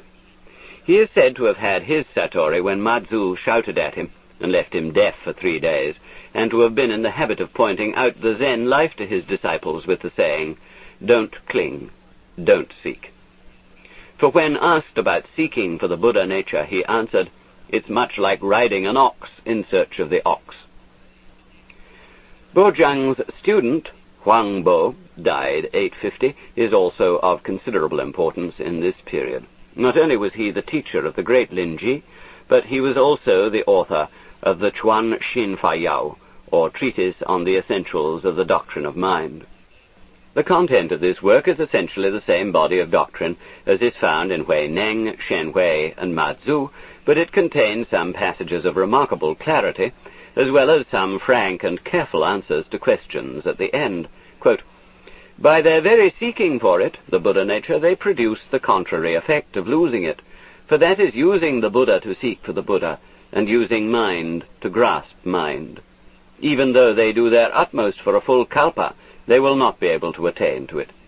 If those who study the Tao do not awake to this mind substance, they will create a mind over and above mind, seek the Buddha outside themselves, and remain attached to forms, practices and performances, all of which is harmful, and not the way to supreme knowledge. End of quote. Much of it is devoted to a clarification of what is meant by the void, and by the terms no mind, wu xin, and no thought, wu nian, all of which are carefully distinguished from literal blankness or nothingness. The use of Taoist language and ideas is found throughout the text. Quote, fearing that none of you would understand, they, the Buddhas, gave it the name Tao, but you must not base any concept upon that name. So it is said that when the fish is caught, the trap is forgotten. From Chuangzu. When body and mind achieve spontaneity, the Tao is reached and universal mind can be understood. In former times, men's minds were sharp. Upon hearing a single sentence, they abandoned study, and so came to be called the sages who, abandoning learning, rest in spontaneity. In these days, people only seek to stuff themselves with knowledge and deductions, placing great reliance on written explanations, and calling all this the practice. End of quote. It appears, however, that Huang Bo's personal instruction of his disciples was not always so explanatory. Lin Ji, Japanese Rinzai, died 867, could never get a word out of him. Every time he attempted to ask a question, Huang Bo struck him, until in desperation he left the monastery and sought the advice of another master, Daoism, who scolded him for being so ungrateful for Huang Bo's grandmotherly kindness. This awakened Lin Ji, who again presented himself before Huang Bo. This time, however, it was Lin Ji who did the striking, saying, "There is not much in Huang Bo's Buddhism after all." The record of Lin Ji's teaching, the Lin Ji Lu, Japanese Rinzai Roku, shows a character of immense vitality and originality, lecturing his students in informal and often somewhat racy language. It is as if Lin Ji were using the whole strength of his personality to force the student into immediate awakening. Again and again he berates them for not having enough faith in themselves, for letting their minds gallop around in search of something which they have never lost, and which is right before you at this very moment. Awakening for Lin Ji seems primarily a matter of nerve, the courage to let go without further delay in the unwavering faith that one's natural, spontaneous functioning is the Buddha mind. His approach to conceptual Buddhism, to the student's obsession with stages to be reached and goals to be attained, is ruthlessly iconoclastic. Quote, "Why do I talk here? Only because you followers of the Tao go galloping around in search of the mind and are unable to stop it. On the other hand, the ancients acted in a leisurely way, appropriate to circumstances as they arose. Oh, you followers of the Tao, when you get my point of view, you will sit in judgment on top of the Buddha's heads. Those who have completed the 10 stages will seem like underlings, and those who have arrived at supreme awakening will seem as if they had kangs around their necks. The Arhans and Pratyeka Buddhas are like a dirty privy. Bodhi and Nirvana are like hitching posts for a donkey." End of quote. On the importance of the natural or unaffected wu-shi life, he is especially emphatic. There is no place in Buddhism for using effort. Just be ordinary and nothing special. Relieve your bowels, pass water, put on your clothes, and eat your food. When you're tired, go and lie down. Ignorant people may laugh at me, but the wise will understand. As you go from place to place, if you regard each one as your own home, they will all be genuine, for when circumstances come, you must not try to change them. Thus, your usual habits of feeling, which make karma for the 5 hells, will of themselves become the great ocean of liberation." End of quote. And on creating karma through seeking liberation, outside the mind there is no dharma, and inside also there is nothing to be grasped. What is it that you seek? You say on all sides that the Tao is to be practiced and put to the proof. Don't be mistaken. If there is anyone who can practice it, this is entirely karma-making for birth and death. You talk about being perfectly disciplined in your 6 senses and in the 10,000 ways of conduct, but as I see it, all this is creating karma. To seek the Buddha and to seek the Dharma is precisely making karma for the hells." End of quote. In Mazu, Nanchuan, Chaozhou, Huang Bo, and Lin Ji, we can see the flavor of Zen at its best. Taoist and Buddhist, as it is in its original inspiration, it is also something more. It is so earthy, so matter-of-fact, and so direct. The difficulty of translating the records of these masters is that their style of Chinese is neither classical nor modern, but rather the colloquial speech of the Tang dynasty. Its naturalness is less refined, less obviously beautiful than that of the Taoist sages and poets. It is almost rough and common. I say almost because the expression is not really correct. We are at a loss for parallels from other cultures for comparison, and the Western student can best catch its flavor through observing the works of art which it was subsequently to inspire. The best image might be a garden, consisting of no more than an expanse of raked sand as a ground for several unhewn rocks overgrown with lichens and moss, such as one may see today in the Zen temples of Kyoto. The media are the simplest imaginable. The effect is as if man had hardly touched it, as if it had been transported unchanged from the seashore. But in practice, only the most sensitive and experienced artist can achieve it. This sounds, of course, as though Zen flavor were a studied and affected primitivism. Sometimes it is. But the genuine Zen flavor is when a man is almost miraculously natural, without intending to be so.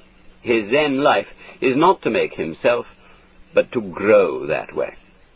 Thus it should be obvious that the naturalness of these tongue masters is not to be taken just literally, as if Zen were merely to glory in being a completely ordinary vulgar fellow who scatters ideals to the wind and behaves as he pleases, for this would in itself be an affectation. The naturalness of Zen flourishes only when one has lost effectiveness and self-consciousness of every description. But a spirit of this kind comes and goes like the wind, and is the most impossible thing to institutionalize and preserve. Yet in the late Tang dynasty, the genius and vitality of Zen was such that it was coming to be the dominant form of Buddhism in China, though its relation to other schools was often very close.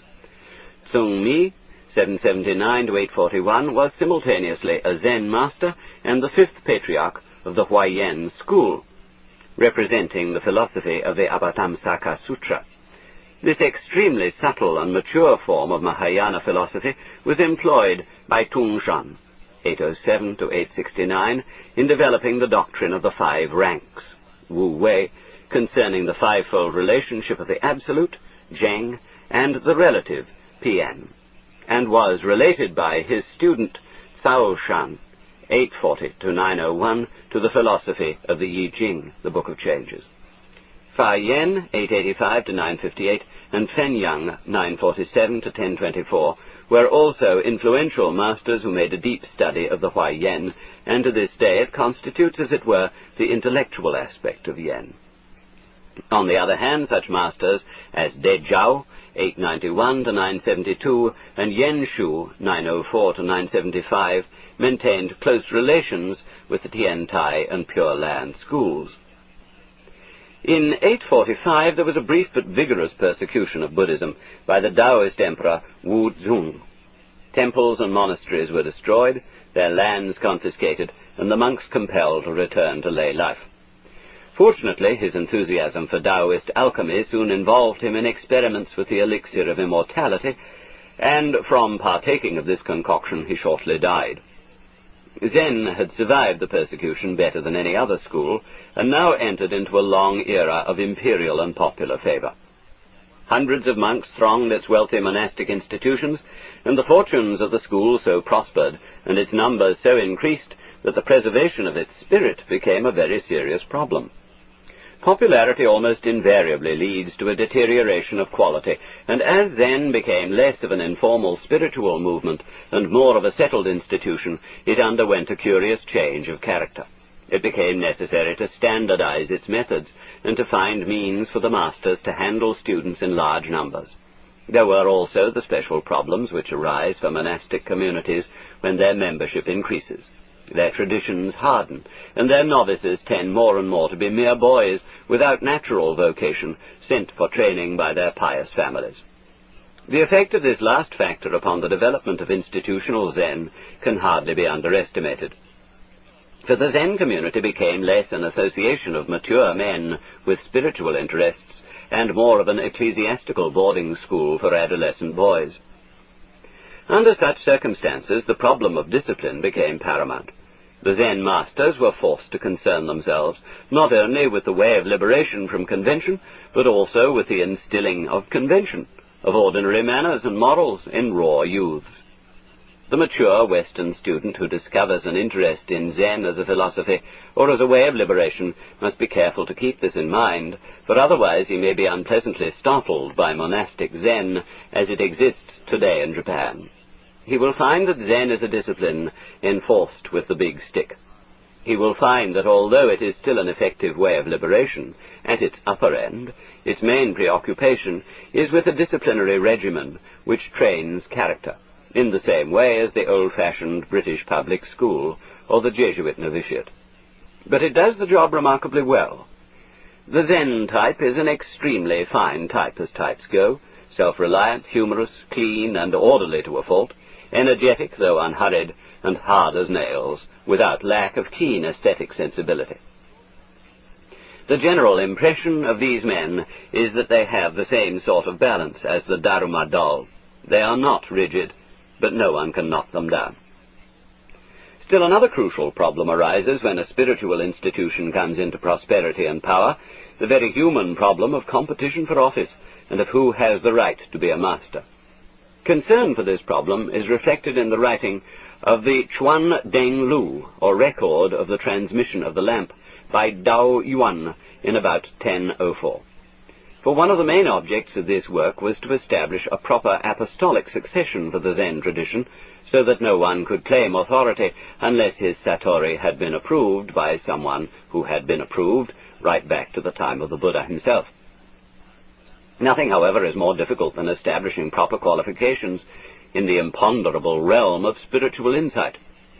Where the candidates are few, the problem is not so grave, but where one master is responsible for some hundreds of students, the process of teaching and testing requires standardization.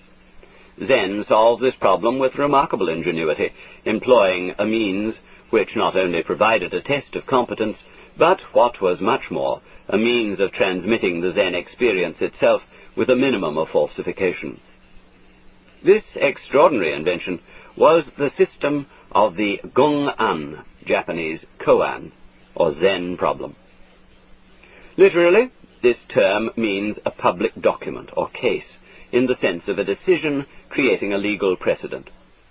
Thus the koan system involves passing a series of tests based on the mondo or anecdotes of the old masters.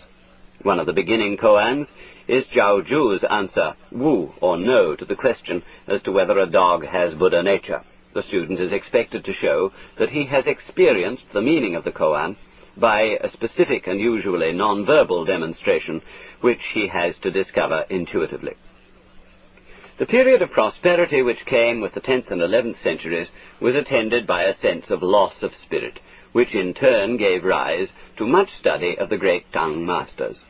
Their anecdotes were subsequently collected in such anthologies as the Bi Yen Lu, 1125, and the Wu Men Guan, 1229. The use of these anecdotes for the koan method was originated by Yuan Wu, 1063 to 1135, and his disciple Da Hui, 1089 to 1163, in the 10th or 11th generation of descent from Lin Ji. However, something which already began to resemble it was employed by Huang Long, 1002 to 1069, in order to cope with his particularly large following. He devised 3 test questions known as Huang Long's 3 barriers. Question: everybody has a place of birth. Where is your place of birth? Answer: early this morning I ate white rice gruel. Now I'm hungry again. Question: how is my hand like the Buddha's hand? Answer: playing the lute under the moon. Question: how is my foot like a donkey's foot? Answer: when the white heron stands in the snow, it has a different color. No doubt the answers given were the original replies to the questions, but later the problem becomes both the question and its answer, for the student is expected to see into the relationship between the two, which, to say the least, is none too obvious. For the moment it is enough to say that every koan has a point, which is some aspect of Zen experience, that its point is often concealed by being made very much more apparent than one would expect, and that koans are concerned not only with the primary awakening to the void, but also with its subsequent expression in life and thought. The koan system was developed in the Linji, Rinzai school of Zen, but not without opposition. The Soto school felt that it was much too artificial, whereas the koan advocates used this technique as a means for encouraging that overwhelming feeling of doubt, yi jing, which they felt to be essential as a prerequisite for satori. The Soto school argued that it lent itself too easily to that very seeking for satori which thrusts it away, or, what is worse, induces an artificial satori. Adherents of the Rinzai school sometimes say that the intensity of the satori is proportionate to the intensity of the feeling of doubt, of blind seeking which precedes it. But for Soto this suggests that such a satori has a dualistic character, and is thus no more than an artificial emotional reaction. Thus the Soto view was that proper dhyana lay in motiveless action, wu wei, in sitting just to sit, or walking just to walk. The two schools, therefore, came to be known respectively as Kanhua Zen, observing the anecdote Zen, and Mojao Zen, silently illumined Zen. The Rinzai school of Zen was introduced into Japan in 1191 by the Japanese Tiantai monk Eisai, 1141 to 1215, who established monasteries at Kyoto and Kamakura under imperial patronage. The Soto school was introduced in 1227 by the extraordinary genius Dogen, 1200 to 1225, who established the great monastery of Eiheiji, refusing, however, to accept imperial favors. It should be noted that Zen arrived in Japan shortly after the beginning of the Kamakura era, when the military dictator Yoritomo and his samurai followers had seized power from the hands of the then somewhat decadent nobility. This historical coincidence provided the military class, the samurai, with a type of Buddhism which appealed to them strongly because of its practical and earthy qualities and because of the directness and simplicity of its approach. Thus there arose that peculiar way of life called Bushido, the Tao of the warrior, which is essentially the application of Zen to the arts of war. The association of the peace-loving doctrine of the Buddha with the military arts has always been a puzzle to Buddhists of other schools. It seems to involve the complete divorce of awakening from morality.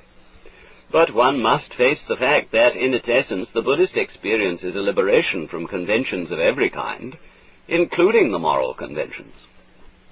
On the other hand, Buddhism is not a revolt against convention, and in societies where the military caste is an integral part of the conventional structure, and the warrior's role an accepted necessity, Buddhism will make it possible for him to fulfill that role as a Buddhist. The medieval cult of chivalry should be no less of a puzzle to the peace-loving Christian. The contribution of Zen to Japanese culture has by no means been confined to Bushido.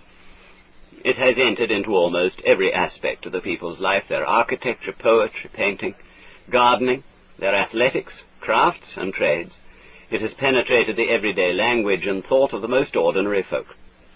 For by the genius of such Zen monks as Dogen, Hakuin, and Bankei, by such poets as Ryokan and Basho, and by such a painter as Sesshu, Zen has been made extraordinarily accessible to the common mind.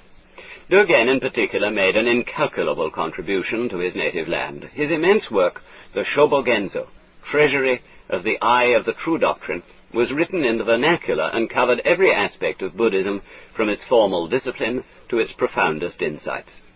His doctrine of time, change, and relativity is explained with the aid of the most provoking poetic images, and it is only regrettable that no one has yet had the time and talent to translate this work into English.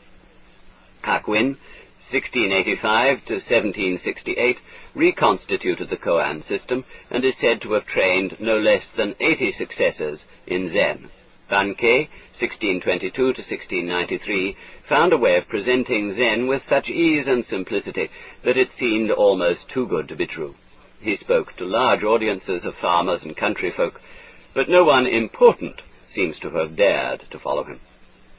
Meanwhile, Zen continued to prosper in China until well into the Ming dynasty, 1368 to 1643, when the divisions between the various schools of Buddhism began to fade, and the popularity of the Pure Land school, with its easy way of invoking the name of Amitabha, began to be fused with koan practice, and at last to absorb it.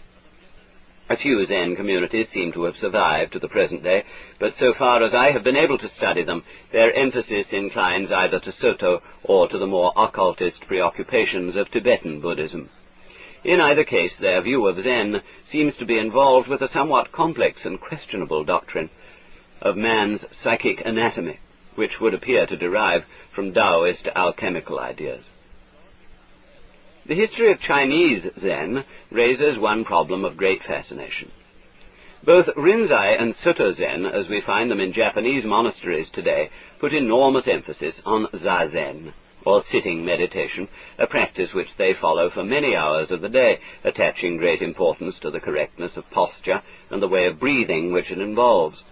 To practice Zen is, to all intents and purposes, to practice zazen, to which the Rinzai school adds Sanzen, the periodic visits to the master, Roshi, for presenting one's view of the koan. However, the Shen Hui Hozhang Yiqi records the following conversation between Shen Hui and a certain Cheng. The master asked Dhyana master Cheng what method must be practiced to see into one's own nature. It is first of all necessary to apply oneself to the practice of sitting cross-legged in samadhi. Once samadhi is obtained, one must, by means of samadhi, awaken prajna in oneself. By prajna, one is able to see into one's own nature. Shen Hui. When one practices samadhi, isn't this a deliberate activity of the mind? Cheng. Yes. Shen Hui. Then this deliberate activity of the mind is an activity of restricted consciousness, and how can it bring seeing into one's own nature? Cheng. To see into one's own nature, it is necessary to practice samadhi. How could one see it otherwise? Shen Hui. All practice of samadhi is fundamentally a wrong view. How, by practicing samadhi, could one attain samadhi? We have already mentioned the incident between Matsu and Huai Rong, in which the latter compared sitting in meditation to polishing a tile for a mirror. On another occasion, Huai Rong said, "To train yourself in sitting meditation, Zazen, is to train yourself to be a sitting Buddha. If you train yourself in Zazen, you should know that Zen is neither sitting nor lying. If you train yourself to be a sitting Buddha, you should know that the Buddha is not a fixed form. Since the Dharma has no fixed abode, it is not a matter of making choices. If you make yourself a sitting Buddha, this is precisely killing the Buddha. If you adhere to the sitting position, you will not attain the principle of Zen." End of quote. This seems to be the consistent doctrine of all the Tang masters, from Huineng to Linji. Nowhere in their teachings have I been able to find any instruction in or recommendation of the type of Zazen which is today the principal occupation of Zen monks. On the contrary, the practice is discussed time after time in the apparently negative fashion of the two quotations just cited. It could be assumed that Zazen was so much the normal rule of the Zen monk's life that our sources do not bother to discuss it, and that their teachings are designed solely for advanced students who have so mastered Zazen that the time has come to go beyond it. This, however, does not agree too well with the references to the enormous clerical and lay audiences attending some of the discourses, since it would be somewhat fantastic to suppose that China was swarming with accomplished yogis. The discourses frequently begin by saying, in a rather brief and offhand fashion, that these teachings are for those who are well trained in the Buddhist virtues. But this could mean no more than that they are for mature people who have mastered the ordinary social and moral conventions, and are therefore not in danger of using Buddhism as a pretext for rebellion against the common decencies. Alternatively, it could be assumed that the type of Zazen under criticism is Zazen practiced for a purpose, to get Buddhahood, instead of sitting just to sit. This would concur with the Soto objection to the Rinzai school with its method of cultivating the state of great doubt by means of the koan. While the Soto is not quite fair to the Rinzai in this respect, this would certainly be a plausible interpretation of the early master's doctrine. However, there are several references to the idea that prolonged sitting is not much better than being dead. There is, of course, a proper place for sitting, along with standing, walking, and lying, but to imagine that sitting contains some special virtue is attachment to form. Thus, in the Dan Jing, Huineng says, "A living man who sits and does not lie down, a dead man who lies down and does not sit. After all, these are just dirty skeletons."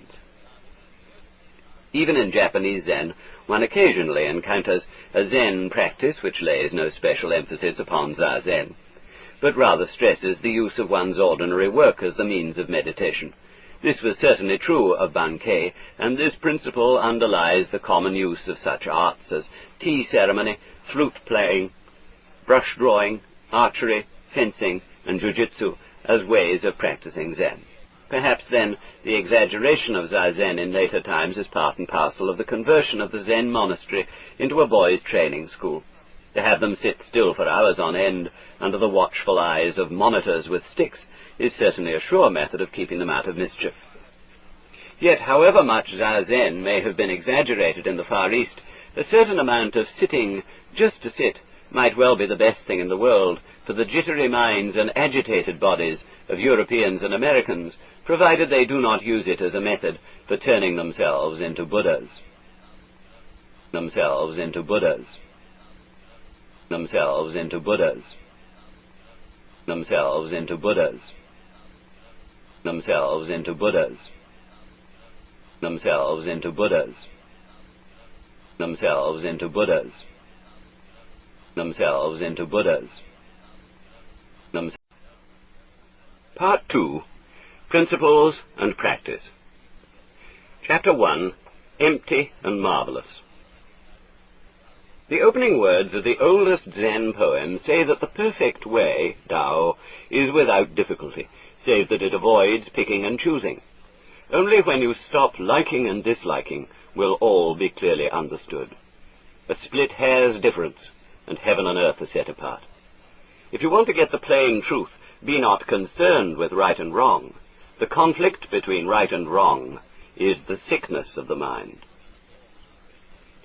The point is not to make an effort to silence the feelings and cultivate bland indifference. It is to see through the universal illusion that what is pleasant or good may be wrested from what is painful or evil. It was the first principle in Daoism that when everyone recognizes beauty as beautiful, there is already ugliness. When everyone recognizes goodness as good, there is already evil. To be and not to be arise mutually. Difficult and easy are mutually realized. Long and short are mutually contrasted. High and low are mutually posited. Before and after are in mutual sequence. To see this is to see that good without evil is like up without down, and that to make an ideal of pursuing the good is like trying to get rid of the left by constantly turning to the right. One is therefore compelled to go round in circles. Note, believe it or not, there is actually a politician in San Francisco who so detests the political left wing that he will not make a left turn with his car. End of note. The logic of this is so simple that one is tempted to think it over simple. The temptation is all the stronger because it upsets the fondest illusion of the human mind, which is that in the course of time everything may be made better and better. For it is the general opinion that were this not possible, the life of man would lack all meaning and incentive. The only alternative to a life of constant progress is felt to be a mere existence, static and dead, so joyless and inane that one might as well commit suicide. The very notion of this only alternative shows how firmly the mind is bound in a dualistic pattern, how hard it is to think in any other terms than good or bad, or a muddy mixture of the two. Yet Zen is a liberation from this pattern, and its apparently dismal starting point is to understand the absurdity of choosing, of the whole feeling that life may be significantly improved by a constant selection of the good. One must start by getting the feel of relativity, and by knowing that life is not a situation from which there is anything to be grasped or gained, as if it were something which one approaches from outside like a pie or a barrel of beer. To succeed is always to fail, in the sense that the more one succeeds in anything, the greater is the need to go on succeeding. To eat is to survive, to be hungry. The illusion of significant improvement arises in moments of contrast, as when one turns from the left to the right on a hard bed. The position is better, so long as the contrast remains, but before long the second position begins to feel like the first. So one acquires a more comfortable bed, and for a while sleeps in peace. But the solution of the problem leaves a strange vacuum in one's consciousness, a vacuum soon filled by the sensation of another intolerable contrast hitherto unnoticed, and just as urgent, just as frustrating as the problem of the hard bed. The vacuum arises because the sensation of comfort can be maintained only in relation to the sensation of discomfort, just as an image is visible to the eye only by reason of a contrasting background. The good and the evil, the pleasant and the painful, are so inseparable, so identical in their difference, like the two sides of a coin, that fair is foul and foul is fair. Or, in the words of a poem in the Zen Kushu, to receive trouble is to receive good fortune. To receive agreement is to receive opposition. Note, the Zen Kushu is an anthology of some 5,000 two-line poems compiled by Toyo Eicho, 1429 to 1504. Its purpose was to provide Zen students with a source book of verses from which to select couplets expressing the theme of a newly solved koan. Many masters require such a verse as soon as the proper answer to the koan has been given. The couplets have been drawn from a vast variety of Chinese sources, Buddhist, Taoist, classical literature, popular songs, etc. End of note. Another puts it more vividly. At dusk, the cock announces dawn. At midnight, the bright sun.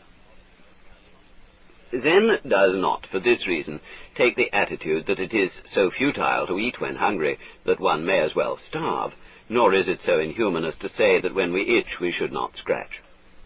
Disillusionment with the pursuit of the good does not involve the evil of stagnation as its necessary alternative, for the human situation is like that of fleas on a hot griddle.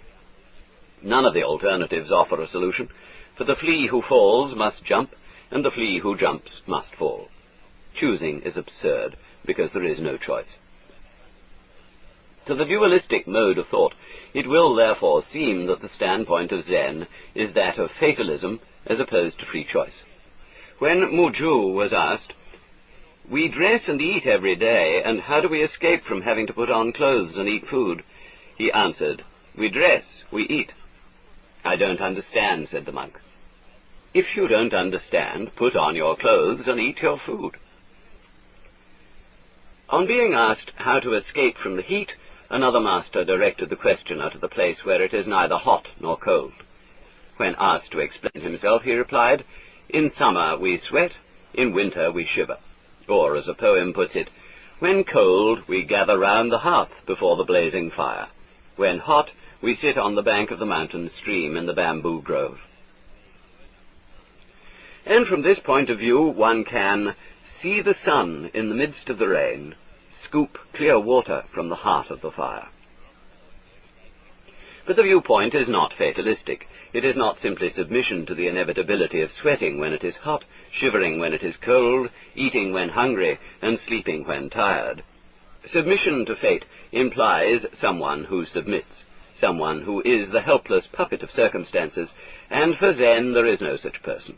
The duality of subject and object, of the knower and the known, is seen to be just as relative, as mutual, as inseparable as every other.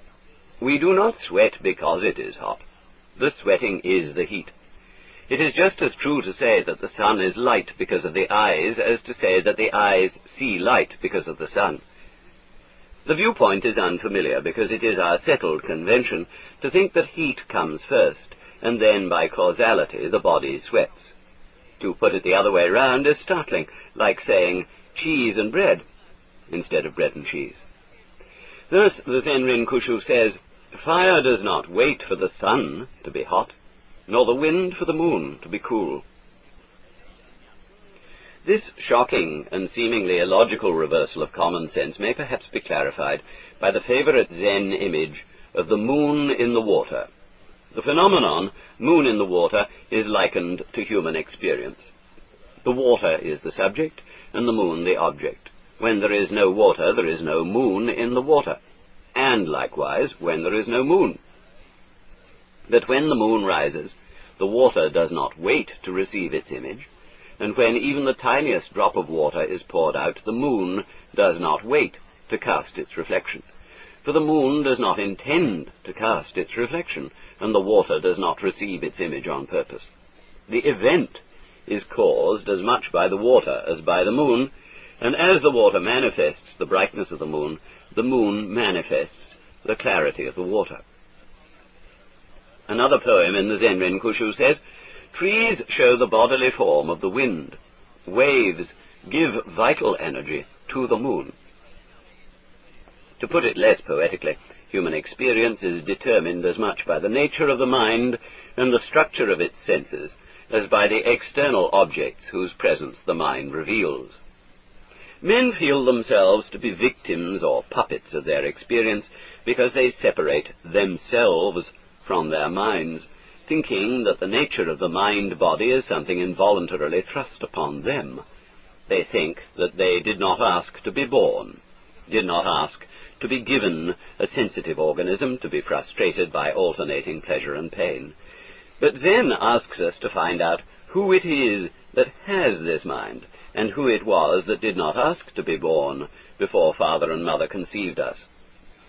Thence it appears that the entire sense of subjective isolation, of being the one who was given a mind, and to whom experience happens, is an illusion of bad semantics, the hypnotic suggestion of repeated wrong thinking.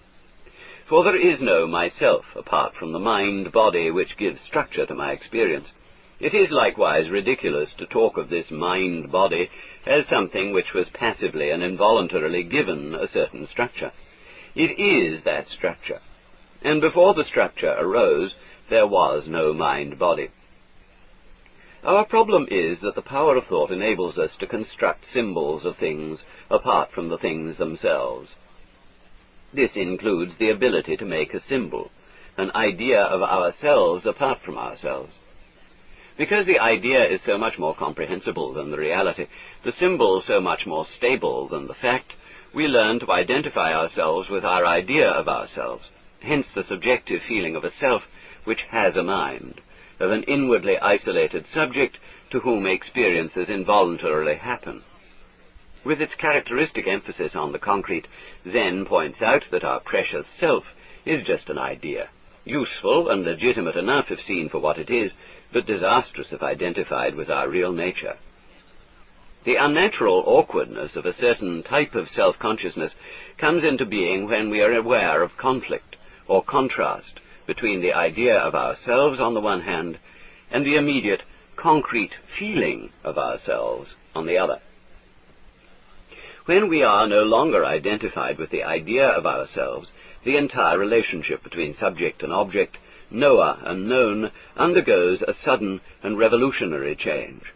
It becomes a real relationship, a mutuality in which the subject creates the object just as much as the object creates the subject.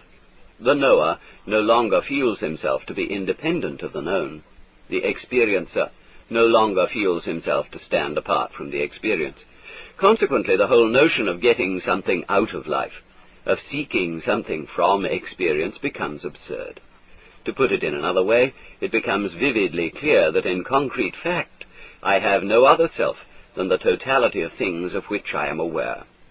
This is the Huayen, Keigon, doctrine of the net of jewels of Shosha Wu-ai, Japanese Jijimuge, in which every jewel contains the reflection of all the others.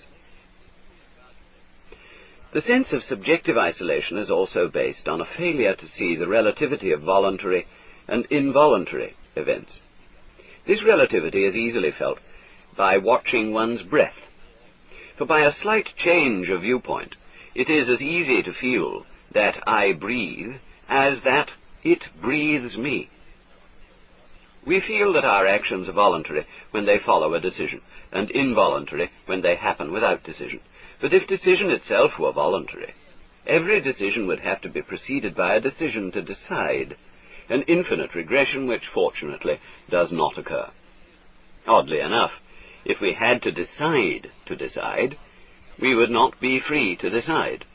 We are free to decide because decision happens. We just decide, without having the faintest understanding of how we do it. In fact, it is neither voluntary nor involuntary. To get the feel of this relativity is to find another extraordinary transformation of our experience as a whole, which may be described in either of two ways. I feel that I am deciding everything that happens, or I feel that everything, including my decisions, is just happening spontaneously. For a decision, the freest of my actions, just happens, like hiccups inside me, or like a bird singing outside me. Such a way of seeing things is vividly described by a modern Zen master, the late Sokean Sasaki. One day I wiped out all the notions from my mind. I gave up all desire. I discarded all the words with which I thought and stayed in quietude. I felt a little queer, as if I were being carried into something, or as if I were touching some power unknown to me, and zit, I entered. I lost the boundary of my physical body. I had my skin, of course, but I felt I was standing in the center of the cosmos. I spoke, but my words had lost their meaning. I saw people coming towards me, but all were the same man. All were myself. I had never known this world. I had believed that I was created, but now I must change my opinion. I was never created. I was the cosmos. No individual Mr. Sasaki existed. End of quote.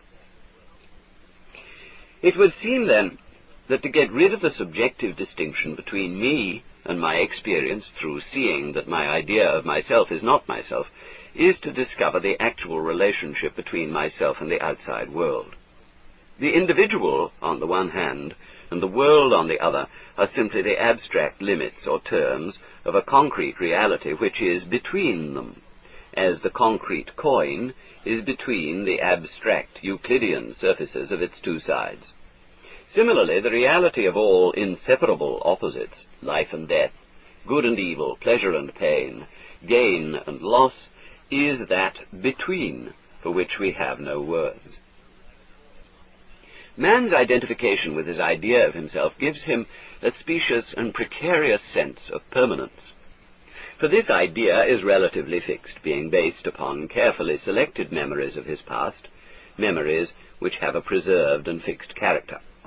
Social convention encourages the fixity of the idea because the very usefulness of symbols depends upon their stability. Convention, therefore, encourages him to associate his idea of himself with equally abstract and symbolic roles and stereotypes, since these will help him to form an idea of himself which will be definite and intelligible. But to the degree that he identifies himself with the fixed idea, he becomes aware of life as something which flows past him, faster and faster as he grows older, as his idea becomes more rigid, more bolstered with memories. The more he attempts to clutch the world, the more he feels it is a process in motion. On one occasion, Matsu and Bojang were out for a walk, when they saw some wild geese flying past. "What are they?" asked Matsu. "They're wild geese," said Bojang. "Where are they going?" demanded Matsu. Bojang replied, "They've already flown away." Suddenly, Matsu grabbed Bojang by the nose and twisted it so that he cried out in pain. "How," shouted Matsu, "could they ever have flown away?" This was the moment of Bojang's awakening. The relativity of time and motion is one of the principal themes of Dogen's Shobogenzo, where he writes, "If we watch the shore while we are sailing in a boat, we feel that the shore is moving. But if we look nearer to the boat itself, we know then that it is the boat which moves. When we regard the universe in confusion of body and mind, we often get the mistaken belief that our mind is constant. But if we actually practice Zen and come back to ourselves, we see that this was wrong. When firewood becomes ashes, it never returns to being firewood. But we should not take the view that what is latterly ashes was formerly firewood. What we should understand is that, according to the doctrine of Buddhism, firewood stays at the position of firewood. There are former and later stages, but these stages are clearly cut. It is the same with life and death.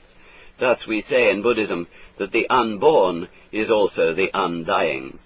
Life is a position of time. Death is a position of time. They are like winter and spring, and in Buddhism we do not consider that winter becomes spring, or that spring becomes summer." From the Shobogenzo. For this translation I am indebted to my colleague, Professor Saburo Hasegawa.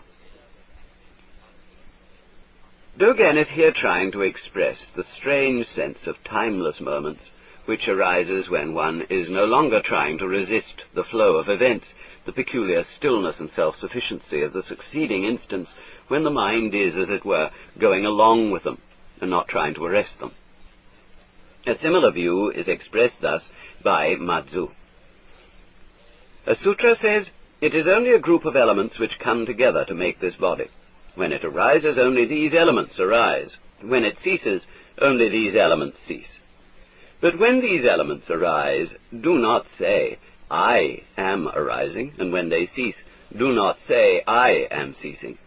So too with our former thoughts, later thoughts, and intervening thoughts or experiences. The thoughts follow one another without being linked together. Each one is absolutely tranquil. End of quote. Buddhism has frequently compared the course of time to the apparent motion of a wave wherein the actual water only moves up and down, creating the illusion of a piece of water moving over the surface. It is a similar illusion that there is a constant self moving through successive experiences, constituting a link between them in such a way that the youth becomes the man, who becomes the greybeard, who becomes the corpse.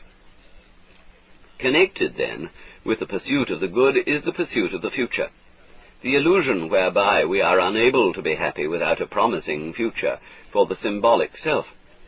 Progress towards the good is therefore measured in terms of the prolongation of human life, forgetting that nothing is more relative than our sense of the length of time. A Zen poem says, "The morning glory, which blooms for an hour, differs not at heart from the giant pine, which lives for 1,000 years." Subjectively, a gnat doubtless feels that its span of a few days is a reasonably long lifetime. A tortoise with its span of several hundred years would feel subjectively the same as the gnat. Not so long ago the life expectancy of the average man was about 45 years. Today it is from 65 to 70 years. But subjectively, the years are faster, and death, when it comes, is always all too soon. As Dogen said, "The flowers depart when we hate to lose them. The weeds arrive while we hate to watch them grow." This is perfectly natural, perfectly human, and no pulling and stretching of time will make it otherwise. On the contrary, the measuring of worth and success in terms of time, and the insistent demand for assurances of a promising future, make it impossible to live freely both in the present and in the promising future when it arrives. For there is never anything but the present, and if one cannot live there, one cannot live anywhere. The Shobogenzo says, "When a fish swims, he swims on, and there is no end to the water. When a bird flies, he flies on, and there is no end to the sky." From the most ancient times there was never a fish who swam out of the water, nor a bird who flew out of the sky. Yet when the fish needs just a little water, he uses just a little, and when he needs lots, he uses lots. Thus the tips of their heads are always at the outer edge of their space. If ever a bird flies beyond that edge, he dies, and so also with the fish. From the water the fish makes his life, and from the sky the bird. But this life is made by the bird and the fish. At the same time, the bird and the fish are made by life. Thus there are the fish, the water, and life, and all three create each other. Yet if there were a bird who first wanted to examine the size of the sky, or a fish who first wanted to examine the extent of the water, and then try to fly or to swim, they will never find their own ways in the sky or water." End of quote. This is not a philosophy of not looking where one is going. It is a philosophy of not making where one is going so much more important than where one is that there will be no point in going. The life of Zen begins, therefore, in a disillusion with the pursuit of goals which do not really exist, the good without the bad, the gratification of a self which is no more than an idea, and the morrow which never comes. For all these things are a deception of symbols pretending to be realities, and to seek after them is like walking straight into a wall upon which some painter has, by the convention of perspective, suggested an open passage. In short, Zen begins at the point where there is nothing further to seek, nothing to be gained.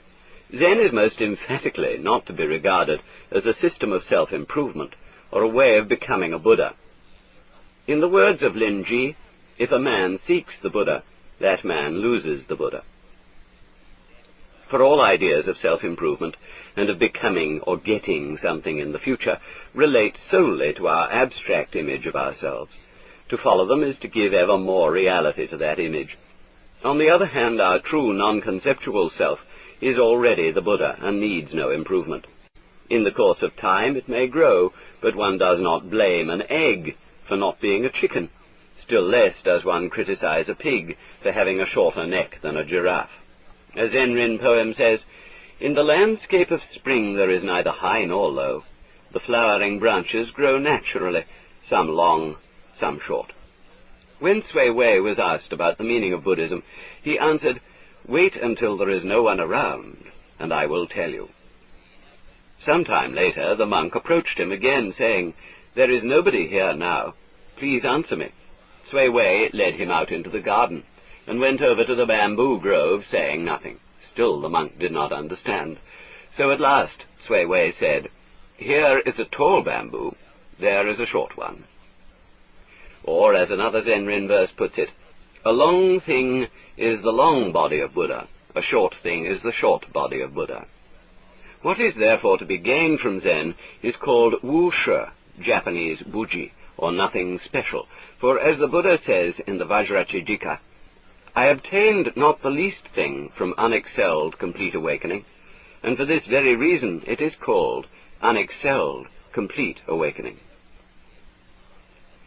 The expression Wu Shi also has the sense of the perfectly natural and unaffected, in which there is no fuss or business. The attainment of Satori is often suggested by the old Chinese poem, "Mount Lu in misty rain, the river Che at high tide. When I had not been there, no rest from the pain of longing. I went there and returned. It was nothing special. Mount Lu in misty rain, the river Che at high tide." According to the famous saying of Qing Yuan, "Before I had studied Zen for 30 years, I saw mountains as mountains, and waters as waters. When I arrived at a more intimate knowledge, I came to the point where I saw that mountains are not mountains, and waters are not waters. But now that I have got its very substance, I am at rest. For it's just that I see mountains once again as mountains, and waters once again as waters." The difficulty of Zen is, of course, to shift one's attention from the abstract to the concrete, from the symbolic self to one's true nature. So long as we merely talk about it, so long as we turn over ideas in our minds about symbol and reality, or keep repeating, "I am not my idea of myself," this is still mere abstraction. Zen created the method, upaya, of direct pointing in order to escape from this vicious circle, in order to thrust the real immediately to our notice. When reading a difficult book, it is of no help to think, "I should concentrate," for one thinks about concentration instead of what the book has to say. Likewise, in studying or practicing Zen, it is of no help to think about Zen. To remain caught up in ideas and words about Zen is, as the old masters say, to stink of Zen. For this reason, the masters talk about Zen as little as possible, and throw its concrete reality straight at us.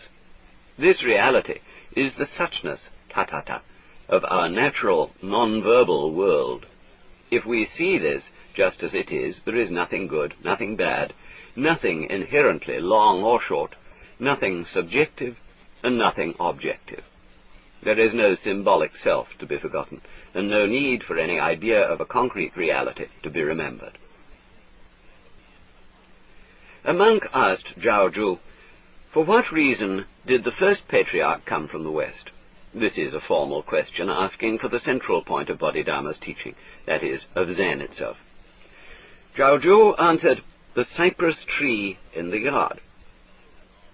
"Aren't you trying," said the monk, "to demonstrate it by means of an objective reality?" "I am not," retorted the master. "For what reason, then, did the first patriarch come from the West?" "The cypress tree in the yard." Notice how Zhao Zhu whips the monk out of his conceptualization about the answer.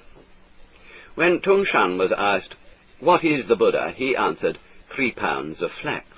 Upon this, Yuan Wu comments, Various answers have been given by different masters to the question, what is the Buddha? None, however, can excel Tung Shan's 3 pounds, jin, of flax, as regards its irrationality, which cuts off all passage of speculation. Some comment that Tung Shan was weighing flax at the moment, hence the answer. Still others think that as the questioner was not conscious of the fact that he himself was the Buddha, Tung Shan answered him in this indirect way. Such are all like corpses, for they are utterly unable to comprehend the living truth. There are still others who take the 3 pounds of flax as the Buddha. What wild and fantastic remarks they make." End of quote. The masters are resolute in cutting short all theorizing and speculation about these answers. Direct pointing entirely fails in its intention if it requires or stimulates any conceptual comment. Fa Yen asked the monk Xuan Zhu why he had never asked him any questions about Zen. The monk explained that he had already attained his understanding from another master. Pressed by Fa Yen for an explanation, the monk said that when he had asked his teacher, "What is the Buddha?" he had received the answer, "Bing Ding Tung Zhu comes for fire." "A good answer," said Fa Yen, "but I'm sure you don't understand it." "Bing Ding," explained the monk, "is the god of fire. For him to be seeking for fire is like myself, seeking the Buddha. I'm the Buddha already, and no asking is needed." "Just as I thought," laughed Fa Yen. "You didn't get it." The monk was so offended that he left the monastery, but later repented of himself and returned, humbly requesting instruction. "You ask me," said Fa Yen. "What is the Buddha?" inquired the monk. "Bing Ding Tung Zhu comes for fire." The point of this mondo is perhaps best indicated by 2 poems submitted by the Pure Land Buddhist Ippen Shonin to the Zen master Hoto, translated by Suzuki from the sayings of Ippen. Ippen was one of those who studied Zen to find a rapprochement between Zen and the Pure Land school, with its practice of repeating the name of Amitabha. In Japanese, the formula is Namu Amida Butsu. Ippen first presented this verse. "When the name is uttered, neither the Buddha nor the self there is. Namu Amida Butsu.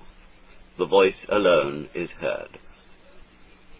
Hoto, however, felt that this did not quite express the point, but gave his approval when Ippen submitted a second verse. "When the name is uttered, neither the Buddha nor the self there is. Namu Amida Butsu. Namu Amida Butsu." Bojang had so many students that he had to open a second monastery. To find a suitable person as its master, he called his monks together and set a picture before them, saying, "Without calling it a picture, tell me what it is." The head monk said, "You couldn't call it a piece of wood." At this, the monastery cook kicked the pitcher over and walked away. The cook was put in charge of the new monastery. Note, however, as Wu Men comments, he fell right into Bojang's trap, because he exchanged an easy job for a difficult one. End of note. One of Nan Chuan's lectures is worth quoting here. During the period, Kalpa, before the world was manifested, there were no names. The moment the Buddha arrives in the world, there are names, and so we clutch hold of forms. In the great Tao, there is absolutely nothing secular or sacred. If there are names, everything is classified in limits and bounds.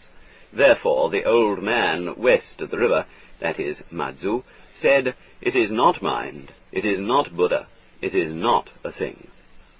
End of quote. This, of course, reflects the doctrine of the Tao De Jing, that the nameless is the origin of heaven and earth, naming is the mother of the 10,000 things. But Lao Tzu's nameless and Nanchuan's Kalpa of the void, before the manifestation of the world, are not prior to the conventional world of things in time. They are the suchness of the world, just as it is now, and to which the Zen masters are directly pointing. Bojang's cook was living wide awake in that world, and answered the master's problem in its concrete and nameless terms. A monk asked Sui Wei, for what reason did the first patriarch come from the west? Sui Wei answered, "Pass me that chin rest." As soon as the monk passed it, Sui Wei hit him with it. Another master was having tea with two of his students when he suddenly tossed his fan to one of them, saying, "What's this?" The student opened it and fanned himself. "Not bad," was his comment. "Now you," he went on, passing it to the other student, who at once closed the fan, scratched his neck with it. This done, he opened it again, placed a piece of cake on it, and offered it to the master. This was considered even better, for when there are no names, the world is no longer classified in limits and bounds. There is no doubt some parallel between these demonstrations and the viewpoint of Korsipskin's semantics. There is the same stress on the importance of avoiding confusion between words and signs on the one hand, and the infinitely variable, unspeakable world on the other. Class demonstrations of semantic principles often resemble types of mondo. Professor Irving Lee of Northwestern University used to hold up a matchbox before his class, asking, "What's this?" The students would usually drop squarely into the trap and say, "A matchbox." At this, Professor Lee would say, No, it's this," throwing the matchbox at the class, and adding, "Matchbox is a noise. Is this a noise?" However, it would seem that Korsipsky still thought of the unspeakable world as a multiplicity of infinitely differentiated events. For Zen, the world of suchness is neither one nor many, neither uniform nor differentiated. A Zen master might hold up his hand to someone insisting that there are real differences in the world and say, "Without saying a word, point to the difference between my fingers." At once it is clear that sameness and difference are abstractions. The same would have to be said of all categorizations of the concrete world, even concrete itself, for such terms as physical, material, objective, real, and existential are extremely abstract symbols. Indeed, the more one tries to define them, the more meaningless they turn out to be. The world of suchness is void and empty because it teases the mind out of thought, dumbfounding the chatter of definition so that there is nothing left to be said. Yet it is obvious that we are not confronted with literal nothingness. It is true that, when pressed, every attempt to catch hold of our world leaves us empty-handed. Furthermore, when we try to be sure at least of ourselves, the knowing, catching subjects, we disappear. We cannot find any self apart from the mind, and we cannot find any mind apart from those very experiences which the mind, now vanished, was trying to grasp. In R.H. Blythe's arresting metaphor, when we were just about to swat the fly flew up and sat on the swatter. In terms of immediate perception, when we look for things, there is nothing but mind, and when we look for mind, there is nothing but things. For a moment we are paralyzed, because it seems that we have no basis for action, no ground underfoot from which to take a jump. But this is the way it always was, and in the next moment we find ourselves as free to act, speak, and think as ever, yet in a strange and miraculous new world from which self and other, mind and things have vanished. In the words of Deshan, "Only when you have no thing in your mind, and no mind in things, are you vacant and spiritual, empty and marvelous." Note, this is Ruth Sasaki's elegant translation, where she points out that in this context, spiritual connotes a state beyond expression in words. End of note. The marvel can only be described as the peculiar sensation of freedom in action, which arises when the world is no longer felt to be some sort of obstacle standing over against one. This is not freedom in the crude sense of kicking over the traces and behaving in wild caprice. It is the discovery of freedom in the most ordinary tasks, for when the sense of subjective isolation vanishes, the world is no longer felt as an intractable object.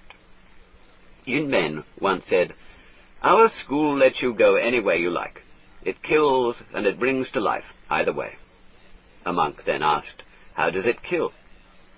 The master replied, "Winter goes and spring comes." "How," asked the monk, "is it when winter goes and spring comes?" The master said, "Shouldering a staff, you wander this way and that, east or west, south or north, knocking at the wild stumps as you please. The passing of the seasons is not passively suffered, but happens as freely as one wanders in the fields, knocking at old stumps with a stick. In the context of Christianity, this might be interpreted as feeling that one has become omnipotent, that one is God, directing everything that happens. However, it must be remembered that in Taoist and Buddhist thought, there is no conception of a God who deliberately and consciously governs the universe.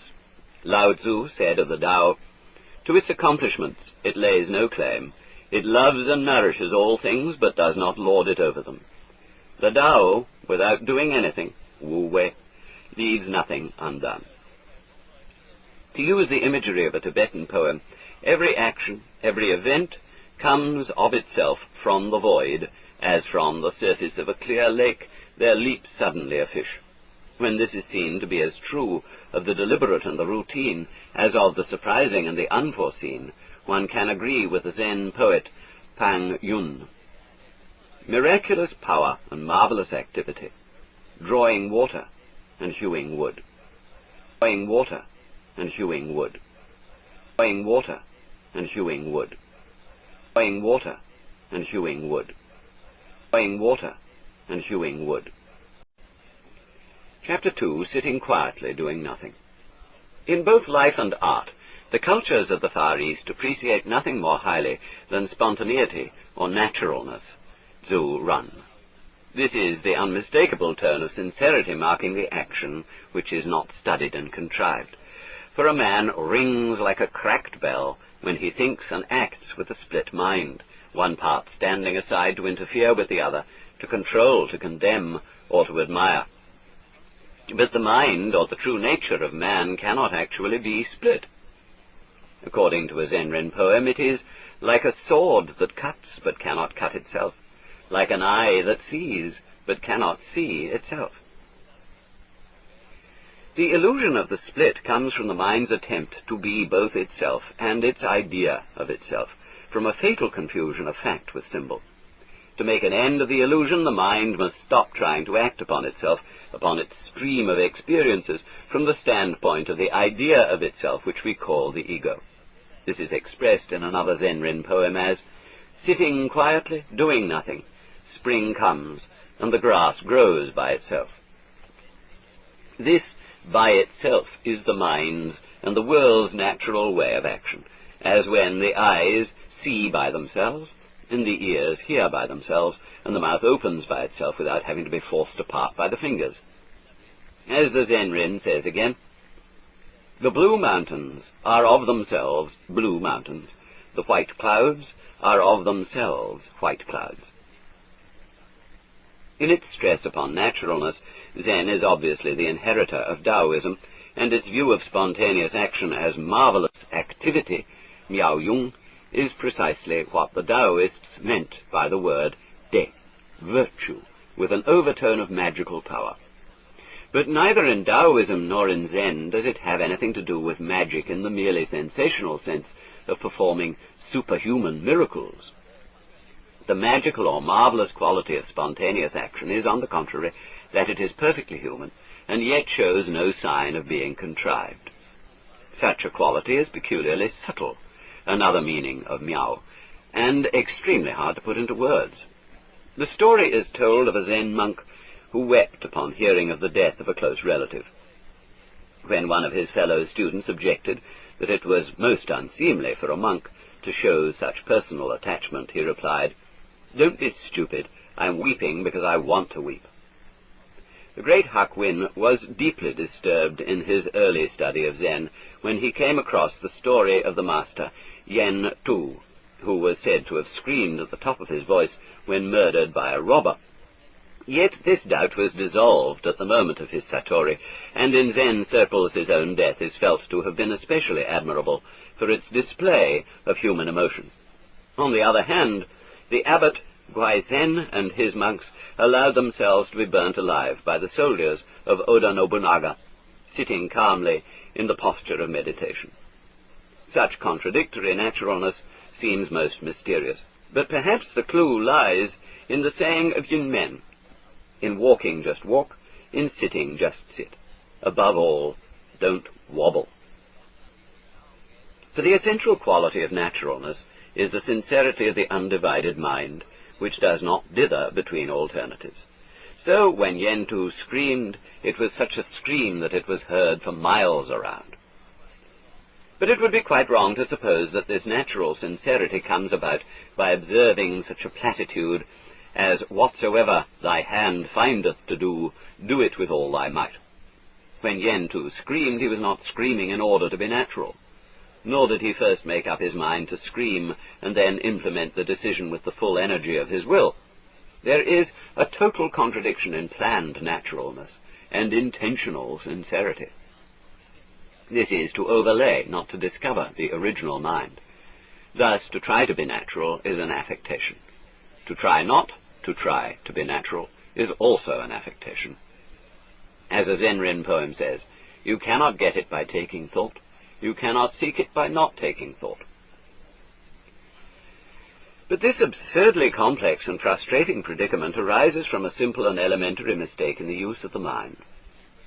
When this is understood, there is no paradox and no difficulty. Obviously, the mistake arises in the attempt to split the mind against itself. But to understand this clearly, we have to enter more deeply into the cybernetics of the mind, the basic pattern of its self-correcting action. It is, of course, part of the very genius of the human mind that it can, as it were, stand aside from life and reflect upon it, that it can be aware of its own existence, and that it can criticize its own processes. For the mind has something resembling a feedback system. This is a term used in communications engineering for one of the basic principles of automation, of enabling machines to control themselves. Feedback enables a machine to be informed of the effects of its own action in such a way as to be able to correct its action. Perhaps the most familiar example is the electrical thermostat, which regulates the heating of a house. By setting an upper and a lower limit of desired temperature, a thermometer is so connected that it will switch the furnace on when the lower limit is reached and off when the upper limit is reached. The temperature of the house is thus kept within the desired limits. The thermostat provides the furnace with a kind of sensitive organ, an extremely rudimentary analogy of human self-consciousness. Note, I do not wish to press the analogy between the human mind and servo-mechanisms to the point of saying that the mind-body is nothing but an extremely complicated mechanical automaton. I only want to go so far as to show that feedback involves some problems which are similar to the problems of self-consciousness and self-control in man. Otherwise, mechanism and organism seem to me to be different in principle, that is, in their actual functioning, since the one is made and the other grown. The fact that one can translate some organic processes into mechanical terms no more implies that organism is mechanism than the translation of commerce into arithmetical terms implies that commerce is arithmetic. End of note. The proper adjustment of a feedback system is always a complex mechanical problem. For the original machine, say the furnace, is adjusted by the feedback system. But this system in turn needs adjustment. Therefore, to make a mechanical system more and more automatic will require the use of a series of feedback systems, a second to correct the first, a third to correct the second, and so on. But there are obvious limits to such a series, for beyond a certain point the mechanism will be frustrated by its own complexity. For example, it might take so long for the information to pass through the series of control systems that it would arrive at the original machine too late to be useful. Similarly, when human beings think too carefully and minutely about an action to be taken, they cannot make up their minds in time to act. In other words, one cannot correct one's means of self-correction indefinitely. There must soon be a source of information at the end of the line which is the final authority. Failure to trust its authority will make it impossible to act, and the system will be paralyzed. The system can be paralyzed in yet another way. Every feedback system needs a margin of lag, or error. If we try to make a thermostat absolutely accurate, That is, if we bring the upper and lower limits of temperature very close together in an attempt to hold the temperature at a constant 70 degrees, the whole system will break down. For to the extent that the upper and lower limits coincide, the signals for switching off and switching on will coincide. If 70 degrees is both the lower and the upper limit, the go sign will also be the stop sign. Yes will imply no, and no will imply yes. Whereupon the mechanism will start trembling, going on and off, until it shakes itself to pieces. The system is too sensitive, and shows symptoms which are startlingly like human anxiety. For when a human being is so self-conscious, so self-controlled that he cannot let go of himself, he dithers or wobbles between opposites. This is precisely what is meant in Zen by going round and round on the wheel of birth and death, for the Buddhist samsara is the prototype of all vicious circles.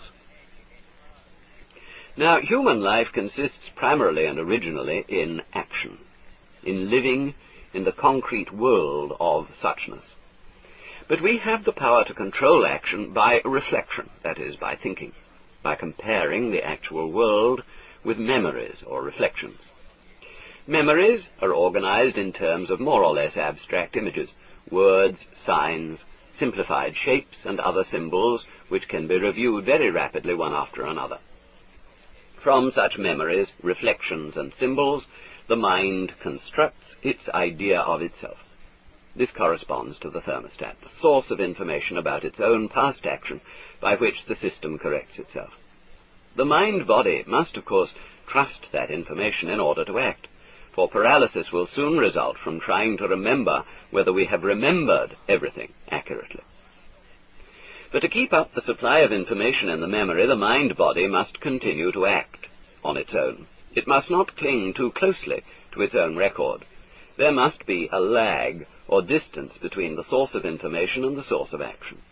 This does not mean that the source of action must hesitate before it accepts the information. It means that it must not identify itself with the source of information. We saw that when the furnace responds too closely to the thermostat, it cannot go ahead without also trying to stop, or stop without also trying to go ahead. This is just what happens to the human being, to the mind, when the desire for certainty and security prompts identification between the mind and its own image of itself. It cannot let go of itself. It feels that it should not do what it is doing, and that it should do what it is not doing. It feels that it should not be what it is, and be what it isn't. Furthermore, the effort to remain always good or happy is like trying to hold the thermostat to a constant 70 degrees by making the lower limit the same as the upper. The identification of the mind with its own image is therefore paralyzing because the image is fixed. It is past and finished. But it is a fixed image of oneself in motion. To cling to it is thus to be in constant contradiction and conflict. Hence Yun Men's saying, in walking just walk, in sitting just sit. Above all, don't wobble. In other words, the mind cannot act without giving up the impossible attempt to control itself beyond a certain point.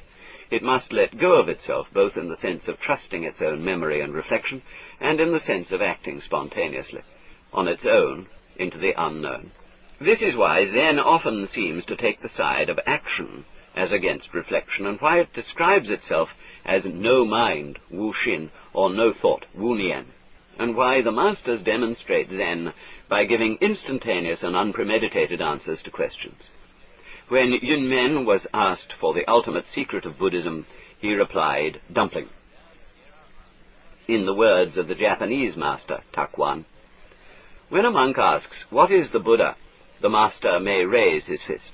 When he is asked, what is the ultimate idea of Buddhism, he may exclaim, even before the questioner finishes his sentence, a blossoming branch of the plum, or the cypress tree in the courtyard.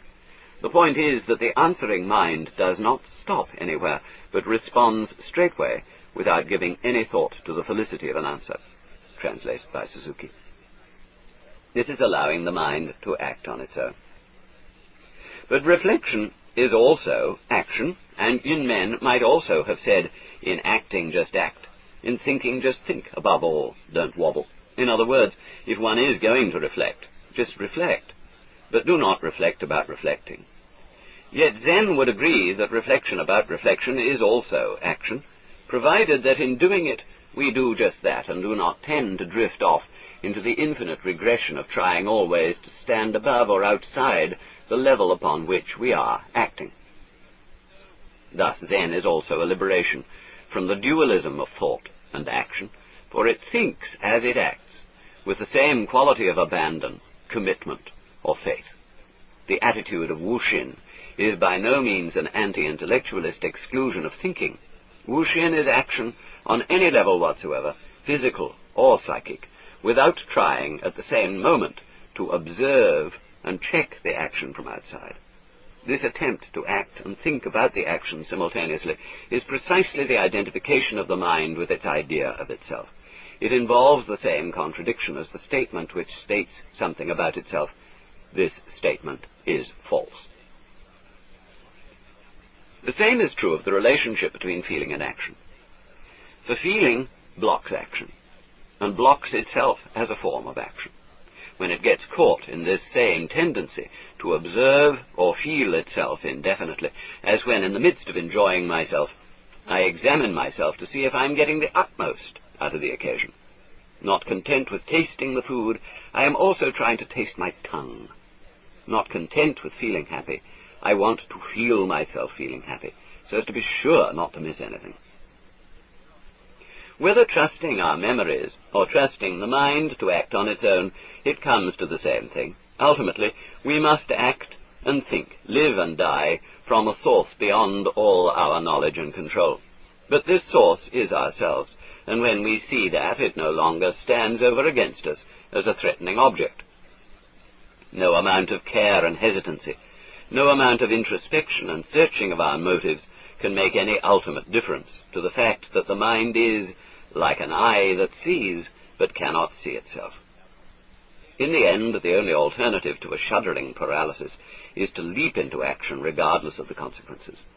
Action in this spirit may be right or wrong with respect to conventional standards, but our decisions upon the conventional level must be supported by the conviction that whatever we do and whatever happens to us is ultimately right. In other words, we must enter into it without second thought, without the arrière-pensée of regret, hesitancy, doubt, or self-recrimination. Thus, when Yun Men was asked, "What is the Tao?" he answered simply, "Walk on." Xu. But to act without second thought, without double-mindedness, is by no means a mere precept for our imitation, for we cannot realize this kind of action until it is clear beyond any shadow of doubt that it is actually impossible to do anything else. In the words of Wang Bo, men are afraid to forget their own minds, fearing to fall through the void with nothing onto which they can cling. They do not know that the void is not really the void, but the real realm of the Dharma. It cannot be looked for or sought, comprehended by wisdom or knowledge, explained in words, contacted materially, that is objectively, or reached by meritorious achievement. End of quote. Now this impossibility of grasping the mind with the mind is, when realized, the non-action, Wu Wei, the sitting quietly doing nothing, whereby spring comes and the grass grows by itself. There is no necessity for the mind to try to let go of itself, or to try not to try. This introduces further artificialities. Yet, as a matter of psychological strategy, there is no need for trying to avoid artificialities. In the doctrine of the Japanese master, Bankei, 1622 to 1693, the mind which cannot grasp itself is called the unborn, Fusho. The mind which does not arise or appear in the realm of symbolic knowledge. Quote, a layman asked, "I appreciate very much your instruction about the unborn, but by force of habit second thoughts, Nien, keep tending to arise, and being confused by them it is difficult to be in perfect accord with the unborn. How am I to trust in it entirely?" Bankei said, "If you make an attempt to stop the second thoughts which arise, then the mind which does the stopping and the mind which is stopped become divided, and there is no occasion for peace of mind. So it is best for you simply to believe that originally there is no possibility of control by second thoughts. Yet, because of karmic affinity, Through what you see and what you hear, these thoughts arise and vanish temporarily, but are without substance. Brushing off thoughts which arise is just like washing off blood with blood. We remain impure because of being washed with blood, even when the blood that was first there has gone, and if we continue in this way, the impurity never departs. This is from ignorance of the mind's unborn, unvanishing, and unconfused nature. If we take second thought for an effective reality, we keep going on and on around the wheel of birth and death. You should realize that such thought is just a temporary mental construction, and not try to hold or to reject it. Let it alone just as it occurs and just as it ceases. It is like an image reflected in a mirror. The mirror is clear and reflects anything which comes before it, and yet no image sticks in the mirror. The Buddha mind, that is, the real, unborn mind, is 10,000 times more clear than a mirror, and more inexpressibly marvelous. In its light, all such thoughts vanish without trace. If you put your faith in this way of understanding, however strongly such thoughts may arise, they do no harm. Translation read to the author by Professor Hasegawa. This is also the doctrine of Wang Bo, who says again, if it is held that there is something to be realized or attained apart from mind, and thereupon mind is used to seek it, that implies failure to understand that mind and the object of its search are one. Mind cannot be used to seek something from mind, for even after the passage of millions of kalpas, the day of success would never come. End of quote. One must not forget the social context of Zen. It is primarily a way of liberation for those who have mastered the disciplines of social convention, of the conditioning of the individual by the group. Zen is a medicine for the ill effects of this conditioning, for the mental paralysis and anxiety which come from excessive self-consciousness. It must be seen against the background of societies regulated by the principles of Confucianism, with their heavy stress on propriety and punctilious ritual. In Japan, too, it must be seen in relation to the rigid schooling required in the training of the samurai caste, and the emotional strain to which the samurai were exposed in times of constant warfare. As a medicine for these conditions, it does not seek to overthrow the conventions themselves, but on the contrary, takes them for granted, as is easily seen in such manifestations of Zen as the Cha no Yu, or tea ceremony of Japan. Therefore, Zen might be a very dangerous medicine in a social context where convention is weak, or at the other extreme, where there is a spirit of open revolt against convention ready to exploit Zen for destructive purposes. With this in mind, we can observe the freedom and naturalness of Zen without loss of perspective. Social conditioning fosters the identification of the mind with a fixed idea of itself as the means of self-control, and as a result, man thinks of himself as I, the ego. Thereupon, the mental center of gravity shifts from the spontaneous or original mind to the ego image. Once this has happened, the very center of our psychic life is identified with the self-controlling mechanism. It then becomes almost impossible to see how I can let go of myself, for I am precisely my habitual effort to hold on to myself. I find myself totally incapable of any mental action which is not intentional, affected, and insincere. Therefore, anything I do to give myself up, to let go, will be a disguised form of the habitual effort to hold on. I cannot be intentionally unintentional, or purposely spontaneous. As soon as it becomes important for me to be spontaneous, the intention to be so is strengthened. I cannot get rid of it. And yet it is the one thing that stands in the way of its own fulfillment.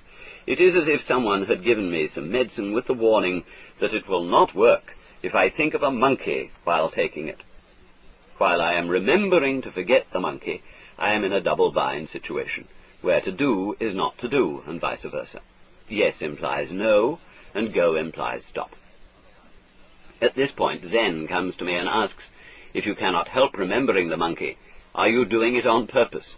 In other words, do I have an intention for being intentional, a purpose for being purposive? Suddenly I realize that my very intending is spontaneous, or that my controlling self, the ego, arises from my uncontrolled, or natural self. At this moment all the machinations of the ego come to naught. It is annihilated in its own trap. I see that it is actually impossible not to be spontaneous. For what I cannot help doing, I am doing spontaneously. But if I am at the same time trying to control it, I interpret it as a compulsion. As a Zen master said, nothing is left to you at this moment but to have a good laugh. In this moment, the whole quality of consciousness is changed, and I feel myself in a new world in which, however, it is obvious that I have always been living. As soon as I recognize that my voluntary and purposeful action happens spontaneously, by itself, just like breathing, hearing, and feeling, I am no longer caught in the contradiction of trying to be spontaneous. There is no real contradiction, since trying is spontaneity. Seeing this, the compulsive, blocked, and tied-up feeling vanishes. It is just as if I had been absorbed in a tug-of-war between my two hands and had forgotten that both were mine. No block to spontaneity remains when the trying is seen to be needless. As we saw, the discovery that both the voluntary and involuntary aspects of the mind are alike spontaneous makes an immediate end of the fixed dualism between the mind and the world, the knower and the known. The new world in which I find myself has an extraordinary transparency, or freedom from barriers, making it seem that I have somehow become the empty space in which everything is happening. Here, then, is the point of the oft-repeated assertion that all beings are in nirvana from the very beginning, that all dualism is falsely imagined, that the ordinary mind is the Tao, and that there is therefore no meaning in trying to get into accord with it. In the words of the Zheng Dao Ge, like the empty sky, it has no boundaries, yet it is right in this place, ever profound and clear. When you seek to know it, you cannot see it. You cannot take hold of it, but you cannot lose it. In not being able to get it, you get it. When you are silent, it speaks. When you speak, it is silent. The great gate is wide open to bestow alms, and no crowd is blocking the way. End of quote. It was through seeing this that in the moment of his Satori, Hakuin cried out, "How wondrous, how wondrous! There is no birth and death from which one has to escape, nor is there any supreme knowledge after which one has to strive." Or, in the words of Shang Yen, "At one stroke I forgot all my knowledge. There is no use for artificial discipline, for move as I will, I manifest the ancient way." Paradoxically, nothing is more artificial than the notion of artificiality. Try as one may, it is as impossible to go against the spontaneous Tao as to live in some other time than now, or some other place than here. When a monk asked Bankei what he thought of disciplining oneself to attain Satori, the master said, "Satori stands in contrast to confusion. Since each person is the substance of Buddha, in reality there is not one point of confusion. What then is one going to achieve by Satori?" Seeing then that there is no possibility of departing from the Tao, one is like Xuanzhui's easy-going man, who neither avoids false thoughts nor seeks the true, for ignorance is in reality the Buddha nature, and this illusory, changeful, empty body is the Dharmakaya. One stops trying to be spontaneous by seeing that it is unnecessary to try, and then and there it can happen. The Zen masters often bring out this state by the device of evading a question, and then as the questioner turns to go, calling him suddenly by name. As he naturally replies, "Yes," the master exclaims, "There it is." To the Western reader, it may seem that all this is a kind of pantheism, an attempt to wipe out conflicts by asserting that everything is God. But from the standpoint of Zen, this is a long way short of true naturalness, since it involves the use of the artificial concept, everything is God, or everything is the Tao. Zen annihilates this concept by showing that it is as unnecessary as every other. One does not realize the spontaneous life by depending on the repetition of thoughts or affirmations. One realizes it by seeing that no such devices are necessary. Zen describes all means and methods for realizing the Tao as legs on a snake, utterly irrelevant attachments. To the logician, it will of course seem that the point at which we have arrived is pure nonsense, as in a way it is. From the Buddhist point of view, reality itself has no meaning, since it is not a sign pointing to something beyond itself. To arrive at reality, at suchness, is to go beyond karma, beyond consequential action, and to enter a life which is completely aimless. Yet, to Zen and Daoism alike, this is the very life of the universe, which is complete at every moment, and does not need to justify itself by aiming at something beyond. In the words of a Zen poem, if you don't believe, just look at September, look at October, the yellow leaves falling, falling, to fill both mountain and river. To see this is to be like the two friends of whom another Zen poem says, meeting they laugh and laugh, the forest grove, the many fallen leaves. To the Taoist mentality, the aimless empty life does not suggest anything depressing. On the contrary, it suggests the freedom of clouds and mountain streams wandering nowhere, of flowers in impenetrable canyons, beautiful for no one to see, and of the ocean surf forever washing the sand to no end. Furthermore, the Zen experience is more of a conclusion than a premise. It is never to be used as the first step in a line of ethical or metaphysical reasoning, since conclusions draw to it, rather than from it. Like the beatific vision of Christianity, it is a which than which there is no whicher, the true end of man, not a thing to be used for some other end. Philosophers do not easily recognize that there is a point where thinking, like boiling an egg, must come to a stop.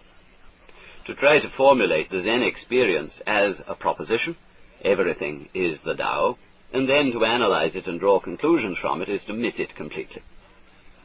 Like the crucifixion, it is to the Jews, the moralists, a stumbling block, and to the Greeks, the logicians, foolishness. To say that everything is the Tao almost gets the point, but just at the moment of getting it, the words crumble into nonsense. For we are here at a limit at which words break down, because they always imply a meaning beyond themselves, and here there is no meaning beyond. Zen does not make the mistake of using the experience, all things are of one suchness, as the premise for an ethic of universal brotherhood. On the contrary, Yuan Wu says, if you are a real man, you may by all means drive off with the farmer's ox, or grab the food from a starving man. This is only to say that Zen lies beyond the ethical standpoint, whose sanctions must be found not in reality itself, but in the mutual agreement of human beings. When we attempt to universalize or absolutize it, the ethical standpoint makes it impossible to exist, for we cannot live for a day without destroying the life of some other creature. If Zen is regarded as having the same function as a religion in the West, we shall naturally want to find some logical connection between its central experience and the improvement of human relations. But this is actually putting the cart before the horse. The point is rather that some such experience or way of life as this is the object of improved human relations. In the culture of the Far East, the problems of human relations are the sphere of Confucianism rather than Zen.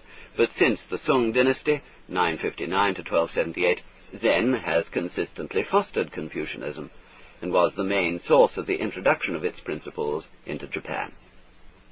It saw their importance for creating the type of cultural matrix in which Zen could flourish without coming into conflict with social order, because the Confucian ethic is admittedly human and relative, not divine and absolute.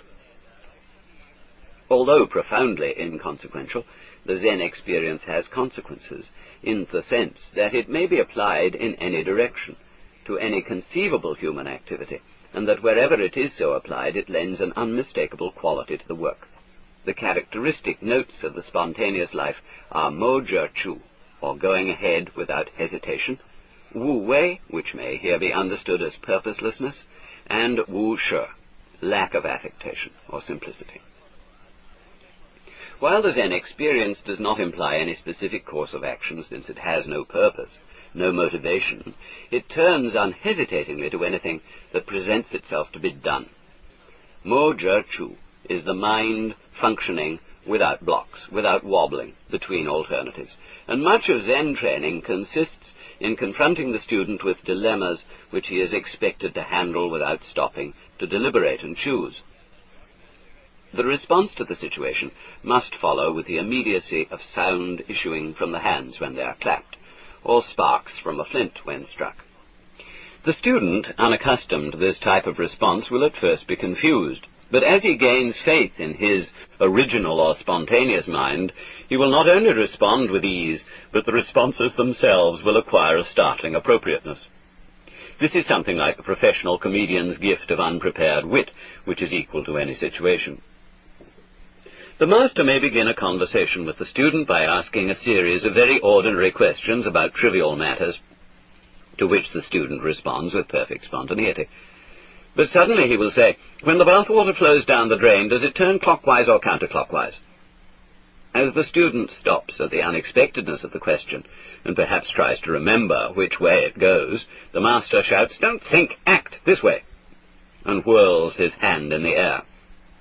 Or perhaps less helpfully he may say, "So far you've answered my questions quite naturally and easily, but where's your difficulty now?" The student likewise is free to challenge the master, and one can imagine that in the days when Zen training was less formal, the members of Zen communities must have had enormous fun laying traps for each other. To some extent, this type of relationship still exists, despite the great solemnity of the Sanzen interview in which the koan is given and answered. The late Kazuki Roshi was entertaining 2 American monks at tea when he casually asked, "And what do you gentlemen know about Zen?" One of the monks flung his closed fan straight at the master's face. All in the same instant, the master inclined his head slightly to one side. The fan shot straight through the paper shoji behind him, and he burst into a ripple of laughter. Suzuki has translated a long letter from the Zen master, Takuan, on the relationship of Zen to the art of fencing, and this is certainly the best literary source of what Zen means by mocha chu, by going straight ahead without stopping. Both Takuan and Bankei stress the fact that the original or unborn mind is constantly working miracles even in the most ordinary person. Even though a tree has innumerable leaves, the mind takes them in all at once without being stopped by any one of them. Explaining this to a visiting monk, Bankei said, "To prove that your mind is the Buddha mind, notice how all that I say here goes into you without missing a single thing, even though I don't try to push it into you." When heckled by an aggressive Nichiren monk who kept insisting that he couldn't understand a word, Bankei asked him to come closer. The monk stepped forward. "Closer still," said Bankei. The monk came forward again. "How well," said Bankei, "you understand me." In other words, our natural organism performs the most marvelously complex activities without the least hesitation or deliberation. Conscious thought is itself founded upon its whole system of spontaneous functioning, for which reason there is really no alternative to trusting oneself completely to its working. Oneself is its working. Zen is not merely a cult of impulsive action. The point of mocha chu is not to eliminate reflective thought, but to eliminate blocking in both action and thought, so that the response of the mind is always like a ball in a mountain stream, one thought after another without hesitation. There is something similar to this in the psychoanalytic practice of free association, employed as a technique to get rid of obstacles to the free flow of thought from the unconscious. For there is a tendency to confuse blocking, a purely obstructive mechanism, with thinking out an answer. But the difference between the two is easily noticed in such a purely thinking out process as adding a column of figures. Many people find that at certain combinations of numbers, such as 8 and 5 or 7 and 6, a feeling of resistance comes up which halts the process. Because it is always annoying and disconcerting, one tends also to block at blocking, so that the state turns into the kind of wobbling dither characteristic of the snarled feedback system. The simplest cure is to feel free to block, so that one does not block at blocking. When one feels free to block, the blocking automatically eliminates itself. It is like riding a bicycle. When one starts falling to the left, one does not resist the fall, that is, the block, by turning to the right. One turns the wheel to the left, and the balance is restored. The principle here is, of course, the same as getting out of the contradiction of trying to be spontaneous through accepting the trying as spontaneous through not resisting the block. Blocking is perhaps the best translation of the Zen term nien, as it occurs in the phrase wu nien, no thought, or better, no second thought.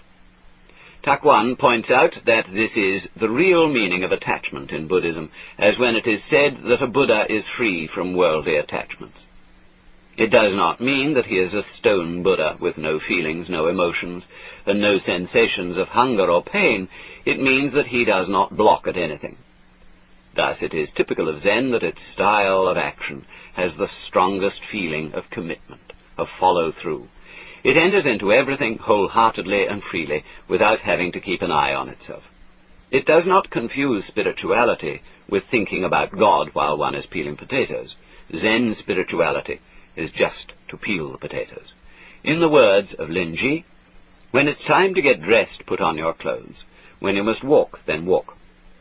When you must sit, then sit. Don't have a single thought in your mind about seeking for Buddhahood.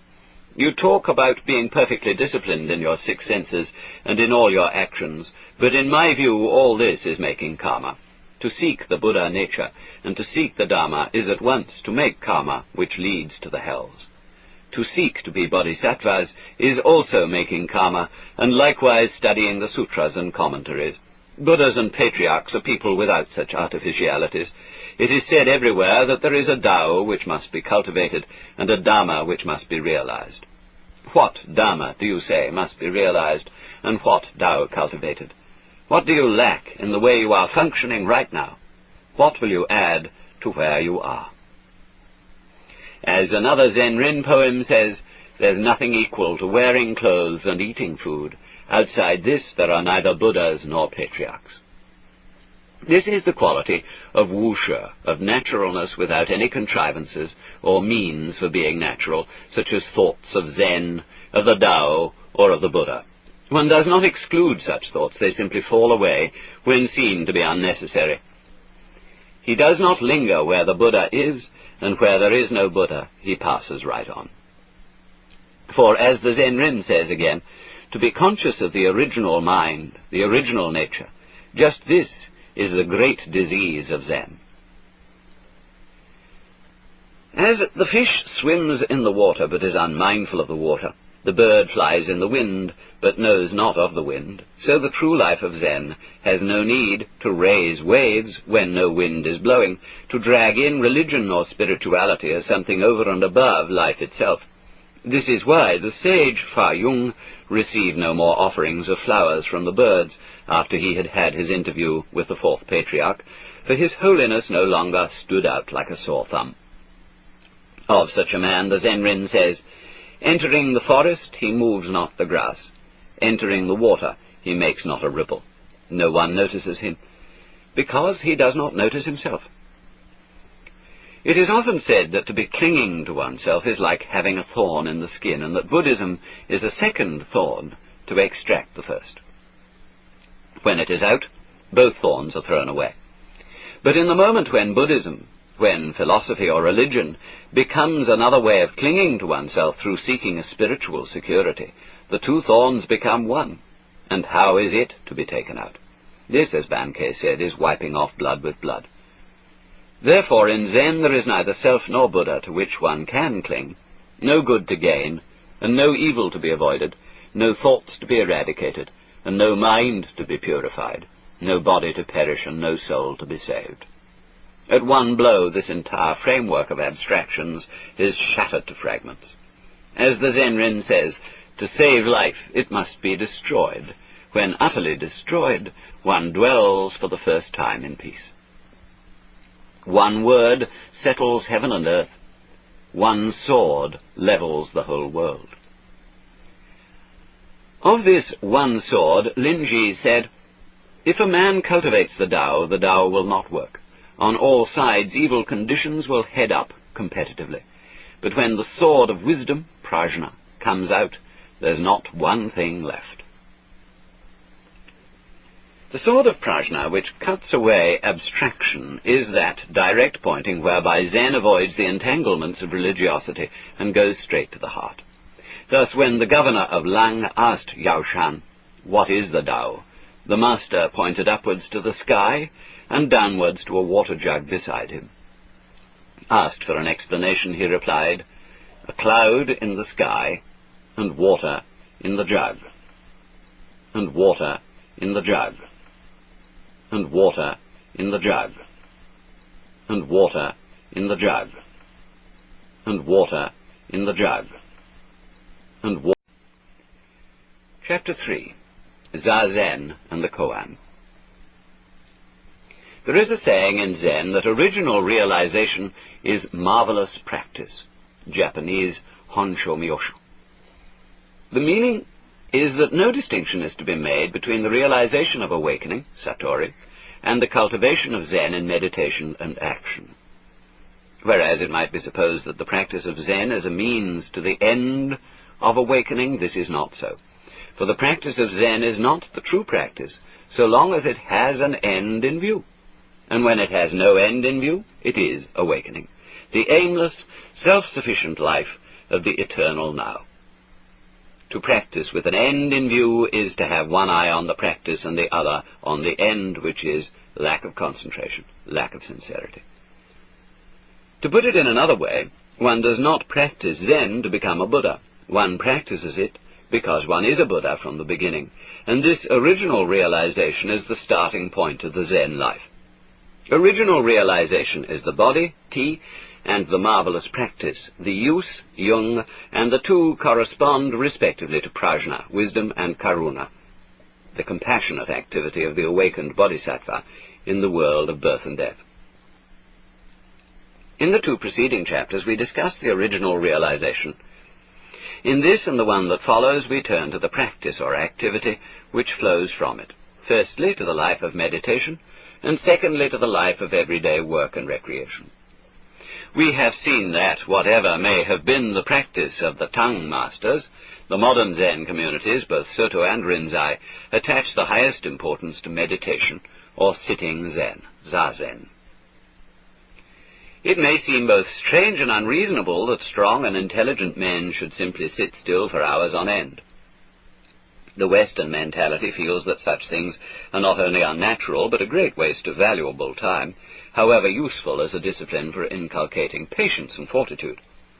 Although the West has its own contemplative tradition in the Catholic Church, the life of sitting and looking has lost its appeal, for no religion is valued which does not improve the world, and it is hard to see how the world can be improved by keeping still. Yet it should be obvious that action without wisdom, without clear awareness of the world as it really is, can never improve anything. Furthermore, as muddy water is best cleared by leaving it alone, it could be argued that those who sit quietly and do nothing are making one of the best possible contributions to a world in turmoil. There is indeed nothing unnatural in long periods of quiet sitting. Cats do it. Even dogs and other more nervous animals do it. So-called primitive peoples do it, American Indians, and peasants of almost all nations. The art is most difficult for those who have developed the sensitive intellect to such a point that they cannot help making predictions about the future, and so must be kept in a constant whirl of activity to forestall them. But it would seem that to be incapable of sitting and watching with the mind completely at rest is to be incapable of experiencing the world in which we live to the full. For one does not know the world simply in thinking about it and doing about it. One must first experience it more directly, and prolong the experience without jumping to conclusions. The relevance of Zazen to Zen is obvious when it is remembered that Zen is seeing reality directly in its suchness. To see the world as it is concretely, undivided by categories and abstractions, one must certainly look at it with a mind which is not thinking, which is to say, forming symbols about it. Zazen is not, therefore, sitting with a blank mind, which excludes all the impressions of the inner and outer senses. It is not concentration in the usual sense of restricting the attention to a single sense object, such as a point of light or the tip of one's nose. It is simply a quiet awareness, without comment, of whatever happens to be here and now. This awareness is attended by the most vivid sensation of non-difference between oneself and the external world, between the mind and its contents, the various sounds, sights, and other impressions of the surrounding environment. Naturally, this sensation does not arise by trying to acquire it. It just comes by itself when one is sitting and watching without any purpose in mind, even the purpose of getting rid of purpose. In the Sodo or Zendo, monk's hall or meditation hall of a Zen community, there is, of course, nothing particularly distracting in the external surroundings. There is a long room with wide platforms down either side where the monks both sleep and meditate. The platforms are covered with tatami, thick floor mats of straw, and the monks sit in 2 rows facing one another across the room.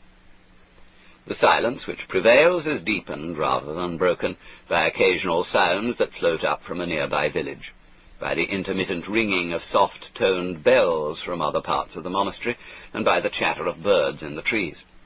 Other than this, there is only the feel of the cold, clear mountain air, and the woody smell of a special kind of incense. Much importance is attached to the physical posture of Zazen. The monks sit on firmly padded cushions, with legs crossed and feet soles upward upon the thighs. The hands rest upon the lap, the left over the right, with palms upward and thumbs touching one another. The body is held erect, though not stiffly, and the eyes are left open so that their gaze falls upon the floor a few feet ahead.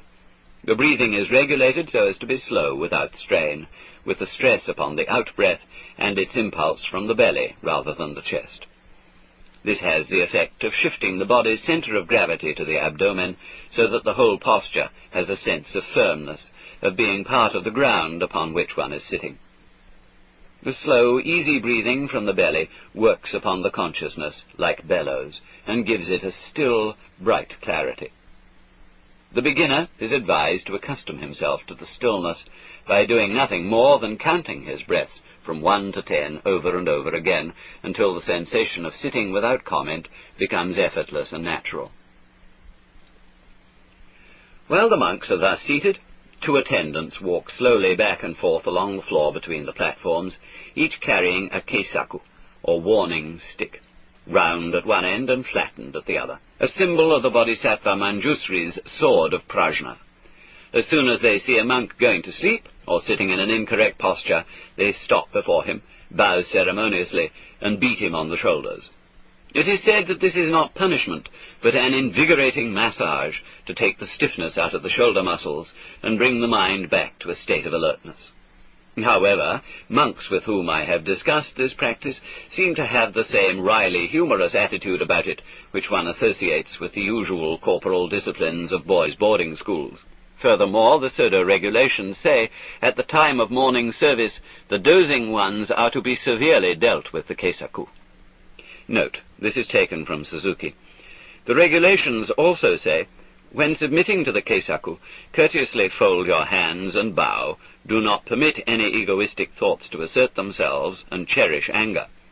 The point seems to be that the keisaku has 2 uses, one for shoulder massage and another, however politely worded, for punishment. It is of interest that Bankei abolished this practice in his own community on the ground that a man is no less a Buddha when asleep than when awake. End of note. At intervals, the sitting posture is interrupted, and the monks fall into ranks for a swift march around the floor between the platforms to keep themselves from sluggishness. The periods of zazen are also interrupted for work in the monastery grounds, cleaning the premises, services in the main shrine or Buddha hall, and other duties, as well as for meals and short hours of sleep. At certain times of year, zazen is kept up almost continuously from 3:30 a.m. until 10 p.m., and these long periods are called sesshin, or collecting the mind. Every aspect of the monks' lives is conducted according to a precise, though not ostentatious, ritual which gives the atmosphere of the Sodo a slightly military air. The rituals are signalled and accompanied by about a dozen different kinds of bells, clappers, and wooden gongs, struck in various rhythms to announce the times for zazen, meals, services, lectures, or sanzen interviews with the master. The ritualistic or ceremonious style is so characteristic of Zen that it may need some explanation in a culture which has come to associate it with affectation or superstition. In Buddhism, the four principal activities of man, walking, standing, sitting, and lying, are called the four dignities, since they are the postures assumed by the Buddha nature in its human Nirmanakaya body. The ritualistic style of conducting one's everyday activities is therefore a celebration of the fact that the ordinary man is a Buddha, and is, furthermore, a style that comes almost naturally to a person who is doing everything with total presence of mind. Thus, if in something so simple and trivial as lighting a cigarette one is fully aware, seeing the flame, the curling smoke, and the regulation of the breath as the most important things in the universe, it will seem to an observer that the action has a ritualistic style. This attitude of acting as a Buddha is particularly stressed in the Soto school, where both zazen and the round of daily activities are not at all seen as means to an end, but as the actual realization of Buddhahood. As Dogen says in the Shobogenzo, "Without looking forward to tomorrow every moment, you must think only of this day and this hour, because tomorrow is difficult and unfixed, and difficult to know. You must think of following the Buddhist way while you live today. You must concentrate on Zen practice without wasting time, thinking that there is only this day and this hour. After that it becomes truly easy. You must forget about the good and bad of your nature, the strength or weakness of your power." End of quote. In Zazen, there must be no thought either of aiming at Satori or of avoiding birth and death, no striving for anything in future time. Quote, "If life comes, this is life. If death comes, this is death. There is no reason for your being under their control. Don't put any hope in them. This life and death are the life of the Buddha. If you try to throw them away in denial, you lose the life of the Buddha." End of quote. The three worlds of past, present, and future are not, as is commonly supposed, stretched out to inaccessible distances. Quote, "The so-called past is the top of the heart, the present is the top of the fist, and the future is the back of the brain." End of quote. All time is here in this body, which is the body of Buddha. The past exists in its memory, and the future in its anticipation, and both of these are now. For when the world is inspected directly and clearly, past and future times are nowhere to be found. This is also the teaching of Bankei. Quote, "You are primarily Buddhas. You are not going to be Buddhas for the first time. There is not an iota of a thing to be called error in your inborn mind. If you have the least desire to be better than you actually are, if you hurry up to the slightest degree in search of something, you are already going against the unborn." End of quote. Such a view of Zen practice is therefore somewhat difficult to reconcile with the discipline which now prevails in the Rinzai school, and which consists in passing a graduated series of approximately 50 koan problems. Many of the Rinzai masters are most emphatic about the necessity of arousing a most intense spirit of seeking, a compelling sense of doubt, whereby it becomes almost impossible to forget the koan one is trying to solve. Naturally, this leads to a good deal of comparison between the degrees of attainment of various individuals, and a very definite and formal recognition is attached to final graduation from the process. Since the formal details of the koan discipline are one of the few actual secrets remaining in the Buddhist world, it is difficult to appraise it fairly if one has not undergone the training. On the other hand, if one has undergone it, one is obliged not to talk about it, save in vague generalities. The Rinzai school has always forbidden the publication of formally acceptable answers to the various koan, because the whole point of the discipline is to discover them for oneself by intuition. To know the answers without having so discovered them would be like studying the map without taking the journey. Lacking the actual shock of recognition, the bare answers seem flat and disappointing, and obviously no competent master would be deceived by anyone who gave them without genuine feeling. There is no reason, however, why the process should actually involve all the silliness about grades of attainment, about who has passed and who has not, or about who is or is not a genuine Buddha by these formal standards. All well-established religious institutions are beset by this kind of nonsense, and they generally boil down to a kind of aestheticism, an excessive passion for the cultivation of a special style, whose refinements distinguish the sheep from the goats. By such standards, the liturgical aesthete can distinguish Roman from Anglican Catholic priests, confusing the mannerisms of traditional atmosphere with the supernatural marks of true or false participation in the apostolic succession.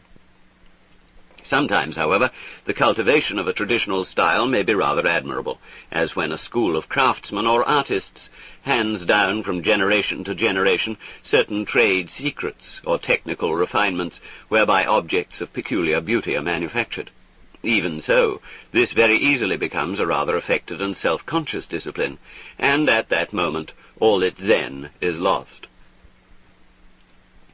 The koan system, as it exists today, is largely the work of Hakuin, 1685 to 1768, a formidable and immensely versatile master, who gave it a systematic organization so that the complete course of Zen study in the Rinzai school is divided into 6 stages.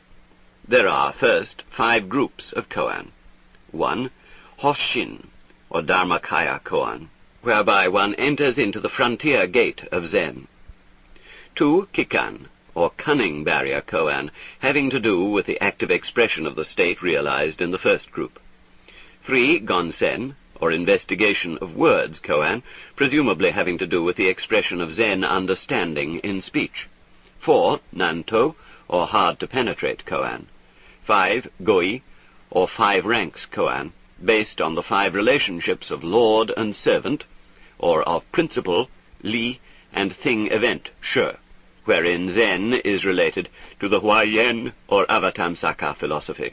The 6th stage is a study of the Buddhist precepts and the regulations of the monk's life, Vinaya, in the light of Zen understanding. Note, this outline is based on information given in a conference at the American Academy of Asian Studies by Ruth Sasaki. End of note. Normally, this course of training takes about 30 years.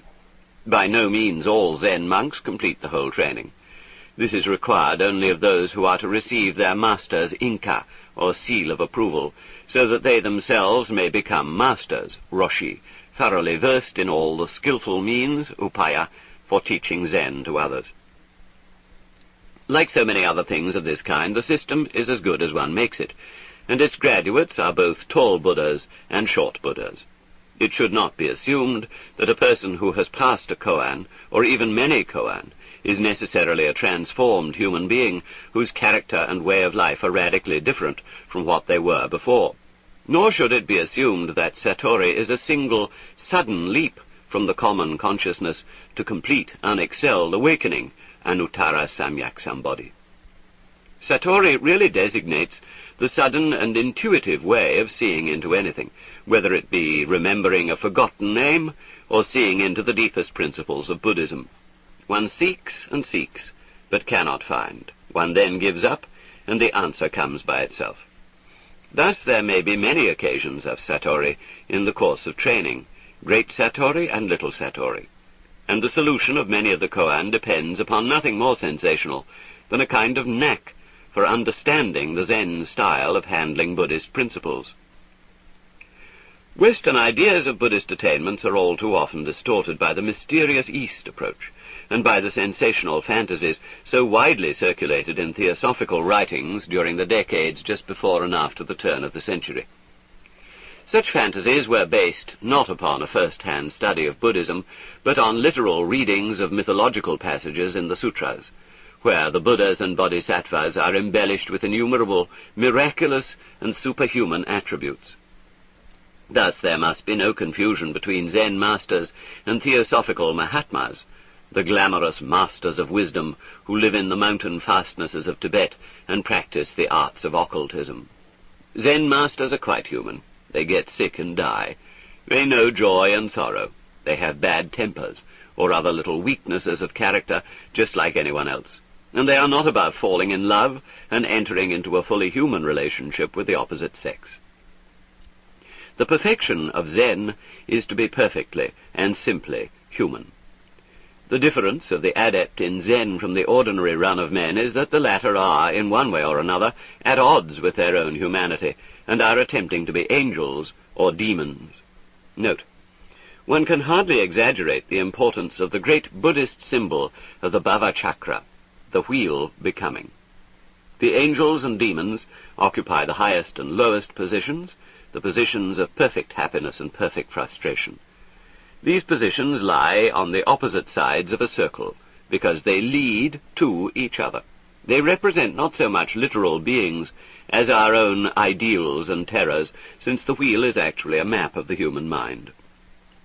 The human position lies in the middle, that is, at the left of the wheel, and it is only from this position that one may become a Buddha. Human birth is therefore regarded as unusually fortunate, but this is not to be confused with the physical event, for one is not actually born into the human world until one has fully accepted one's humanity. End of note. A Doka poem by Ikkyu says, "We eat, excrete, sleep, and get up. This is our world. All we have to do after that is to die." Translated by R.H. Blythe. Koan training involves typically Asian concepts of the relation between master and pupil which are quite unlike ours. For in Asian cultures, this is a peculiarly sacred relationship in which the master is held to become responsible for the karma of the pupil. The pupil, in turn, is expected to accord absolute obedience and authority to the master, and to hold him in almost higher respect than his own father, and in Asian countries this is saying a great deal. To a young Zen monk, the Roshi therefore stands as a symbol of the utmost patriarchal authority, and he usually plays the role to perfection, being normally a man advanced in years, fierce and tigerish in aspect, and when formally robed and seated for the Sanzen interview, a person of supreme presence and dignity. In this role, he constitutes a living symbol of everything that makes one afraid of being spontaneous, everything that prompts the most painful and awkward self-consciousness. He assumes this role as an upaya, a skillful device for challenging the student to find enough nerve to be perfectly natural in the presence of this formidable archetype. If he can do this, he is a free man whom no one on earth can embarrass. It must be borne in mind, too, that in Japanese culture the adolescent and the youth are peculiarly susceptible to ridicule, which is freely used as a means of conforming the young to social convention. To the normal Asian concept of the master-pupil relationship, Zen adds something of its own in the sense that it leaves the formation of the relationship entirely to the initiative of the pupil. The basic position of Zen is that it has nothing to say, nothing to teach. The truth of Buddhism is so self-evident, so obvious, that it is, if anything, concealed by explaining it. Therefore, the master does not help the student in any way, since helping would actually be hindering. On the contrary, he goes out of his way to put obstacles and barriers in the student's path. Thus, Wu Men's comments on the various koan in the Wu Men Kuan are intentionally misleading. The koan as a whole are called wisteria vines, or entanglements, and particular groups, cunning barriers, kikan, and hard to penetrate, nanto. This is like encouraging the growth of a hedge by pruning, for obviously the basic intention is to help, but the Zen student does not really know Zen unless he finds it out for himself. The Chinese proverb, "What comes in through the gate is not family treasure," is understood in Zen to mean that what someone else tells you is not your own knowledge. Satori, as Wu Men explained, comes only after one has exhausted one's thinking, only when one is convinced that the mind cannot grasp itself. In the words of another of Ikkyu's Doka, "A mind to search elsewhere for the Buddha is foolishness in the very center of foolishness." 4. Myself of long ago, in nature non-existent, nowhere to go when dead, nothing at all. Translated by R.H. Blythe. The preliminary Hoshin type of koan begins, therefore, to obstruct the student by sending him off in the direction exactly opposite to that in which he should look. Only it does it rather cleverly, so as to conceal the stratagem. Everyone knows that the Buddha nature is within oneself and is not to be sought outside, so that no student would be fooled by being told to seek it by going to India, or by reading a certain sutra. On the contrary, he is told to look for it in himself. Worse still, he is encouraged to seek it with the whole energy of his being, never giving up his quest by day or night, whether actually in Zazen or whether working or eating. He is encouraged, in fact, to make a total fool of himself, to whirl round and round like a dog trying to catch up with its own tail. Thus, normal first koan, a Hui Neng's original face, Zhao Zhu's Wu, or Hakwin's one hand. At the first Sanzen interview, the Roshi instructs the reluctantly accepted student to discover his original face or aspect, that is, his basic nature, as it was before his father and mother conceived him. He is told to return when he has discovered it, and to give some proof of discovery. In the meantime, he is under no circumstance to discuss the problem with others, or to seek their help.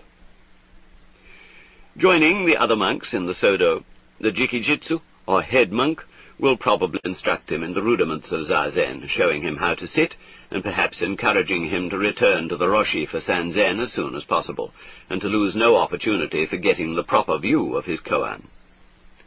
Pondering the problem of his original face, he therefore tries and tries to imagine what he was before he was born, or, for that matter, what he now is, at the very center of his being, what is the basic reality of his existence, apart from his extension in time and space.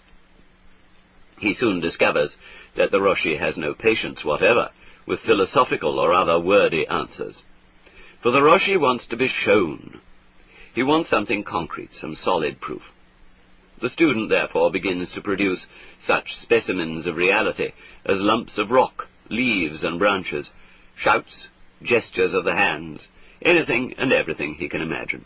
But all is resolutely rejected, until the student, unable to imagine anything more, is brought to his wit's end, at which point he is, of course, beginning to get on the right track. He knows that he doesn't know. When the beginning koan is Zhao Zhu's Wu, the student is asked to find out why Zhao Zhu answered Wu, or none, to the question, does a dog have the Buddha nature? The Roshi asks to be shown this nothing. A Chinese proverb says that a single hand does not make a clap, and therefore Hakwin asked, what is the sound of one hand? Can you hear what is not making a noise? Can you get any sound out of this one object which has nothing to hit? Can you get any knowledge of your own real nature? What an idiotic question. By such means, the student is at last brought to a point of feeling completely stupid, as if he were encased in a huge block of ice, unable to move or think. He just knows nothing. The whole world, including himself, is an enormous mass of pure doubt. Everything he hears, touches, or sees is as incomprehensible as nothing, or the sound of one hand. At Sanzen he is perfectly dumb. He walks or sits all day, in a vivid daze, conscious of everything going on around him, responding mechanically to circumstances, but totally baffled by everything. After some time in this state, there comes a moment when the block of ice suddenly collapses, when this vast lump of unintelligibility comes instantly alive. The problem of who or what it is becomes transparently absurd, a question which, from the beginning, meant nothing whatever. There is no one left to ask himself the question or to answer it. Yet at the same time, this transparent meaninglessness can laugh and talk, eat and drink, run up and down, look at the earth and sky, and all this without any sense of there being a problem, a sort of psychological knot in the midst of it. There is no knot, because the mind seeking to know the mind, or the self seeking to control the self, has been defeated out of existence, and exposed for the abstraction which it always was. And when that tense knot vanishes, there is no more sensation of a hard core of selfhood standing over against the rest of the world. In this state, the Roshi needs only a single look at the student to know that he is now ready to begin his Zen training in earnest. It is not quite the paradox which it seems to say that Zen training can begin only when it has been finished, for this is simply the basic Mahayana principle that prajna leads to karuna, that awakening is not truly attained unless it also implies the life of the bodhisattva, the manifestation of the marvelous use of the void for the benefit of all sentient beings. At this point, the Roshi begins to present the student with koan which ask for impossible feats of action or judgment, such as, take the 4 divisions of Tokyo out of your sleeve, stop that ship on the distant ocean, stop the booming of the distant bell. A girl is crossing the street. Is she the younger or the older sister? Such koan are rather more obviously tricky than the basic introductory problems, and show the student that what are dilemmas for thought present no barriers to action. A paper handkerchief easily becomes the 4 divisions of Tokyo, and the student solves the problem of the younger or older sister by mincing across the room like a girl. For in her absolute suchness, the girl is just that. She is only relatively sister, older or younger. One can perhaps understand why a man who had practiced Zazen for 8 years told R.H. Blythe that Zen is just a trick of words, for on the principle of extracting a thorn with a thorn, Zen is extricating people from the tangle in which they find themselves, from confusing words and ideas with reality.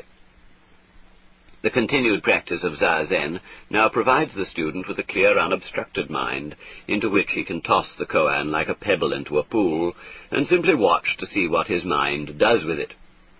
As he concludes each koan, the Roshi usually requires that he present a verse from the Zenrin Kushu, which expresses the point of the koan just solved. Other books are also used, and the late Sokean Sasaki, working in the United States, found that an admirable manual for this purpose was Alice in Wonderland.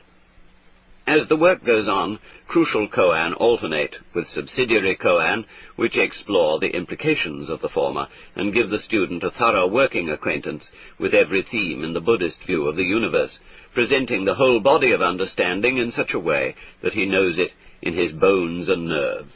By such means, he learns to bond with it instantly and unwaveringly in the situations of everyday life. The final group of koan are concerned go-yi, a schematic view of the relations between relative knowledge and absolute knowledge, thing events, she, and underlying principle, li. The originator of the scheme was Tungshan, 807 to 869, but it arises from the contacts of Zen with the Huayan, Japanese Kegon, school, and the doctrine of the 5 ranks is closely related to that of the fourfold Dharmadhatu. The ranks are often represented in terms of the relative positions of lord and servant, or host and guest, standing respectively for the underlying principle, and the thing events. Thus we have 1. The lord looks down at the servant. 2. The servant looks up at the lord. 3. The lord. 4. The servant. 5. The lord and the servant converse together. Suffice it to say that the first 4 correspond to the 4 Dharmadhatu of the Huayan school, though the relationship is somewhat complex, and the 5th to naturalness.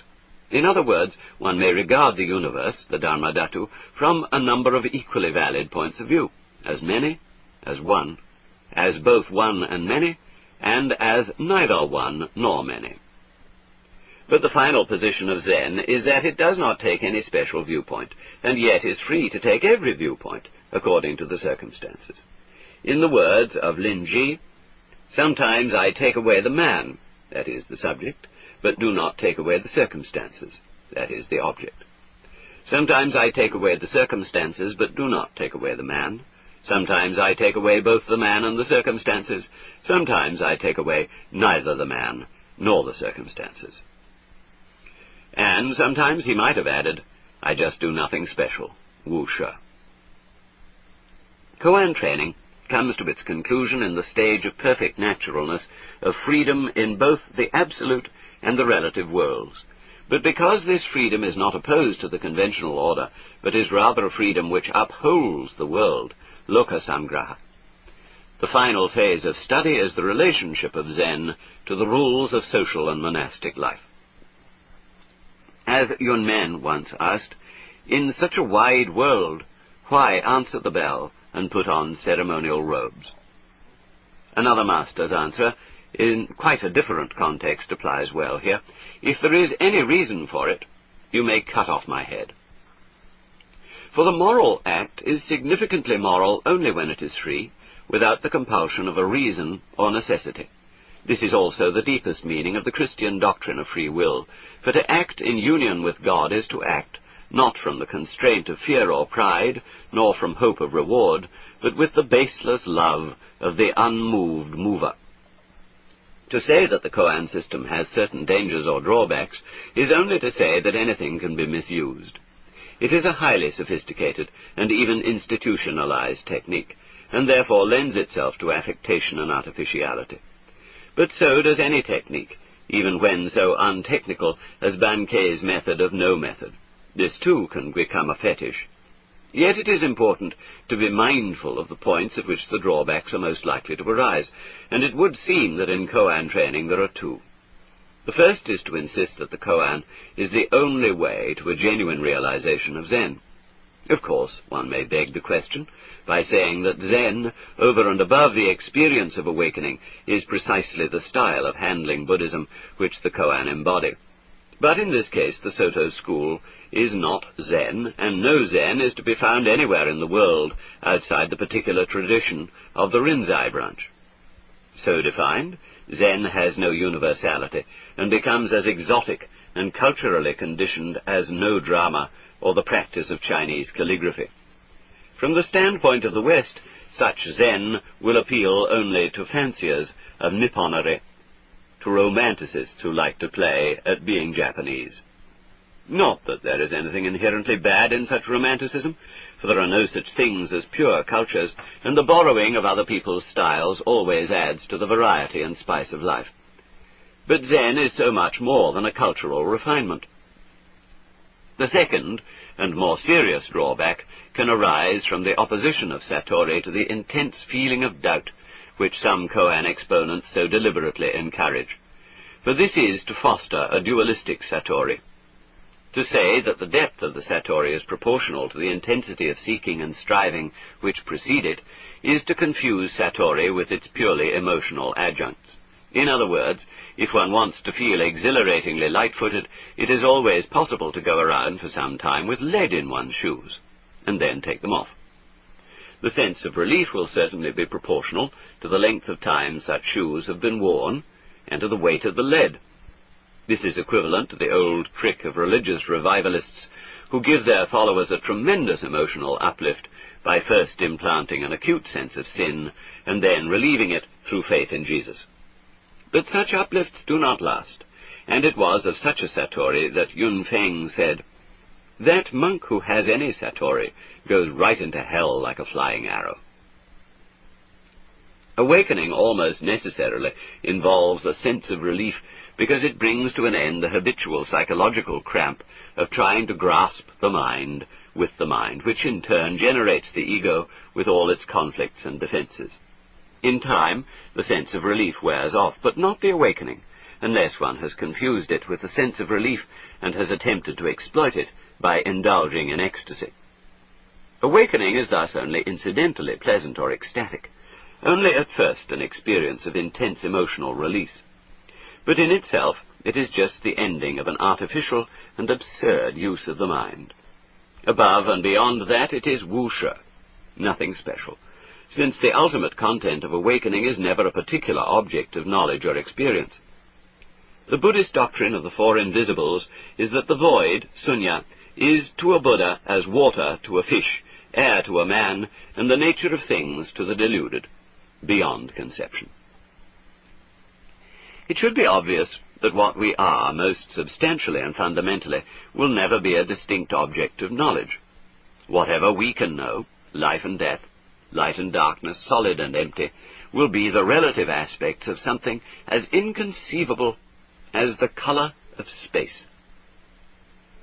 Awakening is not to know what this reality is. As a Zen poem says, as butterflies come to the newly planted flowers, Bodhidharma says, I know not. Awakening is to know what reality is not. It is to cease identifying oneself with any object of knowledge whatsoever. Just as every assertion about the basic substance or energy of reality must be meaningless, any assertion as to what I am at the very roots of my being must also be the height of folly. Delusion is the false metaphysical premise at the root of common sense. It is the average man's unconscious ontology and epistemology, his tacit assumption that he is a something. The assumption that I am nothing would of course be equally wrong, since something and nothing, being and non-being, are related concepts and belong equally to the known. One method of muscular relaxation is to begin by increasing tension in the muscles, so as to have a clear feeling of what not to do. In this sense, there is some point in using the initial koan as a means of intensifying the mind's absurd effort to grasp itself. But to identify satori with the consequent feeling of relief, with the sense of relaxation, is quite misleading, for the satori is the letting go and not the feeling of it.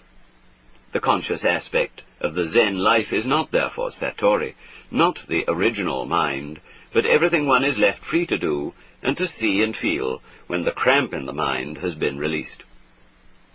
From this standpoint, Bankei's simple trust in the unborn mind and even Shinran's view of Nembutsu are also entrances to satori. To let go, it is not always necessary to wear out the attempt to grasp until it becomes intolerable. As against this violent way, there is also a judo, a gentle way, the way of seeing that the mind, the basic reality, remains spontaneous and ungrasped, whether one tries to grasp it or not. One's own doing or not doing drop away by sheer irrelevance. To think that one must grasp or not grasp, let go or not let go, is only to foster the illusion that the ego is real and that its machinations are an effective obstacle to the Tao. Beside the spontaneous functioning of the unborn mind, these efforts or non-efforts are strictly null.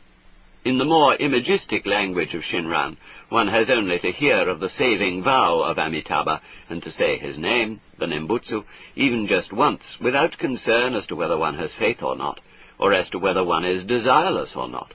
All such concern is the pride of the ego. In the words of the Shinshu mystic Kichibei, when all the idea of self-power based upon moral values and disciplinary measures is purged, there is nothing left in you that will declare itself to be the hearer, and just because of this you do not miss anything you hear. End of quote. So long as one thinks about listening, one cannot hear clearly. And so long as one thinks about trying or not trying to let go of oneself, one cannot let go. Yet whether one thinks about listening or not, the ears are hearing just the same, and nothing can stop the sound from reaching them. The advantage of the koan method is perhaps that, for general purposes, the other way is too subtle, and too easily subject to misinterpretation, especially by monks who might all too readily use it as an excuse for loafing around the monastery while living off the donations of the devout laity. This is almost certainly why the emphasis of the Tang masters on not seeking gave way to the more energetic use of the koan as a means of exhausting the strength of the egoistic will. Bankei's Zen without method or means offers no basis for a school or institution, since the monks may just as well go their way and take up farming or fishing. As a result, no external sign of Zen is left. There is no longer any finger pointing at the moon of truth. And this is necessary for the Bodhisattva's task of delivering all beings, even though it runs the risk of mistaking the finger for the moon. Taking the finger for the moon. Taking the finger for the moon.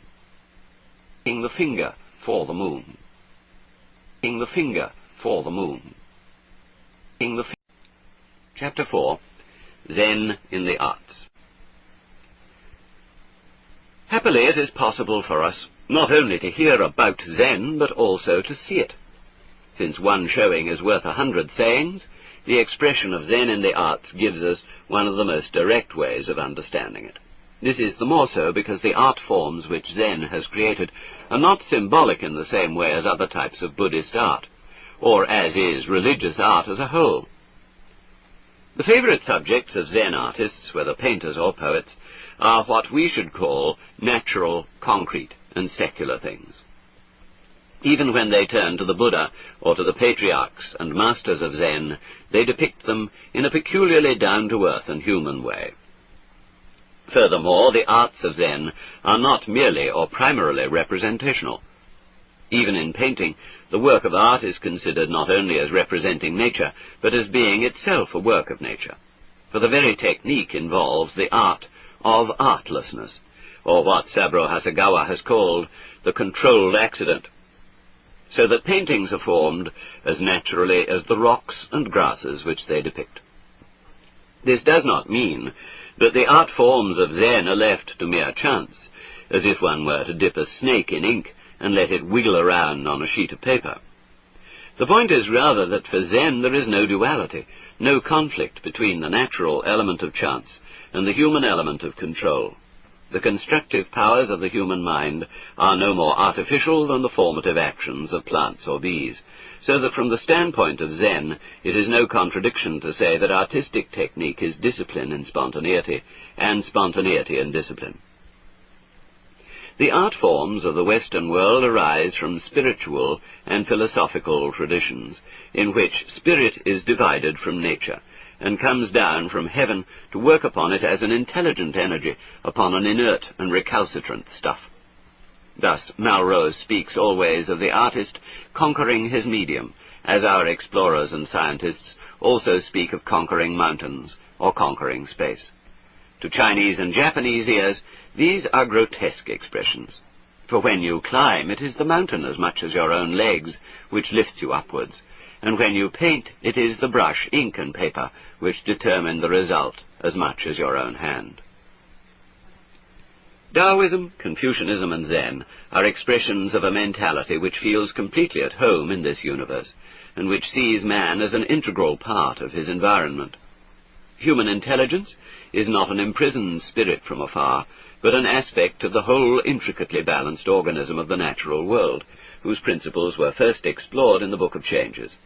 Heaven and earth are alike members of this organism, and nature is as much our father as our mother, since the Tao by which it works is originally manifested in the yang and the yin, the male and female, positive and negative principles, which, in dynamic balance, maintain the order of the world. The insight which lies at the root of Far Eastern culture is that opposites are relational, and so fundamentally harmonious. Conflict is always comparatively superficial, for there can be no ultimate conflict when the pairs of opposites are mutually interdependent. Thus our stark divisions of spirit and nature, subject and object, good and evil, artist and medium, are quite foreign to this culture. In a universe whose fundamental principle is relativity rather than warfare, there is no purpose because there is no victory to be won, no end to be attained. For every end, as the word itself shows, is an extreme, an opposite, and exists only in relation to its other end. Because the world is not going anywhere, there is no hurry. One may as well take it easy, like nature itself, and in the Chinese language, the changes of nature and ease are the same word, yi. This is a first principle in the study of Zen and of any Far Eastern art. Hurry, and all that it involves, is fatal, for there is no goal to be attained. The moment a goal is conceived, it becomes impossible to practice the discipline of the art, to master the very rigor of its technique. Under the watchful and critical eye of a master, one may practice the writing of Chinese characters for days and days, months and months. But he watches, as a gardener watches the growth of a tree, and wants his student to have the attitude of the tree, the attitude of purposeless growth, in which there are no shortcuts, because every stage of the way is both beginning and end. Thus the most accomplished master no more congratulates himself upon arriving than the most fumbling beginner. Paradoxical as it may seem, the purposeful life has no content, no point. It hurries on and misses everything. Not hurrying, the purposeless life misses nothing, for it is only when there is no goal and no rush that the human senses are fully open to receive the world. Absence of hurry also involves a certain lack of interference with the natural course of events, especially when it is felt that the natural course follows principles which are not foreign to human intelligence. For as we have seen, the Taoist mentality makes or forces nothing, but grows everything. When human reason is seen to be an expression of the same spontaneous balance of yang and yin as the natural universe, man's action upon his environment is not felt as a conflict, an action from outside. Thus, the difference between forcing and growing cannot be expressed in terms of specific directions as to what should or should not be done, for the difference lies primarily in the quality and feeling of the action. The difficulty of describing these things for Western ears is that people in a hurry cannot feel. The expression of this whole attitude in the arts is perhaps best expressed through painting and poetry. Although it may seem that the arts of Zen are confined to the more refined expressions of culture, it should be remembered that almost every profession and craft is known in Japan as a do, that is, a Tao or way, not unlike what used to be known in the West as a mystery. To some extent, every do was at one time a lay method of learning the principles which are embodied in Daoism, Zen, and Confucianism, even as modern masonry is a survival from times when the craft of the mason was a means of initiation into a spiritual tradition. Even in modern Osaka, some of the older merchants follow a do, or way of commerce, based upon the Shingaku, a system of psychology closely related to Zen. After the persecution of Chinese Buddhism in 845, Zen was for some time not only the dominant form of Buddhism, but also the most powerful spiritual influence in the growth of Chinese culture. This influence was at its height during the southern Sung dynasty, 1127 to 1279, and during this time the Zen monasteries became leading centers of Chinese scholarship. Lay scholars, Confucian and Taoist alike, visited them for periods of study, and Zen monks in turn familiarized themselves with Chinese classical studies. Since writing and poetry were among the chief preoccupations of Chinese scholars, and since the Chinese way of painting is closely akin to writing, the roles of scholar, artist, and poet were not widely separated. The Chinese gentleman scholar was not a specialist, and it was quite against the nature of the Zen monk to confine his interests and activities to purely religious affairs. The result was a tremendous cross-fertilization of philosophical, scholarly, poetic, and artistic pursuits, in which the Zen and Taoist feeling for naturalness became the dominant note. It was during this same period that Eisai and Dogen came from Japan to return with Zen to their own country, to be followed by an incessant stream of Japanese scholar monks, eager to take home not only Zen, but every other aspect of Chinese culture.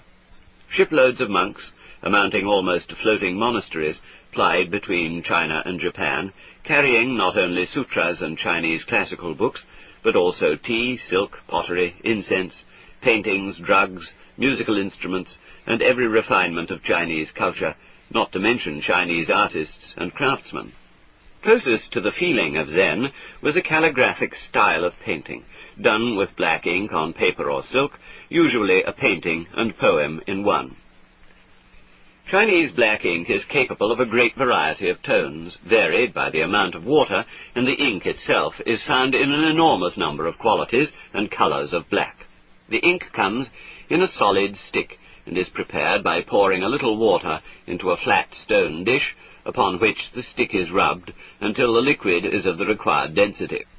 Writing or painting is done with a sharply pointed brush set in a bamboo stem, a brush which is held upright without resting the wrist on the paper, and whose soft hairs give its strokes a great versatility. Since the touch of the brush is so light and fluid, and since it must move continuously over the absorbent paper if the ink is to flow out regularly, Its control requires a free movement of the hand and arm, as if one were dancing rather than writing on paper. In short, it is a perfect instrument for the expression of unhesitating spontaneity, and a single stroke is enough to give away one's character to an experienced observer. Sumi-e, as the Japanese call this style of painting, may have been perfected as early as the Tang dynasty by the almost legendary masters Wu Daozu, circa 700 to 760, and Wang Wei, circa 698 to 759. However, the authenticity of works ascribed to them is doubtful, though they may be as early as the 9th century and include a painting so fully characteristic of Zen as the impressionistic waterfall attributed to Wang Wei, a thundering stream of sheer power suggested by a few slightly curved sweeps of the brush between two masses of rock. The great formative age of this style was undoubtedly the Sung dynasty, 959 to 1279, and is represented by such painters as Xia Gui, Ma Yuan, Mu Qi, and Liang Kai. The Sung masters were preeminently landscape painters, creators of a tradition of nature painting which has hardly been surpassed anywhere in the world.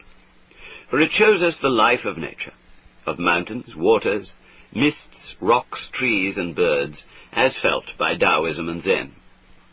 It is a world to which man belongs, but which he does not dominate. It is sufficient to itself, for it was not made for anyone, and has no purpose of its own.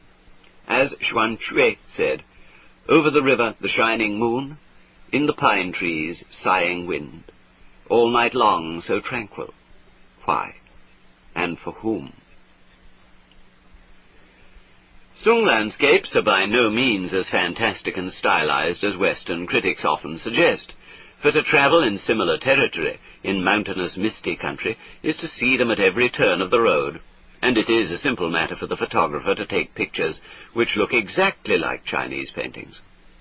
One of the most striking features of the Sung landscape, as of Sumi-e as a whole, is the relative emptiness of the picture, an emptiness which appears, however, to be part of the painting, and not just unpainted background. By filling in just one corner, the artist makes the whole area of the picture alive. Ma Yuan, in particular, was a master of this technique, which amounts almost to painting by not painting, or what Zen sometimes calls playing the stringless lute. The secret lies in knowing how to balance form with emptiness, and above all in knowing when one has said enough. The Zen spoils neither the aesthetic shock nor the satori shock by filling in by explanation, second thoughts, and intellectual commentary. Furthermore, the figure, so integrally related to its empty space, gives the feeling of the marvelous void from which the event suddenly appears. Equally impressive is the mastery of the brush, of strokes ranging from delicate elegance to rough vitality, from minutely detailed trees to bold outlines and masses given texture by the controlled accidents of stray brush hairs and uneven inking of the paper. Zen artists have preserved this technique to the present day in the so-called Zenga style of Chinese characters, circles, bamboo branches, birds or human figures drawn with these uninhibited, powerful brush strokes which keep on moving even when the painting is finished. After Mu Qi, perhaps the greatest master of the rough brush was the Japanese monk Sesshu, 1421 to 1506, whose formidable technique included the most refined screens of pine trees and birds, mountain landscapes reminiscent of Xiaogui, and almost violently alive landscapes, for which he used not only the brush, but fistfuls of inked straw to get the right texture of flying hair lines. The Western eye is immediately struck by the absence of symmetry in these paintings, by the consistent avoidance of regular and geometrical shapes, whether straight or curved. For the characteristic brush line is jagged, gnarled, irregularly twisting, dashing, or sweeping, always spontaneous rather than predictable. Even when the Zen monk or artist draws a solitary circle, one of the most common themes of Zenga, it is not only slightly eccentric and out of shape, but the very texture of the line is full of life and verve, with the incidental splashes and gaps of the rough brush. For the abstract or perfect circle becomes concrete and natural, a living circle, and in the same way rocks and trees, clouds and waters appear to the Chinese eye as most like themselves when most unlike the intelligible forms of the geometer and architect. Western science has made nature intelligible in terms of its symmetries and regularities, analyzing its most wayward forms into components of a regular and measurable shape. As a result, we tend to see nature and to deal with it as an order from which the element of spontaneity has been screened out. But this order is Maya, and the true suchness of things has nothing in common with the purely conceptual aridities of perfect squares, circles, or triangles, except by spontaneous accident. Yet this is why the Western mind is dismayed when ordered conceptions of the universe break down, and when the basic behavior of the physical world is found to be a principle of uncertainty. We find such a world meaningless and inhuman. But familiarity with Chinese and Japanese art forms might lead us to an altogether new appreciation of this world in its living and finally unavoidable reality. Muqi and Liang Kai did many paintings of the Zen patriarchs and masters, whom they represented for the most part as abandoned lunatics, scowling, shouting, loafing around, or roaring with laughter at drifting leaves.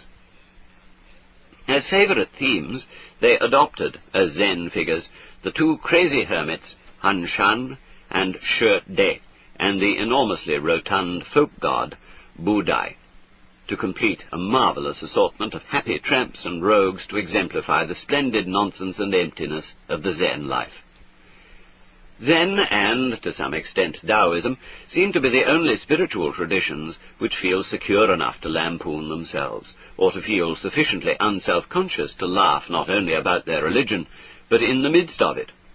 In these lunatic figures, the Zen artists portray something slightly more than a parody of their own Wu Xin, or mindless way of life, for as genius is to madness close allied, there is a suggestive parallel between the meaningless babble of the happy lunatic and the purposeless life of the Zen sage. In the words of a Zen-Ren poem, "The wild geese do not intend to cast their reflection. The water has no mind to receive their image." Thus the aimless life is the constant theme of Zen art of every kind, expressing the artist's own inner state of going nowhere in a timeless moment. All men have these moments occasionally, and it is just then that they catch those vivid glimpses of the world which cast such a glow over the intervening wastes of memory, the smell of burning leaves on a morning of autumn haze, a flight of sunlit pigeons against a thundercloud, the sound of an unseen waterfall at dusk, or the single cry of some unidentified bird in the depths of a forest. In the art of Zen, every landscape, every sketch of bamboo in the wind or of lonely rocks is an echo of such moments. Where the mood of the moment is solitary and quiet, it is called sadi.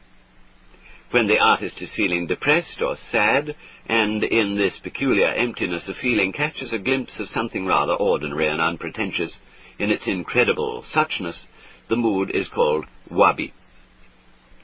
When the moment evokes a more intense, nostalgic sadness, connected with autumn and the vanishing away of the world, it is called aware. And when the vision is the sudden perception of something mysterious and strange, hinting at an unknown, never to be discovered, the mood is called yugen. These extremely untranslatable Japanese words denote the four basic moods of furyu, that is, of the general atmosphere of Zen taste in its perception of the aimless moments of life. Inspired by the Sung masters, the Japanese produced a whole cluster of superb sumi painters whose work ranks today among the most prized treasures of the nation's art. Muso Kokushi, 1275 to 1351, Shodenzu, died 1431, Shubon, 1414 to 1465, Soga Jasoku, died 1483, Seshu, 1421 to 1506, Miyamoto Musashi, 1582 to 1645, and many others. Notable paintings were also made by the great Zen monks Hakuin and Sengai, 1750 to 1837, the latter showing a flair for abstract painting so startlingly suggestive of the 20th century that it is easy to understand the interest of so many contemporary painters in Zen. Toward the beginning of the 17th century, Japanese artists developed a still more suggestive and offhand style, the sumie called haiga, as an illustrative accompaniment to haiku poems. These were derived from zenga, the informal paintings of the Zen monks, accompanying verses from the Zenrin Kushu and sayings from the various mondo and the sutras. Zenga and haiga represent the most extreme form of sumi painting. The most spontaneous, artless, and rough, replete with all those controlled accidents of the brush in which they exemplify the marvelous meaninglessness of nature itself. From the earliest times, the Zen masters had shown a partiality for short gnomic poems, at once laconic and direct, like their answers to questions about Buddhism. Many of these, like those we have quoted from the Zenrin Kushu, contain overt references to Zen and its principles. However, just as Tung Shan's 3 pounds of flax was an answer full of Zen, but not about Zen, so the most expressive Zen poetry is that which says nothing, which, in other words, is not philosophy or commentary about life. A monk asked Feng Shui, "When speech and silence are both inadmissible, how can one pass without error?" The master replied, "I always remember Kiangsu in March, the cry of the partridge, the mass of fragrant flowers." Here again, as in painting, is the expression of a live moment in its pure suchness, though it is a pity to have to say so, and the masters frequently quoted classical Chinese poetry in this way, using couplets or quatrains which pointed and said no more. The practice of taking couplets from the old Chinese poems for use as songs was also favored in literary circles, and at the beginning of the 11th century, Fujiwara Kinto compiled an anthology of such excerpts, together with short Japanese waka poems, under the title of Roeshu, the collection of clear songs. Such a use of poetry obviously expresses the same type of artistic vision as we find in the paintings of Ma Yuan and Mo Chi, the same use of empty space brought to life with a few strokes of the brush. In poetry, the empty space is the surrounding silence, which a 2-line poem requires, a silence of the mind in which one does not think about the poem, but actually feels the sensation which it evokes, all the more strongly for having said so little. By the 17th century, the Japanese had brought this wordless poetry to perfection in the haiku, the poem of just 17 syllables, which drops the subject almost as it takes it up. To non-Japanese people, haiku are apt to seem no more than beginnings or even titles for poems, and in translation it is impossible to convey the effect of their sound and rhythm. However, translation can usually convey the image, and this is the important point. Of course, there are many haiku which seem as stilted as the Japanese paintings on cheap lacquer trays for export.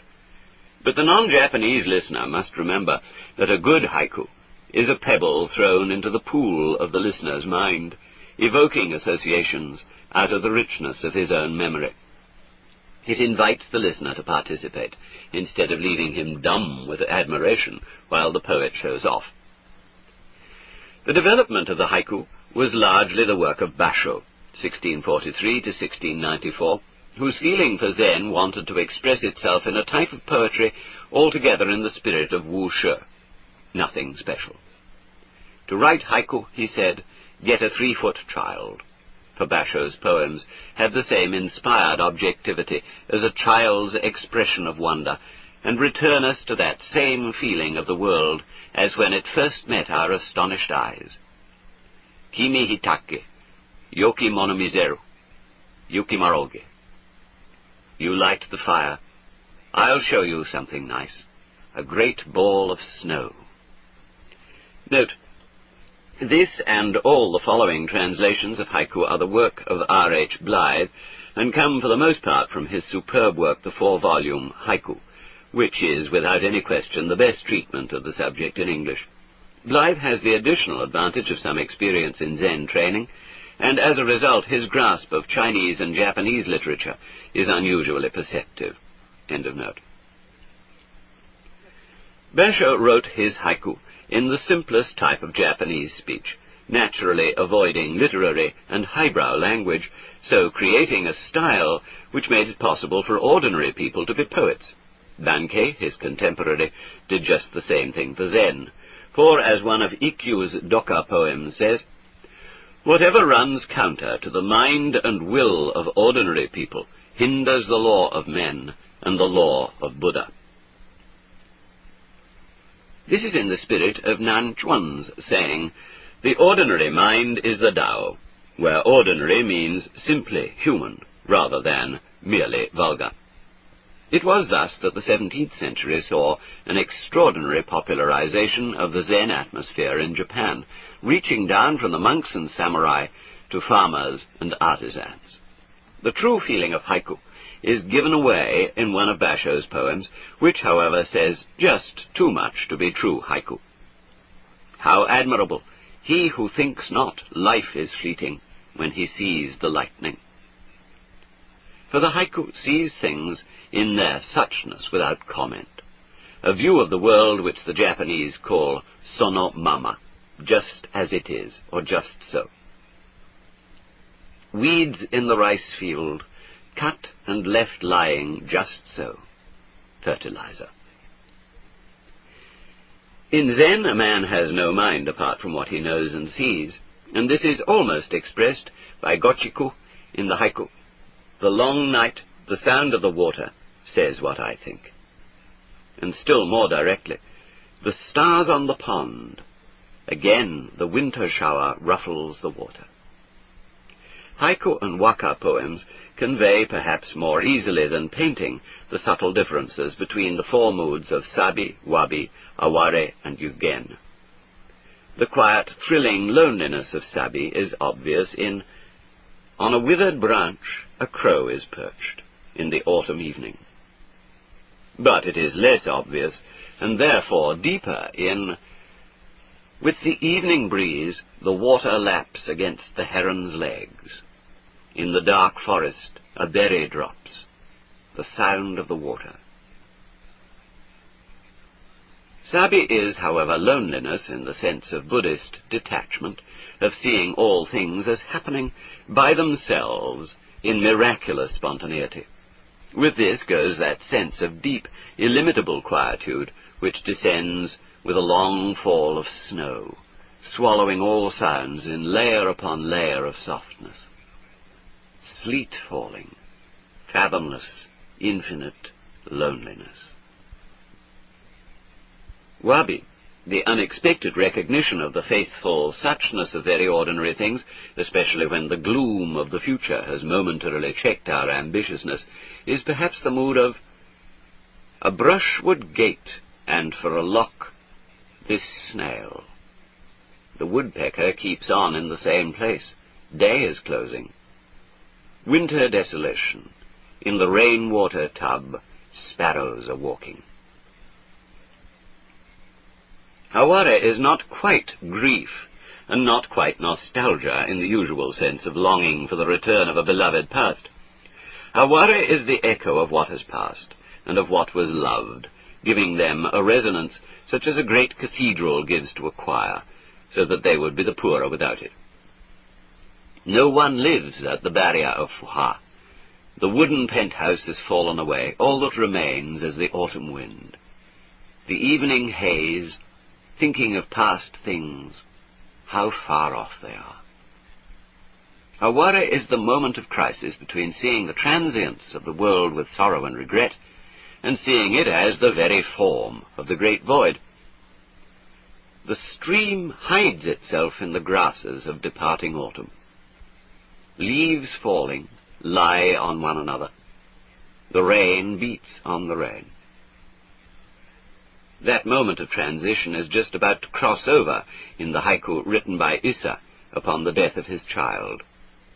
This dewdrop world, it may be a dewdrop, and yet.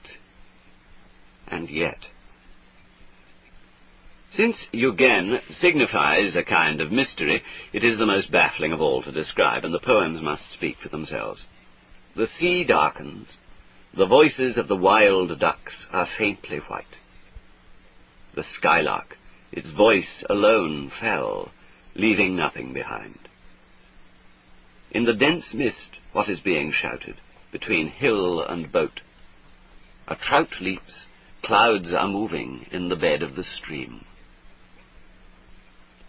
Or an example of yugen in the Zen poems: wind subsiding, the flowers still fall. Bird crying, the mountain silence deepens.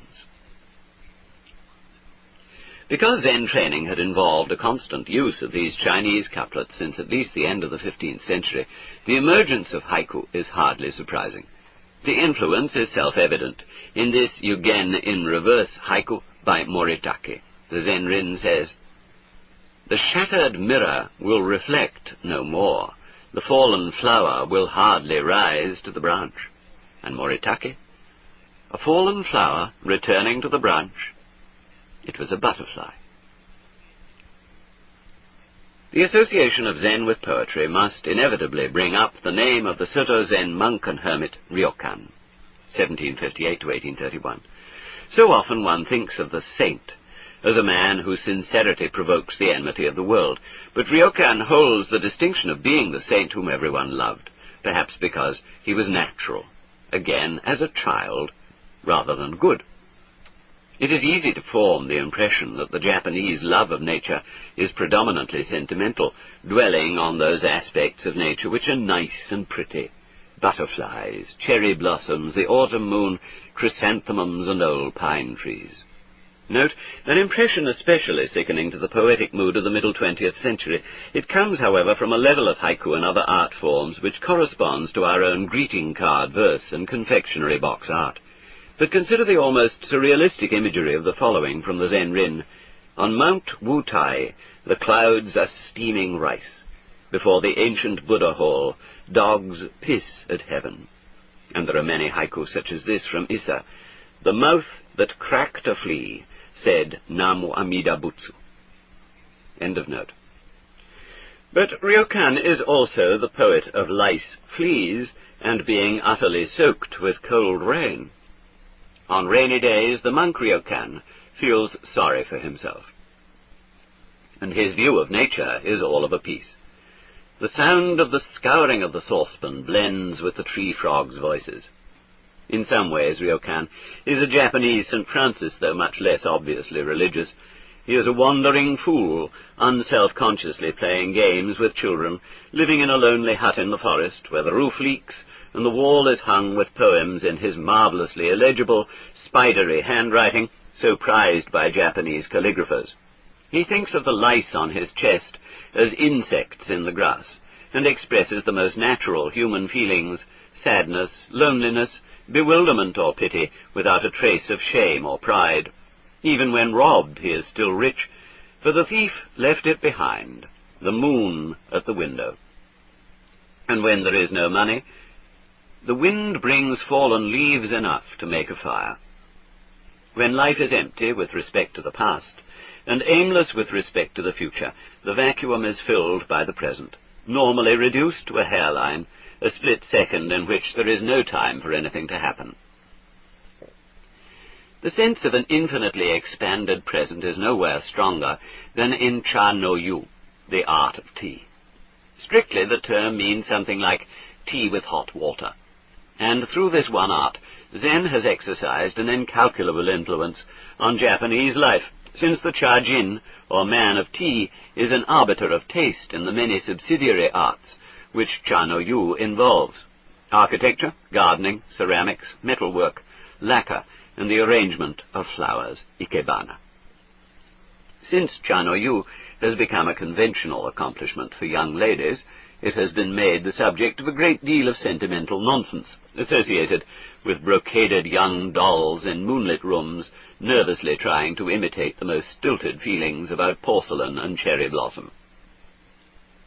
But in the austere purity of, say, the Soshu-sen school, the art of tea is a genuine expression of Zen which requires, if necessary, no further apparatus than a bowl, tea, and hot water. If there is not even that, cha-do, the way of tea, can be practiced anywhere, and with anything, since it is really the same as Zen. If Christianity is wine and Islam coffee, Buddhism is most certainly tea. Its quietening, clarifying, and slightly bitter taste gives it almost the same taste as awakening itself, though the bitterness corresponds to the pleasing roughness of natural texture and the middle path between sweet and sour. Long before the development of Cha-no-yu, tea was used by Zen monks as a stimulant for meditation, and in this context it was drunk in a mood of unhurried awareness which naturally lent itself to a ritualistic type of action. In summer it refreshed, and in winter warmed those wandering hermit monks who liked to build grass and bamboo huts in the mountain forests, or by rock-filled streams in the gorges. The totally undistracting emptiness and simplicity of the Taoist or Zen hermitage has set the style not only for the special type of house for Cha-no-yu, but for Japanese domestic architecture as a whole. Note, an influence combined with a native style which can still be seen at the ancient Shinto shrine of Ise, a style which strongly suggests the cultures of the southern Pacific Islands. End of note. The monastic tea ceremony was introduced into Japan by Eisai, and though its form is different from the present Cha-no-yu, it was nonetheless its origin, and appears to have been adopted for lay use during the 15th century. From this, the Cha-no-yu proper was perfected by Sen no Rikyu, 1518 to 1591, and from him descend the three main schools of tea now flourishing. Ceremonial tea is not the ordinary leaf tea, which is steeped in hot water. It is finely powdered green tea, mixed with hot water by means of a bamboo whisk, until it becomes what a Chinese writer called the froth of the liquid jade. Cha-no-yu is most appreciated when confined to a small group, or just two companions, and was especially loved by the old-time samurai, as today by harassed businessmen, as a frank escape from the turmoil of the world. Note, since it is frequently my pleasure to be invited for Cha-no-yu by Saburo Hasegawa, who has a remarkable intuition for issuing these invitations at the most hectic moments, I can testify that I know no better form of psychotherapy. End of note. Ideally, the house for Cha-no-yu is a small hut set apart from the main dwelling in its own garden. The hut is floored with tatami or straw mats, enclosing a fire pit. The roof is usually thatched with rice straw, and the walls, as in all Japanese homes, are paper shoji, supported by uprights of wood with a natural finish. One side of the room is occupied by an alcove, or tokonoma, the position for a single hanging scroll of painting or calligraphy, together with a rock, a spray of flowers, or some other object of art. The atmosphere, though formal, is strangely relaxed, and the guests feel free to talk or watch in silence as they wish. The host takes his time to prepare a charcoal fire, and with a bamboo dipper pours water into a squat kettle of soft brown iron. In the same formal but completely unhurried manner, he brings in the other utensils, a plate with a few cakes, the tea bowl and caddy, the whisk, and a larger bowl for leavings. During these preparations, a casual conversation continues, and soon the water in the kettle begins to simmer and sigh, so that the guests fall silent to listen.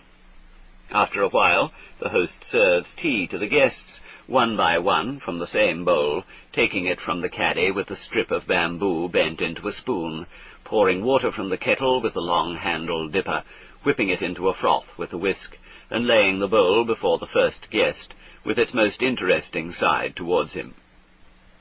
The bowls used for Cha-no-yu are normally dull-coloured and roughly finished, often unglazed at the base, and on the sides the glaze has usually been allowed to run, an original, fortunate mistake, which has been seen to offer endless opportunities for the controlled accident.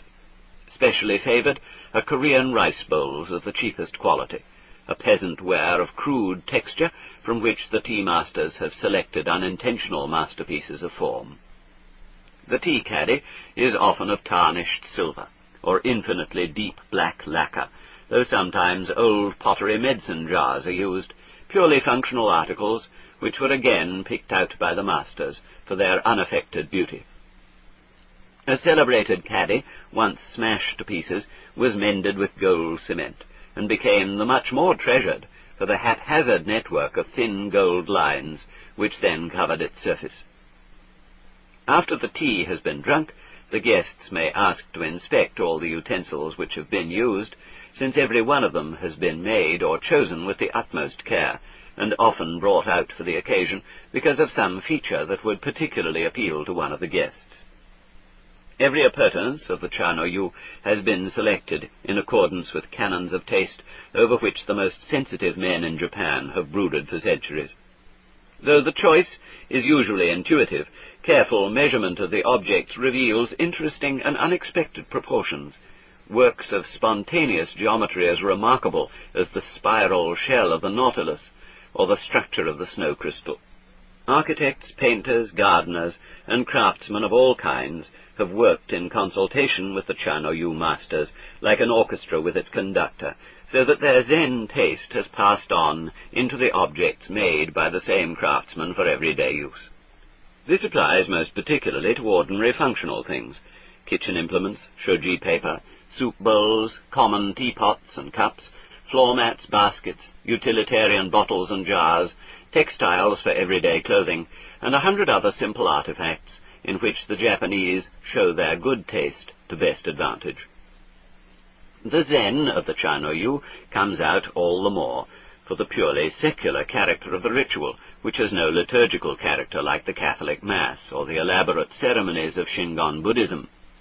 Though the guests avoid political, financial, or business matters in their conversation, there is sometimes non-argumentative discussion of philosophical matters, though the preferred topics are artistic and natural. It must be remembered that Japanese people take to such subjects as readily and unself-consciously as we talk of sports or travel, and that their discussion of natural beauty is not the affectation it might be in our own culture. Furthermore, they do not feel in the least guilty about this admitted escape from the so-called realities of business and worldly competition.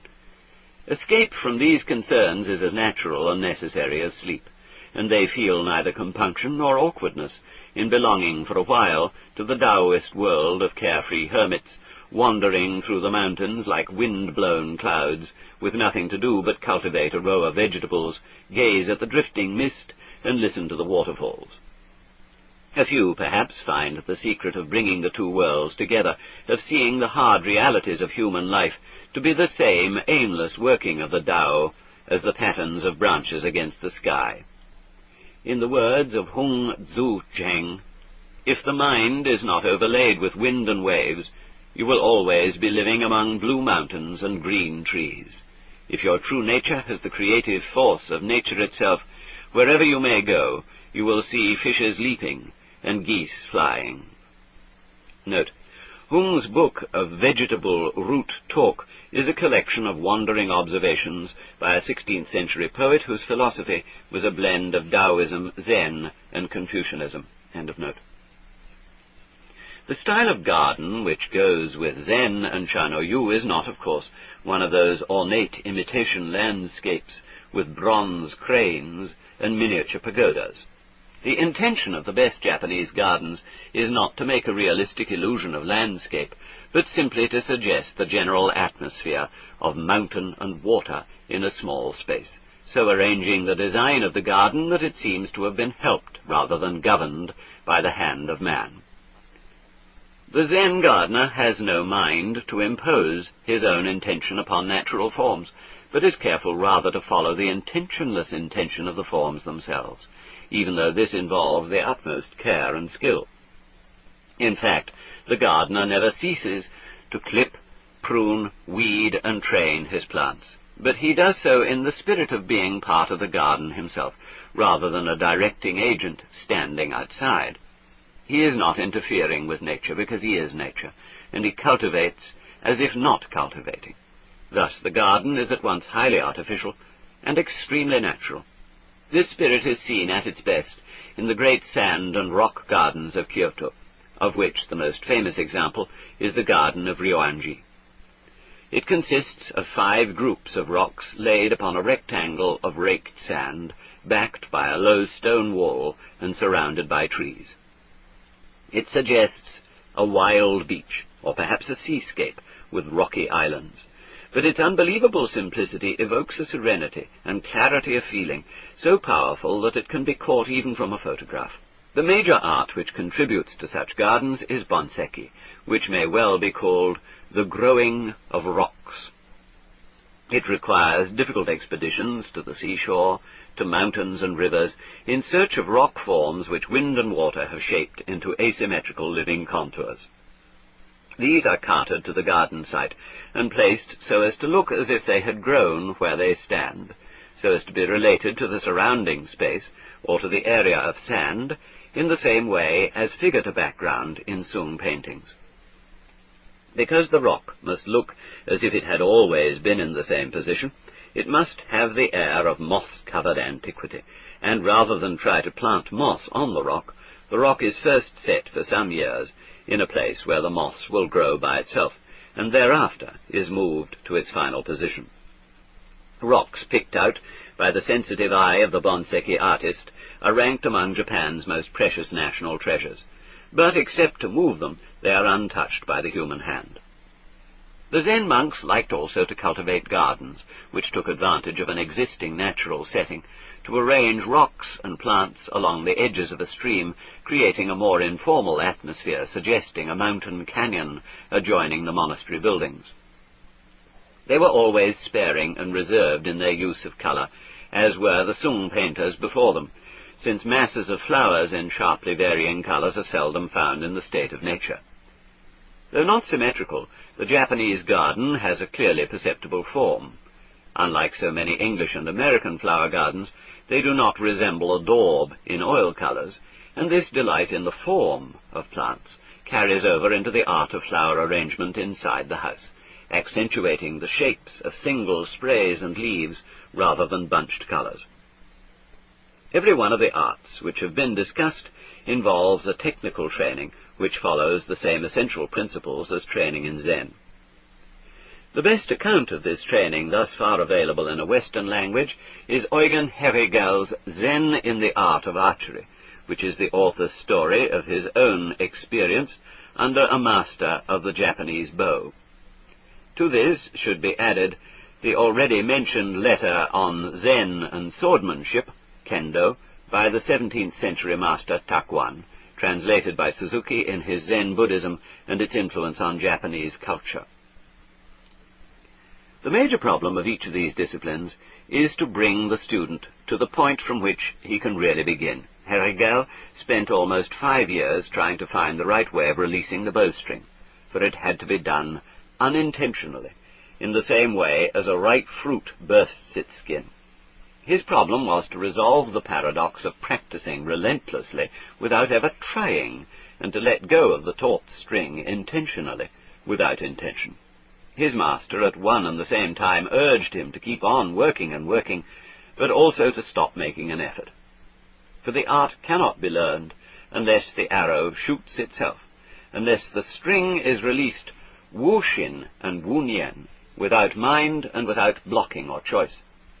After all those years of practice, there came a day when it just happened. How or why, Herrigel never understood. The same is true in learning to use the brush for writing or painting. The brush must draw by itself. This cannot happen if one does not practice constantly, but neither can it happen if one makes an effort. Similarly, in swordsmanship, one must not first decide upon a certain thrust and then attempt to make it, since by that time it will be too late. Decision and action must be simultaneous. This was the point of Dogen's image of firewood and ashes, for to say that firewood does not become ashes is to say that it has no intention to be ash before it is actually ash, and then it is no longer firewood. Dogen insisted that the two states were clearly cut, and in the same way Herigel's master did not want him to mix the two states of stretching and releasing the bow. He instructed him to draw it to the point of fullest tension and stop there without any purpose, any intention in mind as to what to do next. Likewise, in Dogen's view of Zazen, one must be sitting just to sit, and there must not be any intention to have satori. The sudden visions of nature, which form the substance of haiku, arise in the same way, for they are never there when one looks for them. The artificial haiku always feels like a piece of life which has been deliberately broken off or wrenched away from the universe, whereas the genuine haiku has dropped off all by itself, and has the whole universe inside it.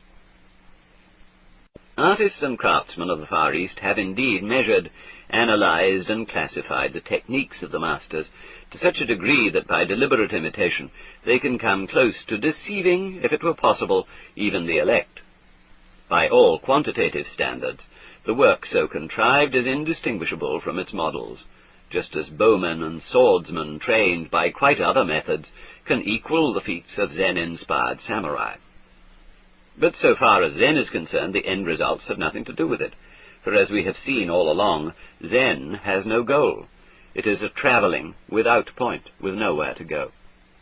To travel is to be alive, but to get somewhere is to be dead, for as our own proverb says, to travel well is better than to arrive. A world which increasingly consists of destinations without journeys between them, a world which values only getting somewhere as fast as possible, becomes a world without substance.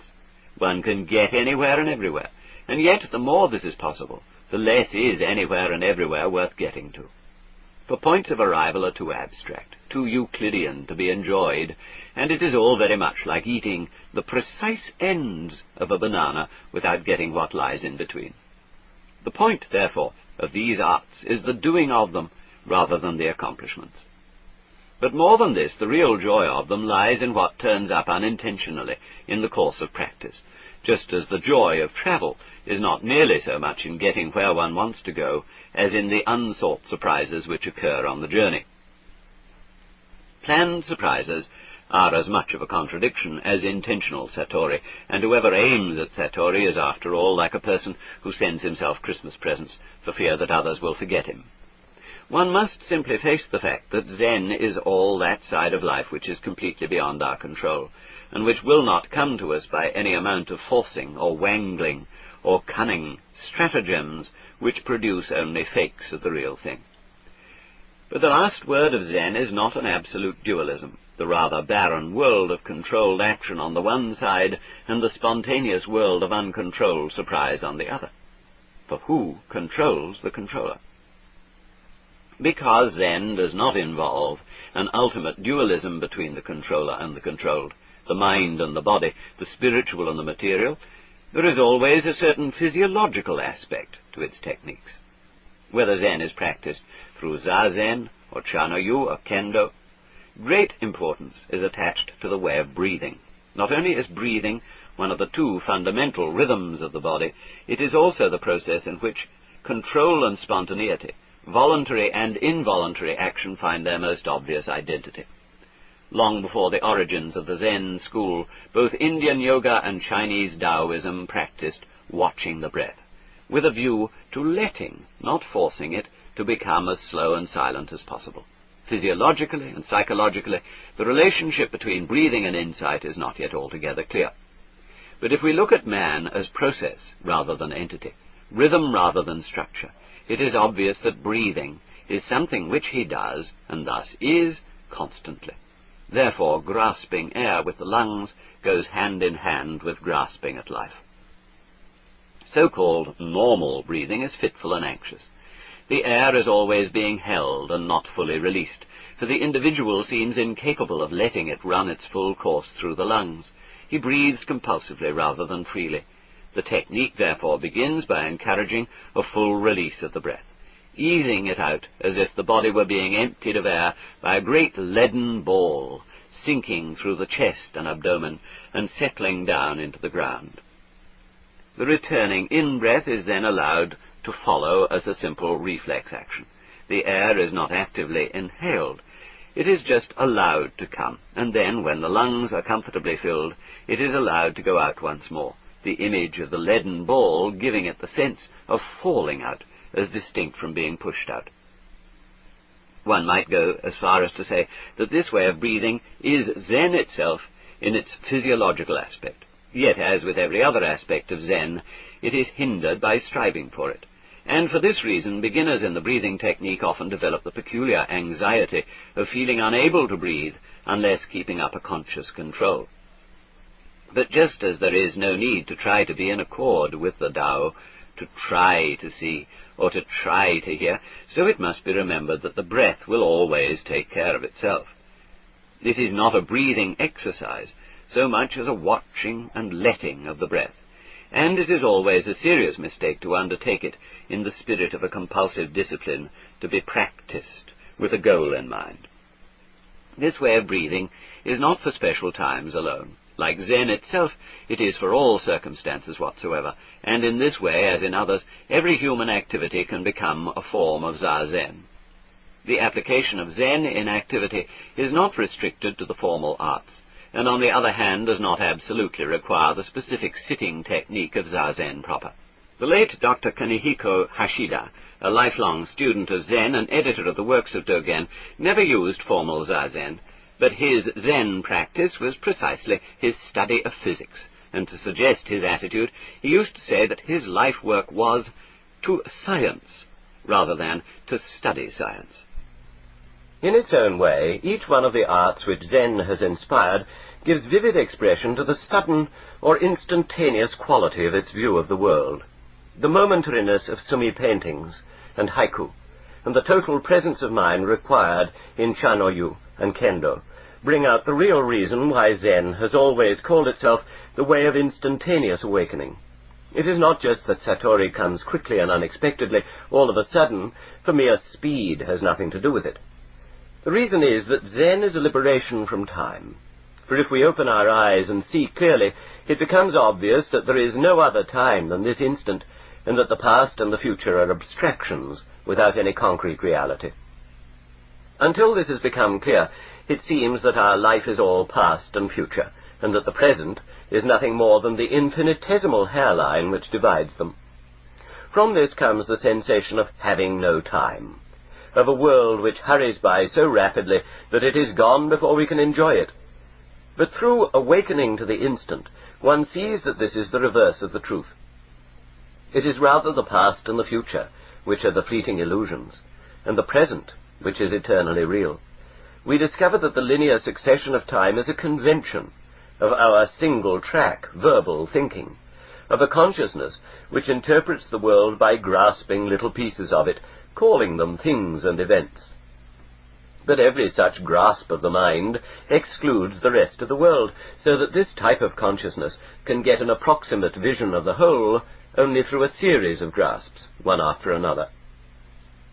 Yet the superficiality of this consciousness is seen in the fact that it cannot and does not regulate even the human organism. For if it had to control the heartbeat, the breath, the operation of the nerves, glands, muscles, and sense organs, it would be rushing wildly around the body, taking care of one thing after another, with no time to do anything else. Happily, it is not in charge, and the organism is regulated by the timeless, original mind, which deals with life in its totality, and so can do ever so many things at once. However, it is not as if the superficial consciousness were one thing and the original mind another, for the former is a specialized activity of the latter. Thus the superficial consciousness can awaken to the eternal present if it stops grasping. But this does not come to pass by trying to concentrate on the present, an effort which succeeds only in making the moment seem ever more elusive and fleeting, ever more impossible to bring into focus. Awareness of the eternal now comes about by the same principle as the clarity of hearing and seeing and the proper freedom of the breath. Clear sight has nothing to do with trying to see. It is just the realization that the eyes will take in every detail all by themselves. For so long as they are open, one can hardly prevent the light from reaching them. In the same way, there is no difficulty in being fully aware of the eternal present as soon as it is seen that one cannot possibly be aware of anything else, that in concrete fact there is no past or future. Making an effort to concentrate on the instantaneous moment implies at once that there are other moments, but they are nowhere to be found, and in truth one rests as easily in the eternal present as the eyes and ears respond to light and sound. Now this eternal present is the timeless, unhurried flowing of the Tao. Such a tide as, moving, seems to sleep, too full for sound or foam. As Nan Chuan said, to try to accord with it is to deviate from it, though in fact one cannot deviate and there is no one to deviate.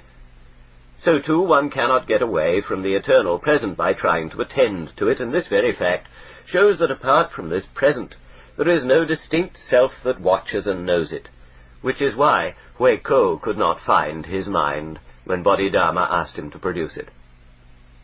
However puzzling this may be, and however many philosophical problems it may raise, one clear look is enough to show its unavoidable truth. There is only this now. It does not come from anywhere. It is not going anywhere. It is not permanent. But it is not impermanent. Though moving, it is always still. When we try to catch it, it seems to run away. And yet it is always here, and there is no escape from it. And when we turn round to find the self which knows this moment, we find that it has vanished, like the past.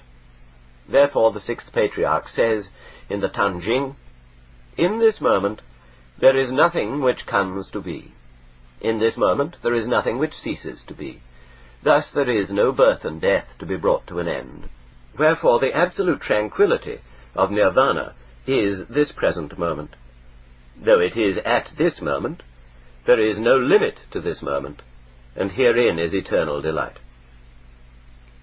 Yet when it comes to it, this moment can be called present only in relation to past and future, or to someone to whom it is present. But when there is neither past nor future, and no one to whom this moment is present, what is it? When Fa Chang was dying, a squirrel screeched on the roof. "It's just this," he said, "and nothing else. This," he said, "and nothing else. This," he said, "and nothing else. This," he said, "and nothing else. This," he said, "and nothing else. This," he said, "and nothing else. This," he said, "and nothing else."